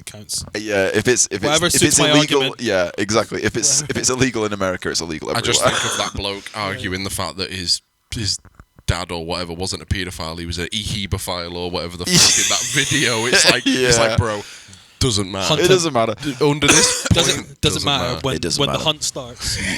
when the horn. That's it. When you've been caught by hunter.com or whatever the fuck it was called, and you sat there in the stairwell of your council flat talking about how you're so sorry, and you didn't know she was 8 and all the rest. While you're still tugging your helmet. Right, we're definitely demonetized at this point. Is there anything else you want to fucking talk about, or can I... Next year, what are you doing over winter? Mate, I know it's fucking November. Your car's not here. Yeah, my car's not here. My car is currently with Adam at Retroshine. You've just lost your Jill. Where's my Jill? I did see your car was going back to Adam. It felt like an old meme. Yeah, it was. It went back to Adam because Adam does. Back to the unit. To church. It went back to the fucking church hangs. It went to Adam to do fiberglass because I've managed to keep this kit and because like years ago we used to just take the kits and smash them up and then throw them in the bin, and now for nearly 4 years I have smashed the kit up and then given it to Adam, and Adam's made it look new. And COVID was 2 of those years. Oh yeah, no, granted, but my point is, I've still smashed the fucking kits up. But yeah, it was nice to be able to. The main reason it's gone to Adam is because the hydro situation. I got that GK Tech hidden hydro thing in 2020, and I actually now I'm starting to think it might not have been the GK Tech element of it that was the problem. Okay, but have you found this out after you talked shit? Yeah. Great. Yeah. No, that's fine. Backpedaling's my middle name. Cool. The GK Tech element of it, I think the problem is it relies heavily on having a hydraulic swage. If you use the GK Tech clevis, it's shit. It doesn't work. It's very simple. It won't work. Don't try. If you try and pull a handbrake, because that just won't hydraulically swaged on. That is fine. That's not going anywhere. The problem is, I'm trying to stop 265 35s, 18s, with a cable, cut fucking slicks with a cable using a 0.7 master cylinder, apparently, and that's why it's struggling to lock it up, and that's why I've damaged the stock handbrake, and why it's trying to rip out the tunnel. It's trying to. I guess realistically, what you're trying to do with your car. You shouldn't be trying to have a nice sleek handbrake. You're meant to have. I know. One of the big, the big spazzy bars. I know. And you fucking. Yeah. Boop. But this thing, I hate that. Yeah. I hate that. This is the thing. I wanted the interior because, for years, when I first got the car, the first thing I did, I stripped it and put the carpet up, threw it in the bin. I put a hydro in it. I put on the wrong I took the seats out. I took all. I mean, fuck me. There's Jay, who I need to message him again. Actually, he's like, I'd mentioned that on the last podcast that I've been looking for a glove box. And that the cheapest glove box I'd found was 150 quid. And bear in mind, I'd take my glove box and I threw it in a bin. I smashed mine as well.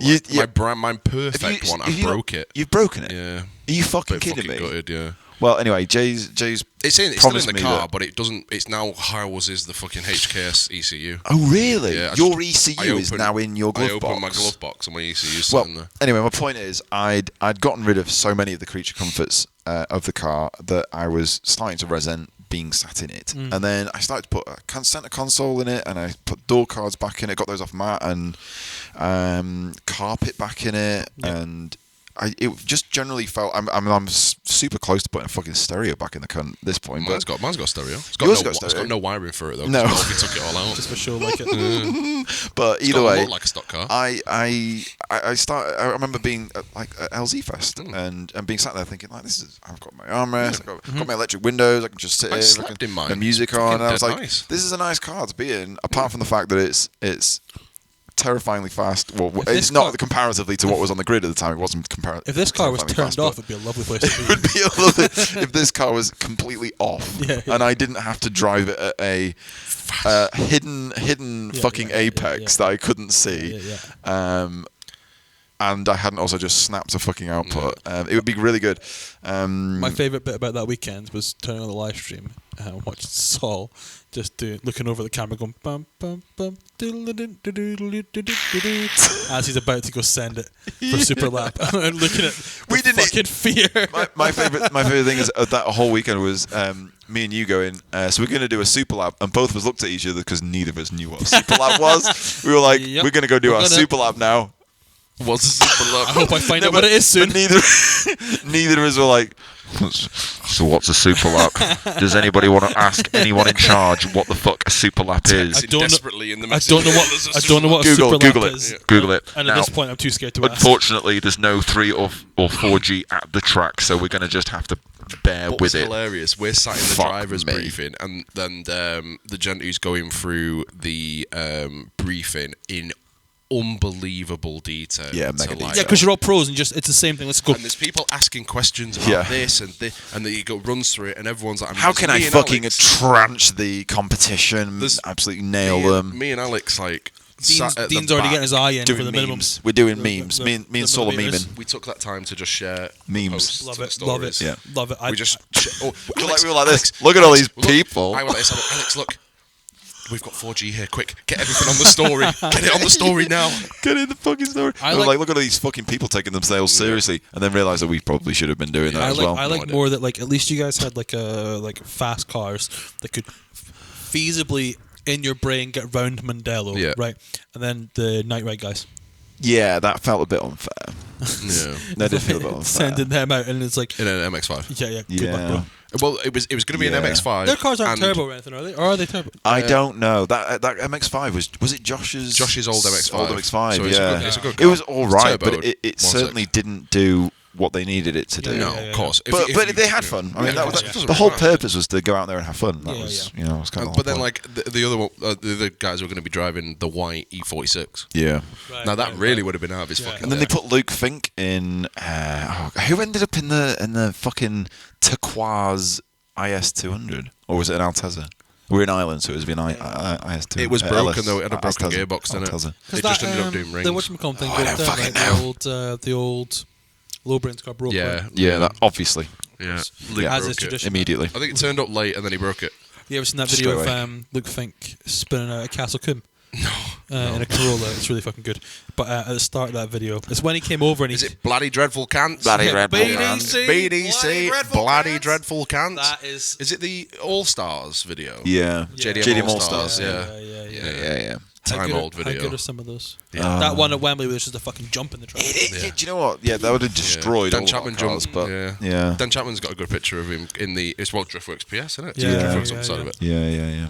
Chapman. It's not the Driftworks PS, but it's got Driftworks sponsored PS. There's also a video of Al Clark and Dan Chapman going out at Coombe and coming at the bottom of the main street, and Dan just goes off. And if you put it in slow enough motion, you see Al's head go through the windscreen, through the side window. Through the windscreen? No, just you put it in slow mo, and the GoPro was stuck onto the glass, so the GoPro goes into the tire. Yeah, it goes into quarry. Wow. It wasn't quarry. Wow. Fuck that. That's a real fuck around and find out track. Yeah, big time. But someone was asking us about going there to drive, and I was like, I'll be honest, I like to drive for fun. Yeah. I don't want to go and do one real fucking fast corner. That's a headache. That's a headache. And really, if you get it tiny bit wrong, fucked. That is my favourite place to go though, because all the drifting is only ever on when there's like a Ford action day. Yeah, Forge action day. Or the Ford days. Yeah, okay. So I went once with Driver X. And Driver X. Not on mushrooms this time. No. And he was doing like. I had to bleep myself again. Bother. And like he just got invited to do drift demos. Right. I said, "Come along, get a problem out there." And he was flying around there, but we would watch all the Ford owners in like their mum's car. Yeah. Right before, and they just go smash. You see someone, someone like died, or it went bad anyway. Yeah. I remember they put out a thing that was like, with the safety is the paramount of like. Yeah, the they put up a Facebook post. Yeah, it's paramount, and I was thinking if I just Google circuit name. Crash comp. It's there. Yours is at the top. It's all there. Yeah, it's good shit. I mean, I've got real no interest in driving there. I kind of would prefer something like Three Sisters that's tight, technical. Something that's less likely to write you and the car off. You're saying that I've got that really good photo of you going flying through Luna.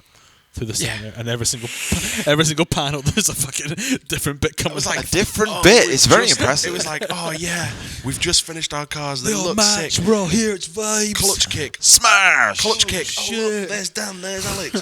Oh my god, I'm still driving. Why was the braking? That was the same event where Toby fucking rear-ended me. Yeah, in a straight line. Yeah. I don't know how that. I still remember. I remember like being about to like I'd done this. And then I was like, right, okay, because it was not a sighting lap as such, but everyone was kind of doing little bits. They weren't linking the track. And then I just get rear-ended. Yeah. And I'm like, hello. I had a really good afternoon. That's at Mayhan as well. What's happening here? Man has an issue with reading the room. I had such a good run with him following me on that day, like later on. Yeah. I did a fucking sick run. He was right behind me. We went into the queue and he was like, yeah. He was like, I'll go first. So I was like, fucking sweet. I'll chase him. First corner. Like 300 mile an hour faster than we went prior, and he just spanned straight into the tyre wall. I was like, and he's just sat in the car. And you're thinking to yourself, imagine if I'd like tried to get on him. We'd all be dead now. But he's like, he looks at me and he just goes, oh god, oh no. He's got his little Uras overalls on, and he's unhappy. Green and yellow hand. Yeah, that was a good car. Yeah, it was. Is it? Has he still got it? No, I think there's been a bit of a switcheroo with. I think he sold it to he who should not be named. Yeah.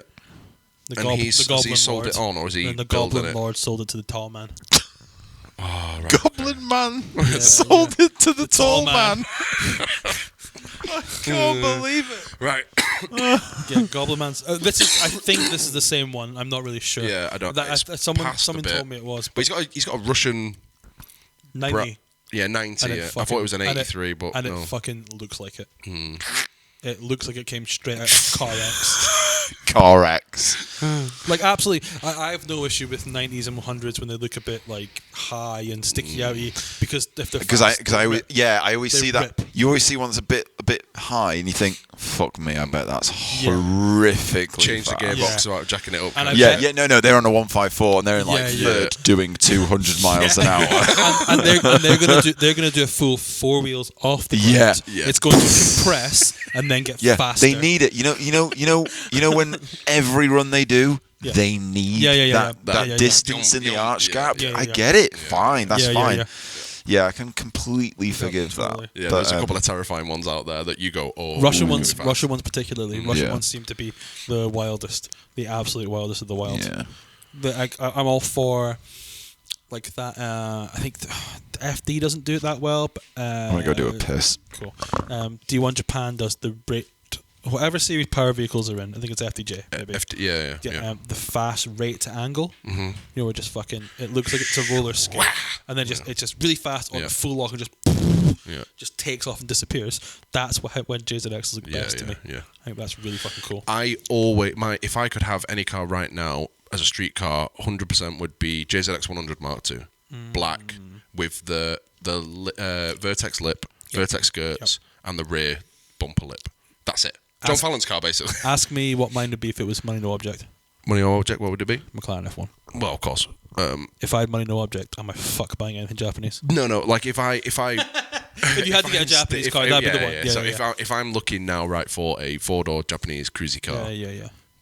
My Verosa was like cool, but not. I was so surprised about how small it was when we went to Driftworks, and me and you were like curled up next to each other. Yeah, it's not big enough. No, it was so strange. It's not 100 or 90 big. No, so you didn't feel even like JZS 160, like GS 300. They're quite a big car. Like there's some space in them, but then still quite nimble. Whereas the Verosa felt like a completely different chassis. Didn't feel like a JZX at all. It felt more like a Laurel. Hello. It felt more like a Laurel. Laurel sized. Yeah, definitely. Which was strange. It's just not the big J. What's Laurel size? Laurels. His Verosa. When I went down to Driftworks and I went to Fraser's house and then we drove. What were you saying? They're narrow boys compared to JZX? Tiny. So small. Very small.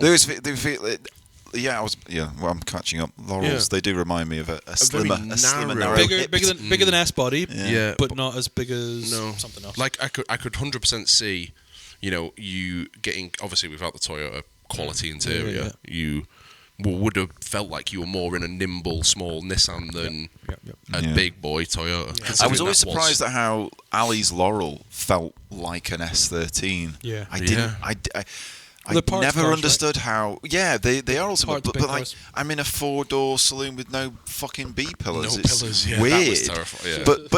But then you drive it and you'd be like, this feels like within a few kilos of his S13. I never really. I don't know how a car that seems so much bigger could seem like a car that's significantly smaller. It's weird. Nice and cool to flow around. Yeah. It's weird. Can you imagine like being Nissan and going, right, we've got the Laurel. What about Zafiro, Gloria, Cedric? How many 4 doors? There's more, isn't there? Are they all or do they use the exact same stuff on the all the same. Not really. Some bits are different. Some bits are different. Right. Which bits? Some. No idea. What if we put R34 4-door bits with S13 bits? But what if we use the knuckles? No, let's not use the knuckles. Let's use the R32 GTSD 3-door knuckles with the S13 rear knuckles, but not with with S14 rear suspension, and then with fuck off. Oh, and you'll definitely not be able to cross-reference this with anything else, and you'll be lost. And when you'll ring Fraser in 2022 to buy these parts, he will just answer the phone politely and instantly. then bash his head against the desk. My C35 was the worst one for it, right? Because, you had a C35. Because it had like L'Oreal. Because you'd think with the age, it's not going to be S13 bits, or 32 bits. It's going to be 14 and 33, 15, sort of 33 bits. You know what I mean? But then it would have all that's obviously you can put. Obviously, you can put S13 and S14 camber arms on either one. It's fine. They fit. They do the thing. They're adjustable. It goes on. Right. It all goes on. The lower arms, all the same. Just different collets or different size. Ball joints and shit. But how about we give it all S14 bits? S14 knuckles, but S13 NA brakes. and S13 lower control arm. Yeah. And when Driftworks sell the two bush, the arms are the same length. The thing is, the same length. When we sell the cheap bush for the S14 one, cool, I'll just get that. Oh, cool, it's S13, so it's expensive. Why? But you know, the thing is, at some point, the people who go, so there'll be higher up people back in the 90s in Nissan who were like, I got this really good idea. I've got this designer. We paid him $100,000 fucking dollars.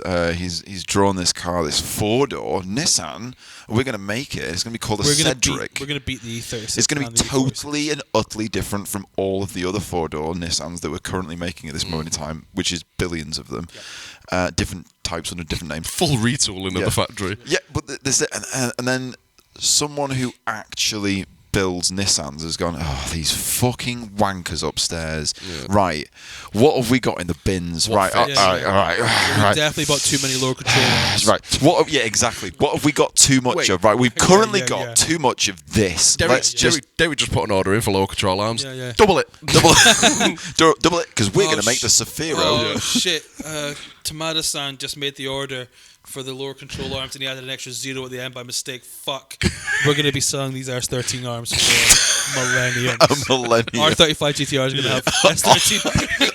R35 GTR. I don't even know what that is yet, but we're going to be using them. We're going to got the R37 GT. Someone with a crystal ball somewhere going, guys, Infinity exists. We can just sell them under that name instead. It's Nissan, because we're idiots. That was another car as well that Abby said no, a granddad car, Infinity M37S. No, it is a granddad car, granted, but it's basically a 370 underneath. There's a lot of good stuff underneath. It's a 4-door, 4-seat, 3 for a lot of reliable good stuff under there. Apart from the engine, which is a Renault engine. Because it's a HR. Yeah, it's a Renault engine. Yeah, but it's the better of the shit Renault engine. It's the better of the shit ones. But it goes... I don't know, fucking Daniel Rose has just railed an HR. It's Daniel Rose, though. It is Daniel Rose, though. Hey, Daniel Rose. Daniel Rose in a desert. Daniel Rose in a desert that's 45 degrees centigrade. Is that not a Seal song? Rose in a desert.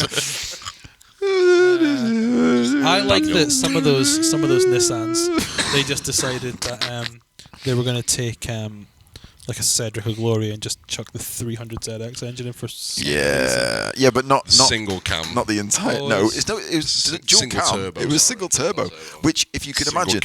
The mad thing about that is they think that they're making it somehow cheaper and easier, but they've made it way more complicated because now you've got to get one big manifold to come round. Difficult to come round on Ali's car. Has Ali's car ever worked? No, it goes around the back. Does it go around the back or it goes around the front? I can't remember. Yeah, I think so. There is one of the banks comes all the way around the back or the front of the engine and goes into the other manifold and goes into this this T28 25G. No, sorry, it's a 25G. And yeah, it's very disappointing. That whole car, or the engine side of it, it seems like somebody was making a point in Nissan. They were like, "This is going to be the engine." Yeah, but it was designed for the MRA4. It's a bit difficult and quite hard to get into. The same with like the MR2 stuff being super difficult to get to. Someone made it a sticking point and was like, "We're committing to it." And they were high up enough that they weren't like, we could put like an easier to work on engine. We've got the RB25 debts or something. They'll go in. Someone was like, "I told you." Last time we talked about this, we're doing it this way. Someone did authority. Oh no, I just think that it'd be way better to put the 25 in. We've got a lot of them. We're going to use them in a lot of models, or maybe a 20 for like a more economy model. And they went, "I told you last time this engine's going in." It's supposed to be in the back of an MR2.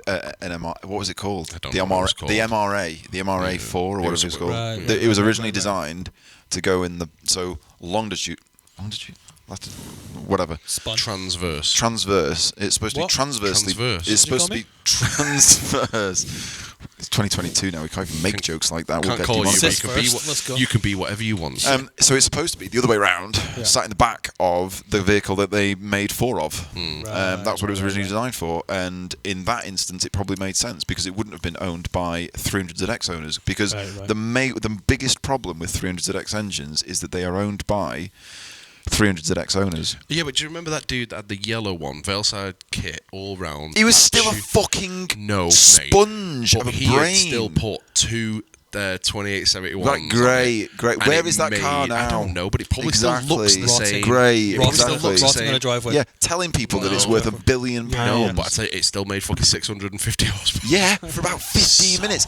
I can tell you now, I can make a 1 litre fucking OHV overhead valve 1 litre 993cc push rod overhead valve shitty engine make 600 horsepower for about 3 seconds. That is no different to a VG. Like a man that worked on his own car. He paid people, so therefore he had some form of reliability. No, that just means that someone else has lied to him, just like everyone else that lies to him about VGs. Are they good? It survived the dyno run. Can I pitch an alternative? Oh, congratulations. Can I pitch an alternative universe? Go on. Where the VG, the 300ZX has a proper engine. An RB25. Yeah.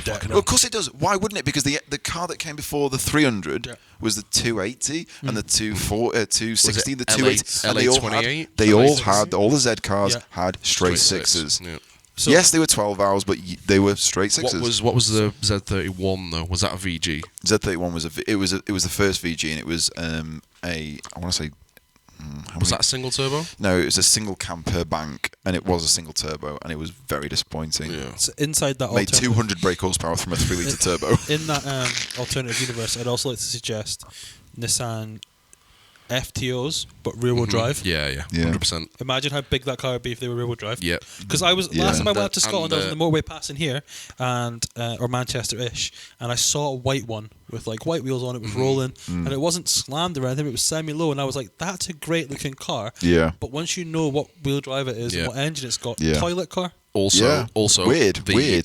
Levin AE 111 rear-wheel drive. Wow. Moon car. But hang fire, right? Great. I've had this conversation with someone. So you take the Integra, okay. I don't know my Hondas. Right? I do. All right, but what I'm saying is, I thought they were well more expensive. I know. Those DC5. I thought DC5s were like 25, 30 grand money. Your AE 111, rusty and fucked. Your AE 111 and your Integra, both in the same vein, very different cars. Yeah. Both front wheel drive. Yeah. But I feel like they had gone from rear wheel drive to setting their sights on the Integras and the fucking Civics and going, right, that's where we're going. That's what we're aiming for. But they completely missed the fucking mark. They missed the whole Honda thing of being light, pretty basic, and but having like a good strong engine to be able to crack on. Here's because there's nothing in a Civic, is there? Fucking nothing. No. Best cars ever. Well, saying that, I got a shot of Lewis's girlfriend had a D16 EJ coupe like I used to have, and I was like, oh, time to some nostalgia here. Have a little show, like, oh, can I borrow to go to the shop? Yeah, no problem. Had a little rip in it, and I was like, this thing's fucking rubbish.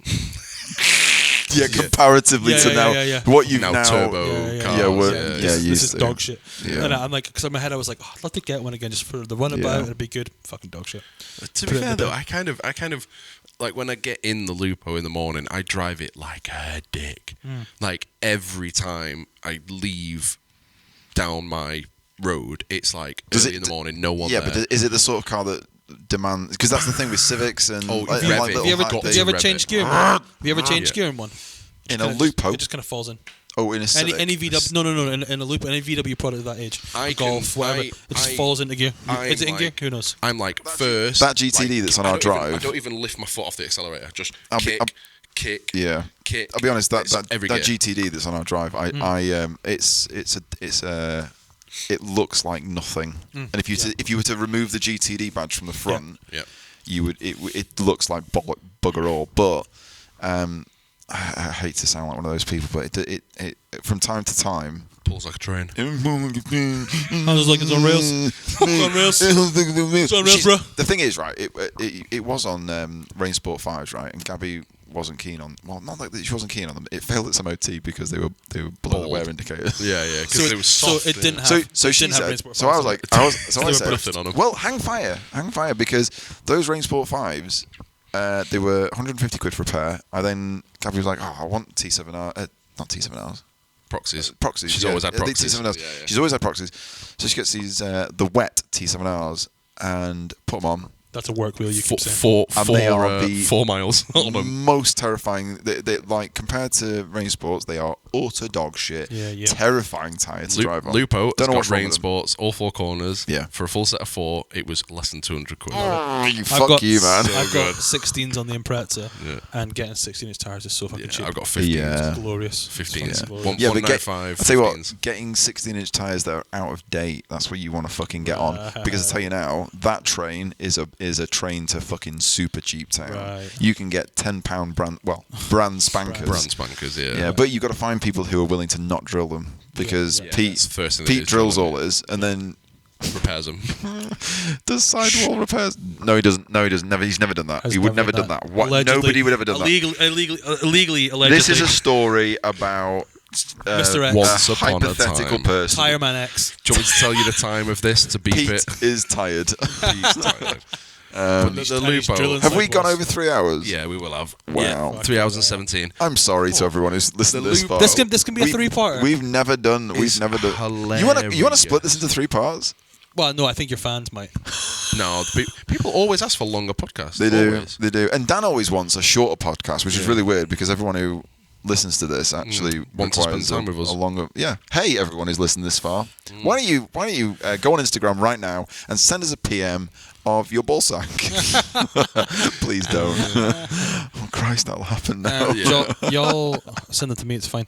Y'all remember when I'm gonna have to blank his name as well. When Turbo Enthusiast X on the Driftworks forum.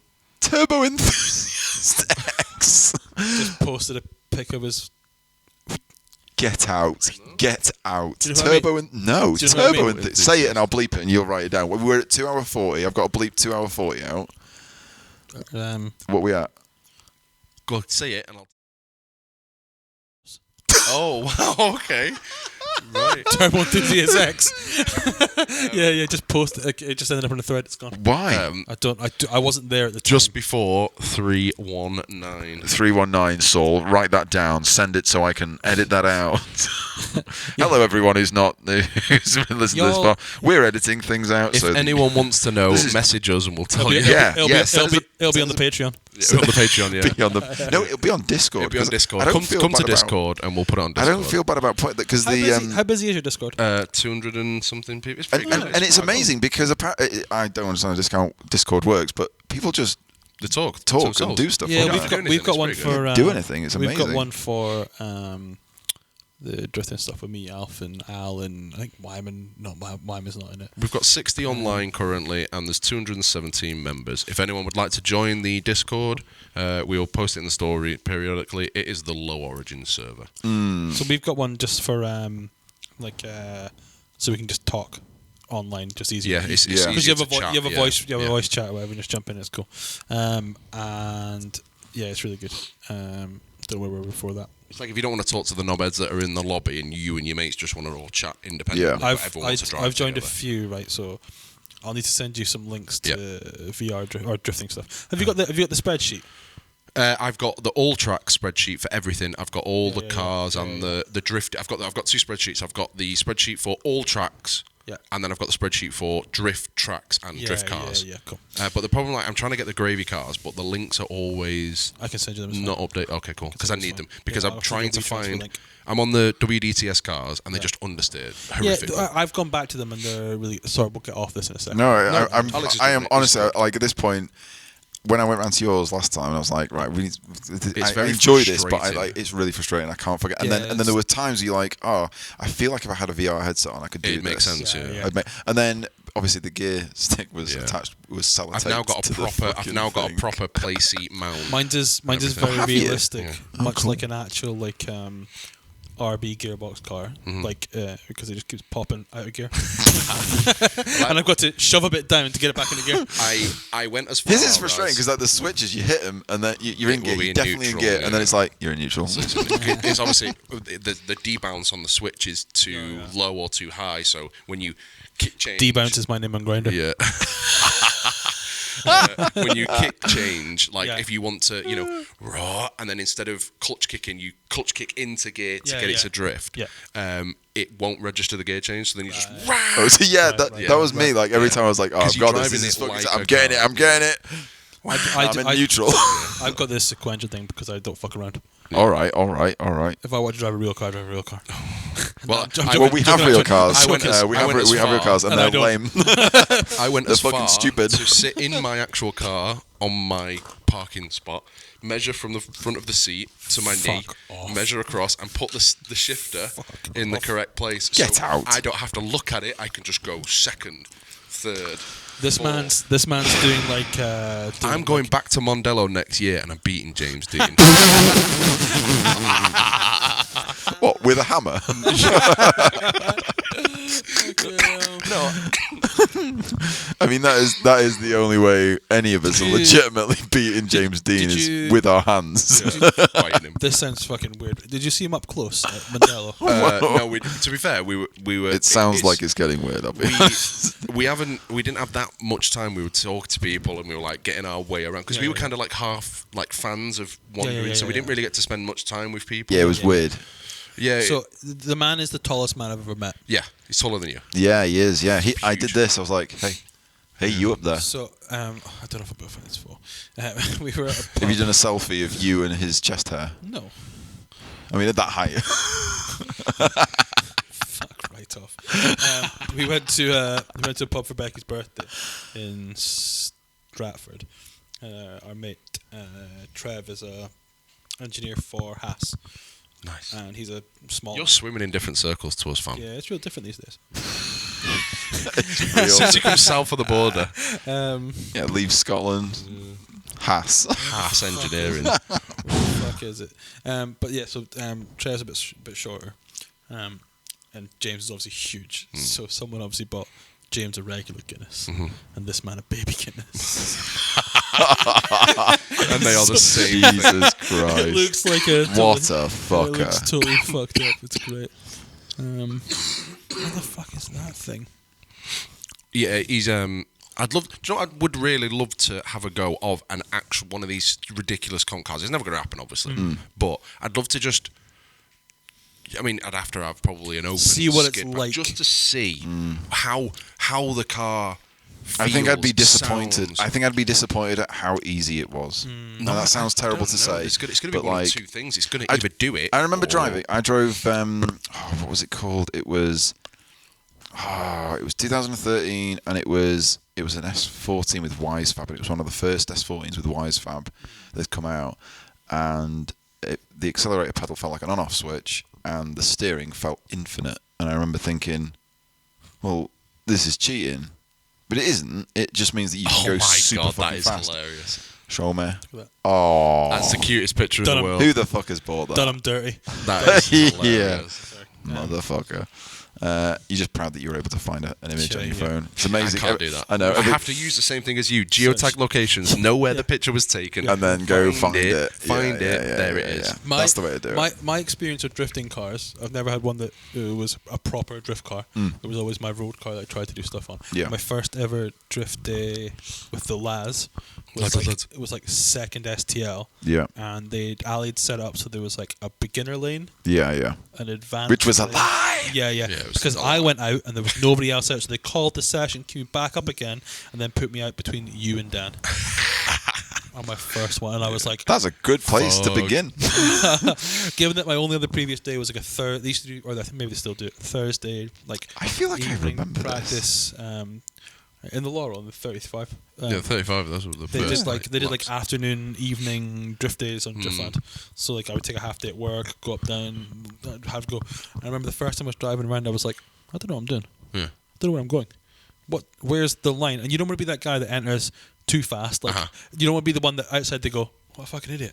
What an idiot. As he plows it up the bank with his backflip. Or you know one that's going really slow and like way too early and stuff. And then that guy... yeah, but you're thinking too much about it at that point. Just go and just try and work it out. But you know that guy... and then when you fuck up, just own it. Just laugh.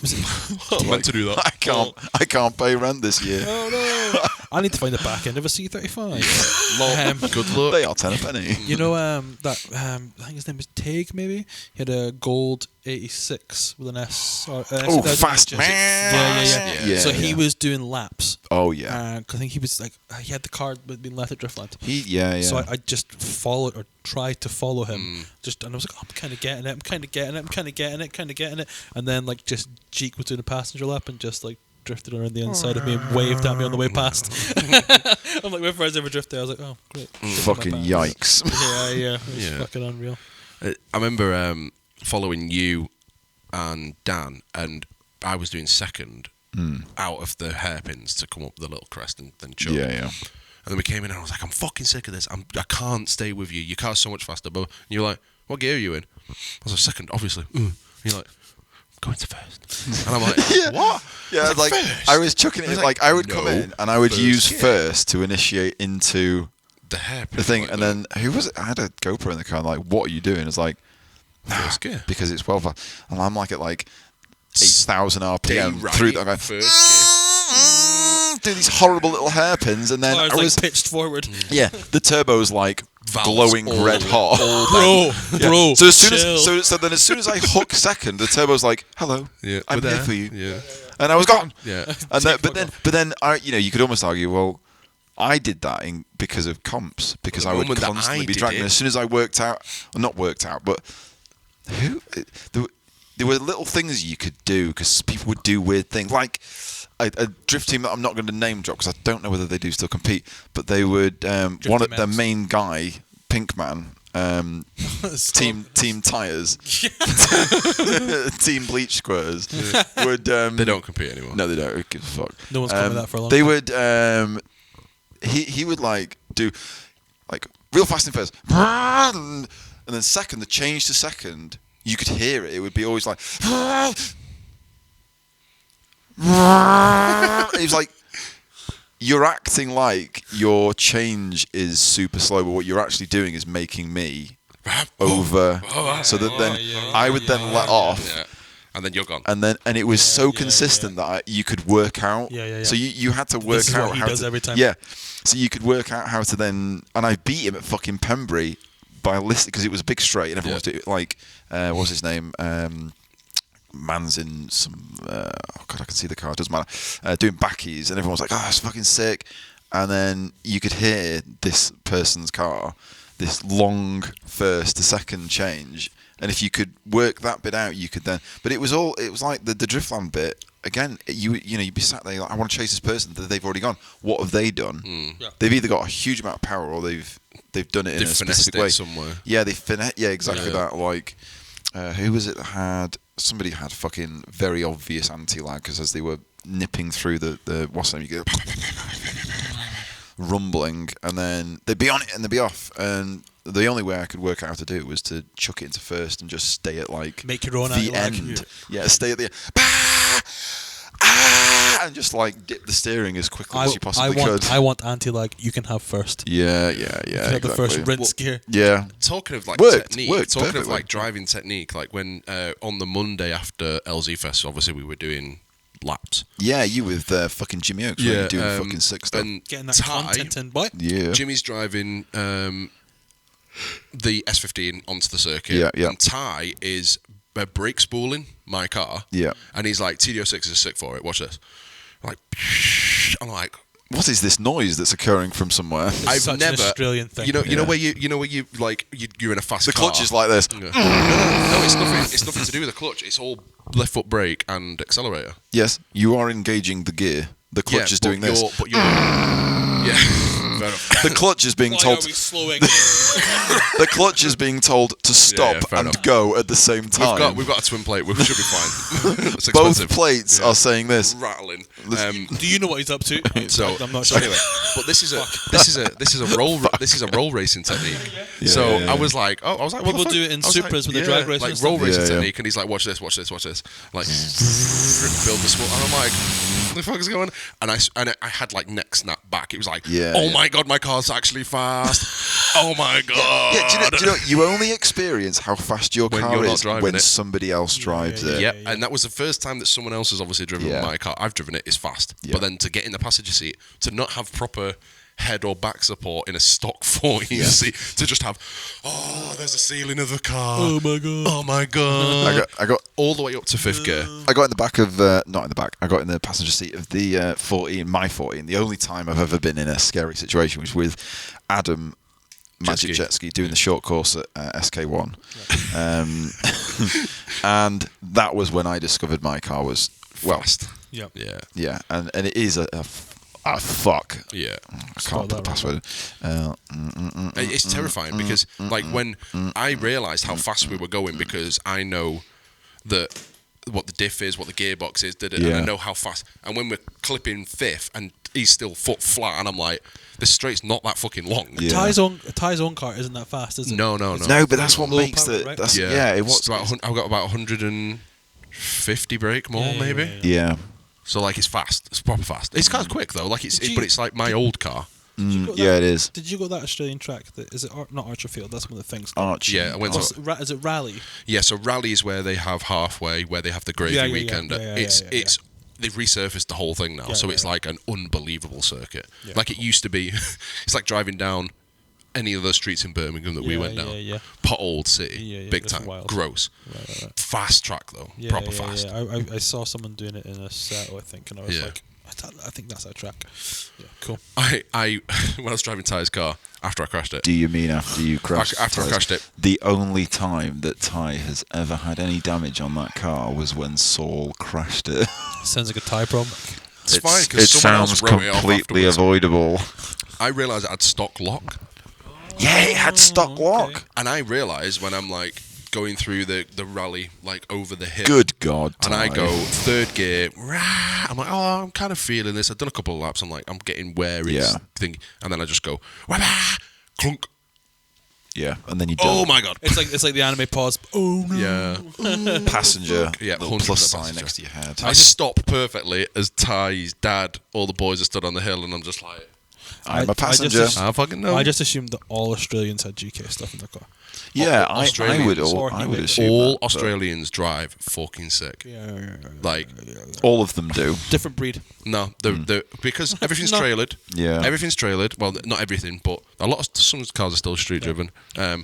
Majority. What fucking cars are street? The Street Carnage boys drove their cars from Queensland to halfway when we were there. Is that not like 80 hours? It's far. 80 hours. It's far. I think it's like the 7 average, house. The average length. The average length of a Low Origin podcast. Well, it's like Tom Wright from wherever he lives to Driftland. France to Driftland. Yeah, France to Driftland. Fine. That's fine. It's far. Doable. But it's not impossible. Yeah. Okay. Impossible. But all of the cars that fucking drive, they're all trailer cars. Yeah. And they drive. They've all got money. They've all just fucking fun. I remember the first time I ever trailered my car and I drove well better. I remember thinking like, fuck you driving. I wish I did this ages ago. I wish I did this when I competed. Here's a hot take. When Low Origin and our friend group started getting trailers, cars started working a lot less. Yeah. Because you didn't have to drive into the event. Yeah, that's true. Yeah. You know what I mean? But I also got through significantly less dry shafts. Yeah. That's fair. That's fair. Yeah, you don't do a set on the way. I got through less clutches. But then also I got into less crashes and I got less points on my license as well. Yeah. Because there's only so many times you can do Bredbury Roundabout. The biggest loss to us is the unit, because a burnout can tell you a lot. Yeah. Do you know what? Sounds stupid. I can't do a burnout outside my house. No, this is the thing. Well, no, you can. But I could, but I'm going to be frowned upon. Yeah. I said as soon as I built this thing out this carport that I was going to, it's good because I can test the car in here. I can do a little burnout. Nope. No chance. No, not at your fucking no, house. because you got. You just neighbours. can't. That's how you end up on. That's how you nowhere. end up on a Facebook group. Neighbours of hell. Neighbours Neighbours from hell. Yeah. This man does burnouts at fucking all times of the night. Yeah, I'd feel kind of bad. But it does. It's annoying because it's a double-edged sword. Definitely things you don't, and then you get to the track and you're like, it's like the handbrake. Drove all the way to fucking Mondello to discover that the handbrake doesn't work. Yeah. That was really lame. Yeah, it's like I think we have guys that turn up at Drift Pro and they've obviously spent whatever the entry fee is, whatever your amount of tires you need is, all your fuel and all that stuff, getting people there if you've got your own hotel or whatever, and then like if something breaks on the first run, you're like, oh shit, that's the end of that. Feel bad for that person because you don't get a refund. No, you paid your money. But like also, I mean, those cars aren't going to drive to the events, but I mean, like maybe better examples when. Was it Sam that did it? No, Alf did an engine. Yeah. The way up to whatever. That's so far. I'd have gone home. Yeah. Bro, if my engine goes, but I'm going home. But when there is a thing though, when you have a catastrophic. I remember that there's 2 times that's happened. Once was at the last Rockingham I went to, where my engine that Dan built was brand new. It wasn't brand new, but it just it did a bearing. It did a bearing, and that was the end of that. And I remember I was pretty sad, but I was also like. Quite glad I could then just chill with the guys. I could just. But then you think, have I come to this event, spent all this money purely to just interact with my friends? Yeah. Could I have just had a podcast instead? I'll tell you what, an entry ticket's cheaper. Spectator ticket's way cheaper. You could even afford a passenger band. Way cheaper. Way cheaper. Yeah, that's the thing. I went up to Rocky once with Al in the Corolla, and we literally took one pair of tires. We were like, we'll drive. What you do? This is so depressing though now. Then we roasted them all. Yeah. And then we had to drive back on cords. And the car's stinking of fuel. Yeah. And there's no air coming in the car. Yeah. And I'm going to pass out. And at one point I thought, I might die. Yeah. I might not wake up. Best weekend ever. Whereas you know when your lungs feel real heavy. Yeah. Whereas went up with that day that all the S15s drove. Yeah. Jumped in with Phil. Got up there. Cool. Came back in the trailer. All good. There was a moment in that Dan was here for this, right? So this was the first time I've ever been out with Phil in a car. Yeah. And it's in the orange 15, right? And it had all just been refixed and everything, and nothing was loose, and it was all good. We'll try to get Phil back and it drifted in. Let's go. And like I think Kane and stuff. Phil's always been into drifting. Yeah, he has always been drifting, but there's gaps. But there's gaps. Big gaps. There's Lamborghini shaped gaps. Yeah. E30 shaped gaps. Yeah. Problems I don't have. Yeah. So this is the first time I've ever gone out with Phil drifting. I've never seen what it's like. Yeah. And Dan's in front, and then Paz is there in his one. Yeah. Tooley's there. Somebody else is there in their one. It's like a 200 grand queue of cars. Yeah. And so it's round a little wiggle. I remember that. I was out there. That was in fact, I think that was the event that my engine did its fucking spin. Yeah. Yes, because I got up there and I think you were already done. Yeah. Done. So Phil's chasing Dan in, chucks on the angle, chucks on the lock, and I'm from me to you with Dan, looking at Dan, just like, I pray to God he does not look back.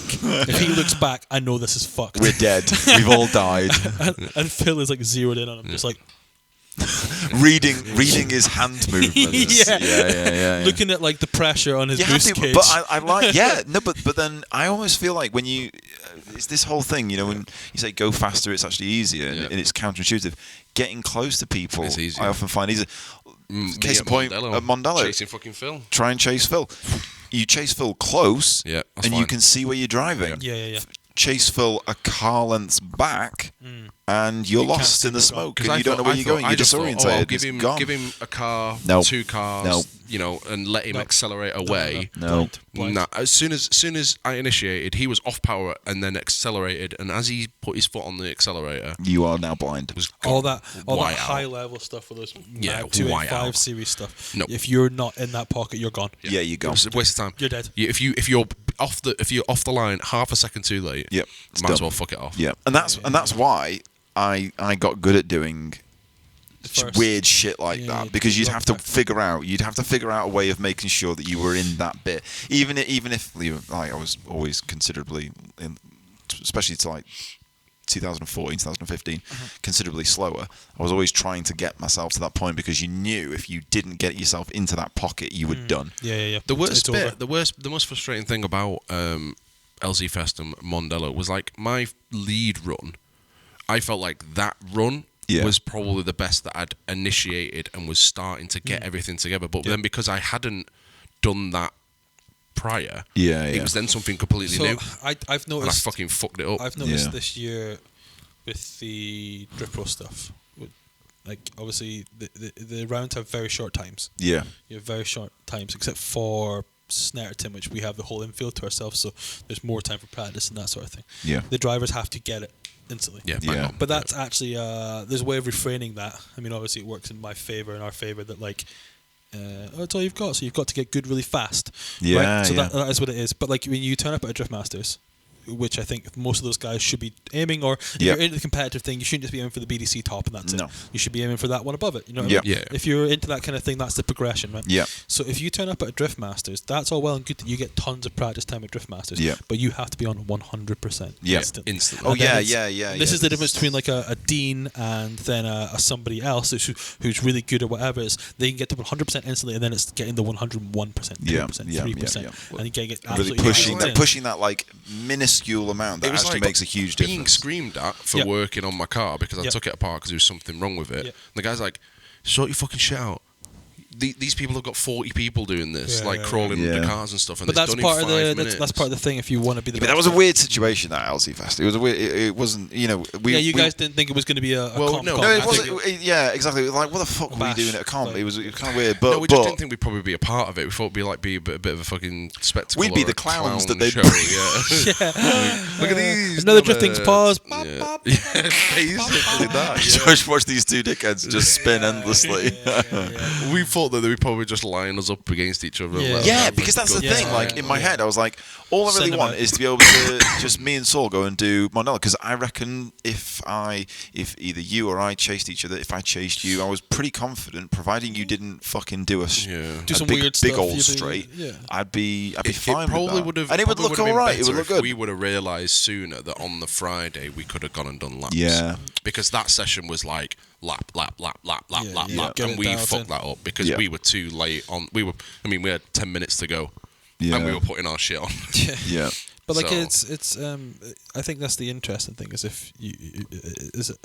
where I was going with that originally was we had people at that Snetterton when we'd run the Drift Pro Lights thing, which was kind of like trying to get an access route to get more drivers, and then that way we got more time, and Alex Graff, so Alex Graff did it. He's never done a comp before, but when like it came up, I was like I know the dude can rip. I've seen the dude rip, and like he's got a good chance, or maybe he has a good chance of being able to do comps. That'd be fucking sick, you know what I mean? Car's fast enough, it's got all the bits, it's a street car, it looks cool, you know what I mean? That'd be good to have him in. And he kind of bottled it a bit. I think the pressure just got to him. It was absolutely bucket. But not like even one kind of rain. It was multiple. It was inconsistent. Everything. And like he kind of sucked like all the runs. Obviously the nerves. You could see the nerves it got to him, and the car wasn't doing what he wanted to, and he couldn't make the adjustments. I know the guy can drive in the rain. I've seen him do enough like street stuff to know he can do it. And it wasn't until like he got into his battles, like his chase run, he just did like a 360. Like spun out, and it was like stylish, whatever. But then on his lead run, he obviously had that thing with the nerves. So we're like, "Fuck, we got to do this." Sick lead run, but obviously it doesn't work like that in comps. No. And I think that if you'd had more chances, and obviously in your lead run, when you're forced to have to do the thing, and you've got the person behind you, your brain unlocks that extra bit. You know, like the ability that like mothers are meant to get when their kids trapped under a car, they lift their arm up in the air, and your brain goes like, we've got to do this. Yeah, we have to do this. But being put in the lead position usually does do that for people. Yeah. It's weird, isn't it? That's quite a regular thing for people. You put them under pressure, like proper pressure, where if you fuck up, you lose your car. You might write your car off. Yeah, but it's not just that. It's that you'll lose your car and you'll probably fuck up some randomer's car as well. Yeah, totally. At that point, you've got to get it fucking right. There's definitely people out there who. So what on a Drift Pro-y weekend? What do you do there? What's your? I just do commentary. You just commentary. So I'm in the tower with so Maz is head judge. You know Maz Midge? Yeah, good dude. Tyler Kelly's the other judge, who has been sort of a spotter for a bunch of people throughout time. Yeah, the man has like the Rain Man like memory for like runs and stuff. Like it's very rare that I come across people that are as nerdy into like the drifty bits. But him more so for like UK stuff. He's from near it's Pembrey in Wales. Yes. So he's South Wales. So he's from near Pembrey. He's Right. Welsh, and used to like cycle down at like 14. No And way. like spectating stuff, like with cycling. It's like me riding to Cheadle Royal, unknowingly watching Alex and Carge in his Supra. So he's like one of the judges, and then for a while when the R32 wasn't finished, Martin was judging as well. Yeah. Martin's a driver liaison as well. So for the series, and Julian Smith has been taken over. Yeah, as well. yeah. So it's cool people in town. Good fun. I think the whole point of Drift Pro is to try and give drifting a better look, competitive edge. Because do you not think it's weird that like drifting back in the day used to be on Men and Motors on TV? Yeah. Yeah. When like the cars weren't super technical, they were road cars, a bit modified in ways or whatever. And now drifting is more popular than ever. Yeah. And they don't have that. They don't have that because a lot of bridges have been burned in the past. It's not just that; it's the way in which the word mainstream media. Yeah. The word mainstream media is such a peculiar one now because almost in order to be successful, you need to desperately stay away from the word mainstream media, which you would almost classify Men and Motors as a mainstream media. So in order to be successful, you almost need BBC, your own. If BBC One want to do a drifting special, everybody that we know that's into drifting goes fuck off. Like I don't want to. Oh, they're going to do another drifting special, are they? Whereas if you see Co-Championship on, you won't do that. You know, it's way better. Yeah. It comes back to the X Games. Exactly that. Yeah. So I think like Drift Pro now with like obviously the MSA tracks. You know, but this is the thing. Like getting onto like I always enjoyed when there would be a Three Sisters or a Buxton or whatever in between these fast tracks. Because it was kind of like a rally special stage. You know, you had to get a man who was ringing like a 700 brake, whatever, 800 brake, whatever. They then have to slow it down and do it. And then at one point, those tracks stayed. The fast tracks stopped for whatever reason. And now we've just got the slow shit. Yeah, which there is a place, and I think there's a weird. I think at the start there was a weird thing where people were like, you can only like BDC or Drift Pro. Yeah. But really, Drift Pro needs BDC to exist. Yeah, of course. And I'm all for Drift Pro and BDC to both exist. They're both different things. This is like a select set of drivers, invite only, fast tracks. But my reason and involvement for wanting to get involved is if you want to have these tracks and you want to have these championships, you have to do licensing days. Yeah. And if you have to do licensing days, you're not going to have it on Silverstone, you know what I mean? But you're going to have it on some place. I mean, I got my pro license at Silverstone. Yeah, but that was back before they worked out what drifters did. You know what I mean? Before somebody ruined it. It was on the car park, Fraser. But you know, like there's got to be a place for you to do licensing. Yeah. You know, whether it's Tarmac Lake at Donington, Infield, Snetterton, or like Silverstone Car Park or Silverstone. Like, do they have an area? A square? Silverstone. Just literally the car park. It was just a car park. You know, you have to be able to do a licensing day. You have to have those places because you can't have it on a championship event. Yeah. And if you can do that, that means there's venues to go drifting, which means my friends can go drifting. Yeah. Like I want to see the homies go drifting. Exactly. That's my reason for getting involved in this. But also, I do really like pro drifting or high level drifting because it is fast and it's mad. Yeah. But I also like being able to show people drifting for the first time. They've never seen it before because they, you know, I mean, these events run with Time Attack. The Civic Champ, or it's not Civic Championship anymore. It's a Honda Championship where there's like a tire rule for whatever. And then there's car show. There's always a car show at these things, all these ones.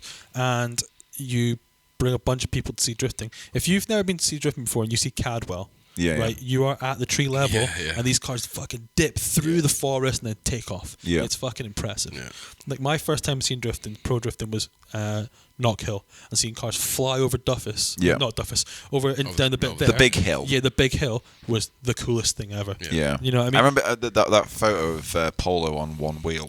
Is incredible. Like that is so much. Like it was the real eye opener my first ever year, and that was the final round, and I was just like, fuck, this is so fast. This is like, I remember putting it into fourth gear going, am I genuinely... It was a run-up. It was an SR. It's a long. It was an SR stock gearbox, and I was like, I'm in fourth gear, and then the following year, I pulled my keys out of the ignition as they went over it. And then they made that rule about not having ignition barrels anymore, which is a bit fucking lame, but whatever. Yeah, it's all my fault. Which is rightfully so. I had a fucking key. I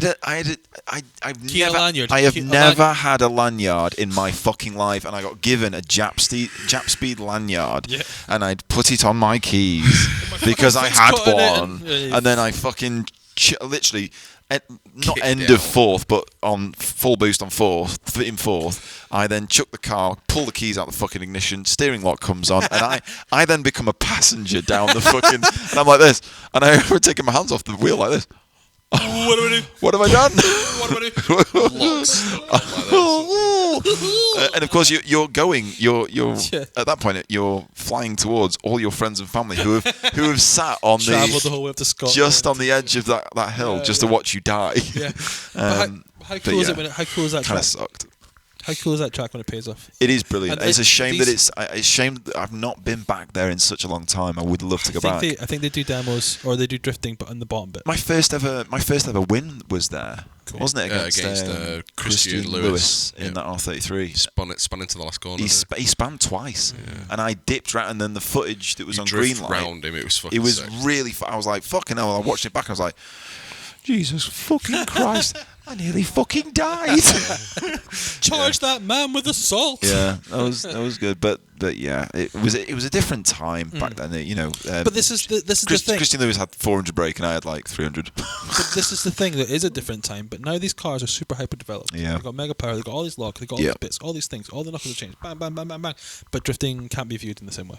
Yeah. Or if you go to a BDC Isn't that weird? Yeah. I think the BDC thing is. But this is to do with media as well, and how media is. Yeah. So this perceived. is why they've been doing Drift Pro for a bit. Yeah. And I got brought in last year, so 2021. Where the fuck are we? What year is this? 2021, and I basically just got brought in one round because Maz used to be the commentator and he was unwell, so I had to go in and I did a fucking shit job of it. But I saw what they were doing and what they wanted to do, and the whole thing where like all the drivers get a tent with their name, they get given hero cards. So like if you have people who've never seen drifting before, they come and see it and they go, oh, this is fucking cool. And it is only short bursts, and the criticism is like it's a sideshow thing. It won't always be.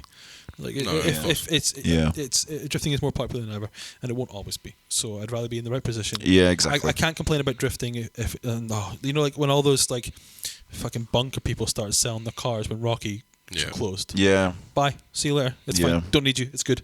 I want this to carry on. Yeah. You know what I mean? You can't talk shit about UK drifting and not be a part of it or a part of trying to fix it. Yeah. So I was saying to Saul earlier when we were inside, I think that of that is two columns. Yeah. People who are involved in it, so drivers, people who attend every event or whatever. Yep. Are into it, are up to date with it, and they can talk shit about it because they go do something. Yeah. Well, the drivers can be unhappy with situations because they're the ones who pay the bills. They're the ones who go to it. You know what I mean? Yeah. There's people outside of it who aren't doing drifting, who can't go. Well, it's shit. It's shit and it's fucked. Yeah, it's shit. They don't have an opinion. But they're not trying to help. Yeah. So I don't think you can. Like my thought being like if I got involved, I don't think I'm the person to save it.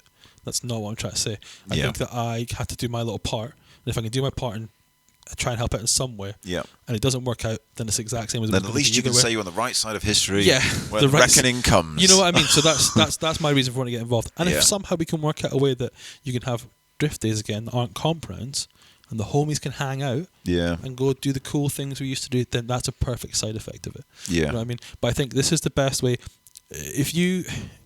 My criticism of the BDC is that there's so many drivers that it's hard to work out who is what and who is who. You know what I mean? It's overwhelming, and a whole day is a lot. Whereas Drift Pro swings the opposite way, and it's too short, I think. Yeah, there's 16 drivers. Yeah, but you can work out. Yeah, it does have big EDC vibes. Well, it's Barnes, so. But my thing being that like if you take somebody to a Drift Pro round and they've never been to drifting, like obviously you're not explaining it every time, like, oh, you pull the handbrake or whatever, but you see the drivers, they've got a little card with their name and their sponsors on it. The drivers they'll sign it, they'll send it off, they'll do whatever. You can then get to see that driver 3 or 4 times in the day or whatever. And if you're in the really good spectator spot, like if you're at Cadwell, spectator spot's sick. If you're at Brands, you've got the whole of like clearways, and that's really fast, that's really fucking cool. Where else does it go? Snetterton. If you're on the infield, you're at car level. And it looks like a mini version of Fuji, and it's fast. I mean, this year we got rained out, unfortunately, but you can see that stuff coming through. It's really sick. If you go to Alton, I'm trying to remember what the Alton layout was, but like you're up close to a lot of this stuff. You see a lot of stuff, and I think it's real interesting. The way that drifting got me, I wanted that to be somebody else. Because that's how you get, and like we can all act that like if we stay closed-minded, it doesn't help anybody. No. And it all dies, and then you're all left with like 50 grand in the hole. Yeah. In a box that you can't take anywhere. Yeah. Whereas, which is very much where things felt in 2019. Yeah. 1920. It was grim. There was a UK championship, but there was nowhere to go. Yeah. So how did you learn how to drift? How do you get? It felt very similar to how I began drifting, where it was like, if you want to do anything, you got to do comps. Yeah. And that was it. Yeah, which is not everybody wants to do comps. You know what I mean? But I do feel like we've been very guilty of complaining that there aren't enough places to do just fun drifting. But then there has been over the past 2 years a massive problem with that. But then, granted, that's been because of COVID and all sorts of other reasons. But I do feel like things are certainly opening up more for like laid back sort of non-comp style stuff, and that's great as long as it's accessible to people. I understand why these tracks are so hesitant. You know what I mean? Because you've got a picture of drifting in your mind. Yeah. And it's like the bangers. Yeah. They tear it up and they wreck everything or whatever. It doesn't help that big Buxton does stay on the roster. Yeah. Buxton's great in many respects, but it's the UK needs Buxtons. You know what I mean? But then there's also, if you're providing the British Drift Championships with a circuit, you're expecting the likes of the Three Sisters, the Teessides. There's none of those middle venues now, really, because obviously the BDC's not got the MSA events. Sorry, access to the MSA venues. But then the problem wasn't with Buxton as a circuit, because Buxton as a circuit I don't know, man. They stopped people from bringing food. There was yes, some but they also... no chairs, and also I'm selling chairs. They and £45. No breathing the air in the vicinity.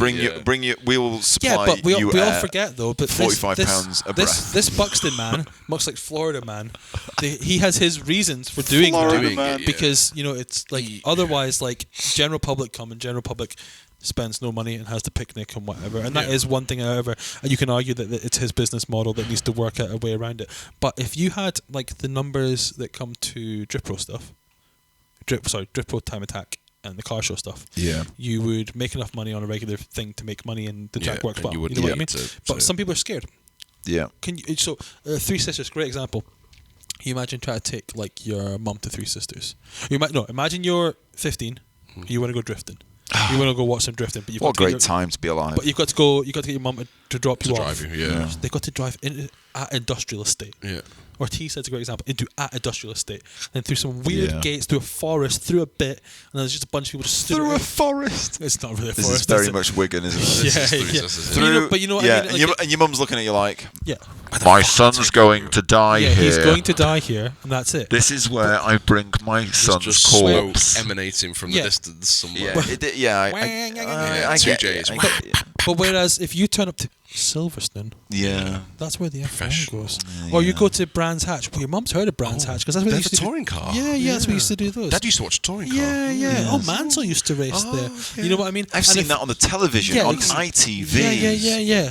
Christian Guru Murphy went round in a track once there. You know what I mean? If you go to these places that are actual places, it's got a different ring to it. And here's the other thing: if drifting is dying in the UK, why is on the heat map? So you know what heat map is? I know what a heat map is. I don't know the heat map. The heat map for Goodwood. Okay. So when the COVID stuff happens and for safety and stuff, they have like the sensors that tell them how many people are in a certain area, so you don't get crushes.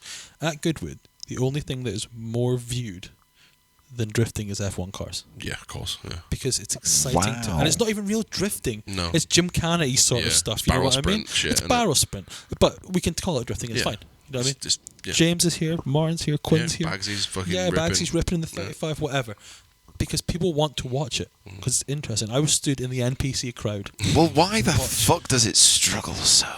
Because you have to go to sketchy venue. Yeah. And real venue doesn't want Mr. Driftmate coming in because remember how weird he was with giving us money that one time. I hear all these stories about old drift promoters from like your Pazes and stuff. When you would turn up for whatever BDC round it was back in the day, previous owners back. JDM All-Stars. In fact, no, it's not even BDC. It's before BDC. JDM All-Stars. Yeah, and like no, it was EDC. EDC. In between then, so not EDC. So not EDC. No. I think JDM All-Stars is the one. I don't know who. Or it could the stories I've heard is JDM All-Stars. You turn up at the gate and they're like, "You're not coming in until he turns up and pays us." Oh yeah. You know what I mean? Yeah. I think that was Trafford Centre. Yeah, it was JDM All-Stars. Yeah.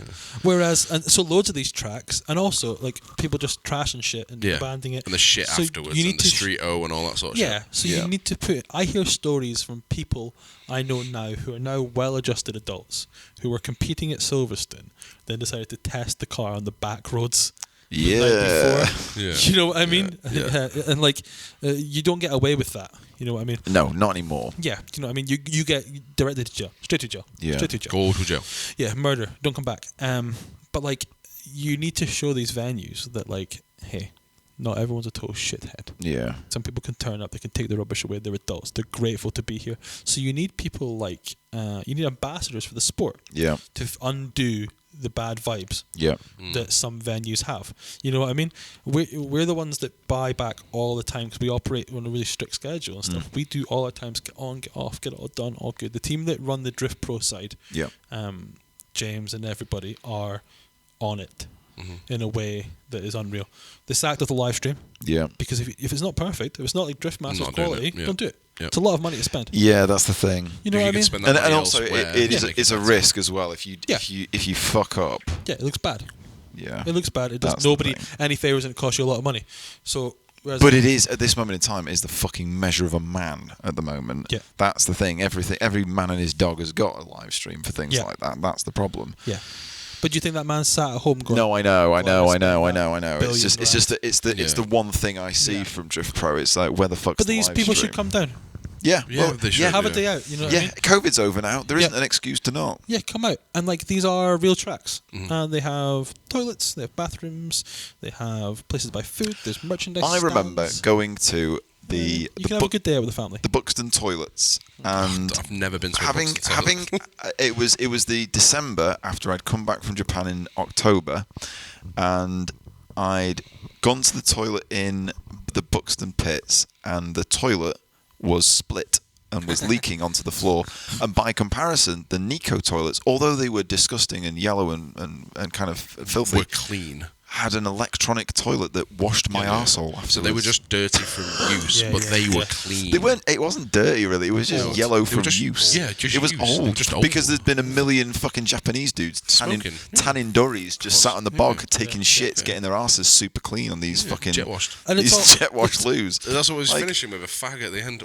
Yeah. Because those arse jet washed. That's the thing. If you can get somebody to come to Brands Hatch and they enjoy drifting, that's cool. Then the kid gets into drifting. They want to come to the next thing, and the next thing's a BDC round. Cool, everybody wins. Yeah. Everybody fucking wins. Everybody fucking wins. You know what I mean? And on that, we're at 4 hours. Jesus Christ. This is by far and away. People ask for long podcasts. They do. If you listen this far, no time. Messages on fucking Instagram and say, "Hey, I am the only person who listened this far." And if you do, we will send you a free sticker. Maybe we won't. This is a perfect time. Maybe we will. For anyone who's purchased merch, if you attend venues that we're... Are you really going to do this, Saul? Yes, I will. All right, okay. If you attend venues where we're driving at, feel free to come along, show us your merch that you're wearing to the event. Yep. Come along, get in the passenger seat. You must have a wristband. You must have been and filled in all the details that require you to be a passenger at that circuit. Come along, get involved, get in the cars. So we did say we were going to do this ages ago, and then we never did it. Yeah, I think that's fair. I think it's fair. Yeah, if we're at an event, we do it. Passenger laps are available. We don't want to charge people to pass. You should do. We want people to come along and get involved. You do what PewDiePie did. You know, he used to have a code. And say the N-word randomly in a live stream. In a video game. No, he used to have a thing Idiot. to stop. Like it used to be like you would be like, "Oh, it's PewDiePie," and he would just keep going.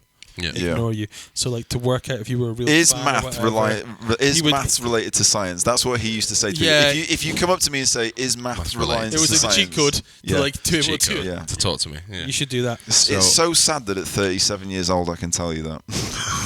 PewDiePie's your guy, though. He was. I've not since he moved to Japan. I've not watched any of his shit because all of his shit's like, oh my god, we bought these big old Toyotas and we had loads of fun. And in my head, I'm thinking, oh my god, this is going to be the video that crosses over my old interest in PewDiePie and drifting, and it isn't. Yeah. Well, saying that, I got into Trash Taste podcast. Into who now? Trash Taste podcast, really really good. Okay. And they did a drifting special at Bisu. Nice. And I was like, what the fuck is going on here? Wow. So they rented like 3 cars and they were all shit at them. But then they went in the 110 taxi on Toge with Suinaga driving. And Suinaga, I mean, they can speak Japanese a bit, quite well actually. One of them is Japanese, and they like don't speak to Suinaga really, and he's just like looking at them going, like, "You're going to die." Launched it up the Toge. But then after that, they had Alexi on the podcast. Oh, no way. And he like explained drifting a bit more to them. Yeah. That's hilarious. Yeah, there's nothing more fun than screaming in the back of a passenger. The E46 short runs at SK Piz short runs. Yeah. I would happily go and do that on a regular basis. We should go see Adam and just do short runs regularly and scare the fuck out of us. Well, we need to go to Mandela once they finish. Yeah, the GS. Once they finish, the Verosa. Okay. That's what Dave and that bucket that's what he wants. 4 bucket but they've got obviously. I don't know. No, we can't talk about it. What? Doesn't matter. It's fine. I'll talk about it after they turn this All right, let's turn this off. Anyway, anyone that has purchased merch from us, bring it where it's events. Come and see us. We will happily take you out in the cars. We want to give something back. We don't want to charge people for passenger laps. Obviously, we pay. We're essentially charging you by buying the merch. Because you're getting something back from it. You can send me money for passenger laps. Yeah, send money to Fraser. Fraser at a job that he won't admit to having right now for some strange reason.com. Well, no, I can say now where. Oh, you can because we're 4 hours deep. Yeah, just in case we said some stuff that got me fucking sacked. Doesn't want to get sacked. Right, we love you all. I'm going to do some clapping. You've been listening to the Law Origin podcast. Thank you for listening this far. If you have listened to this far, is maths related to science? I've drank some Jameson's. Goodbye. Bye. Bye.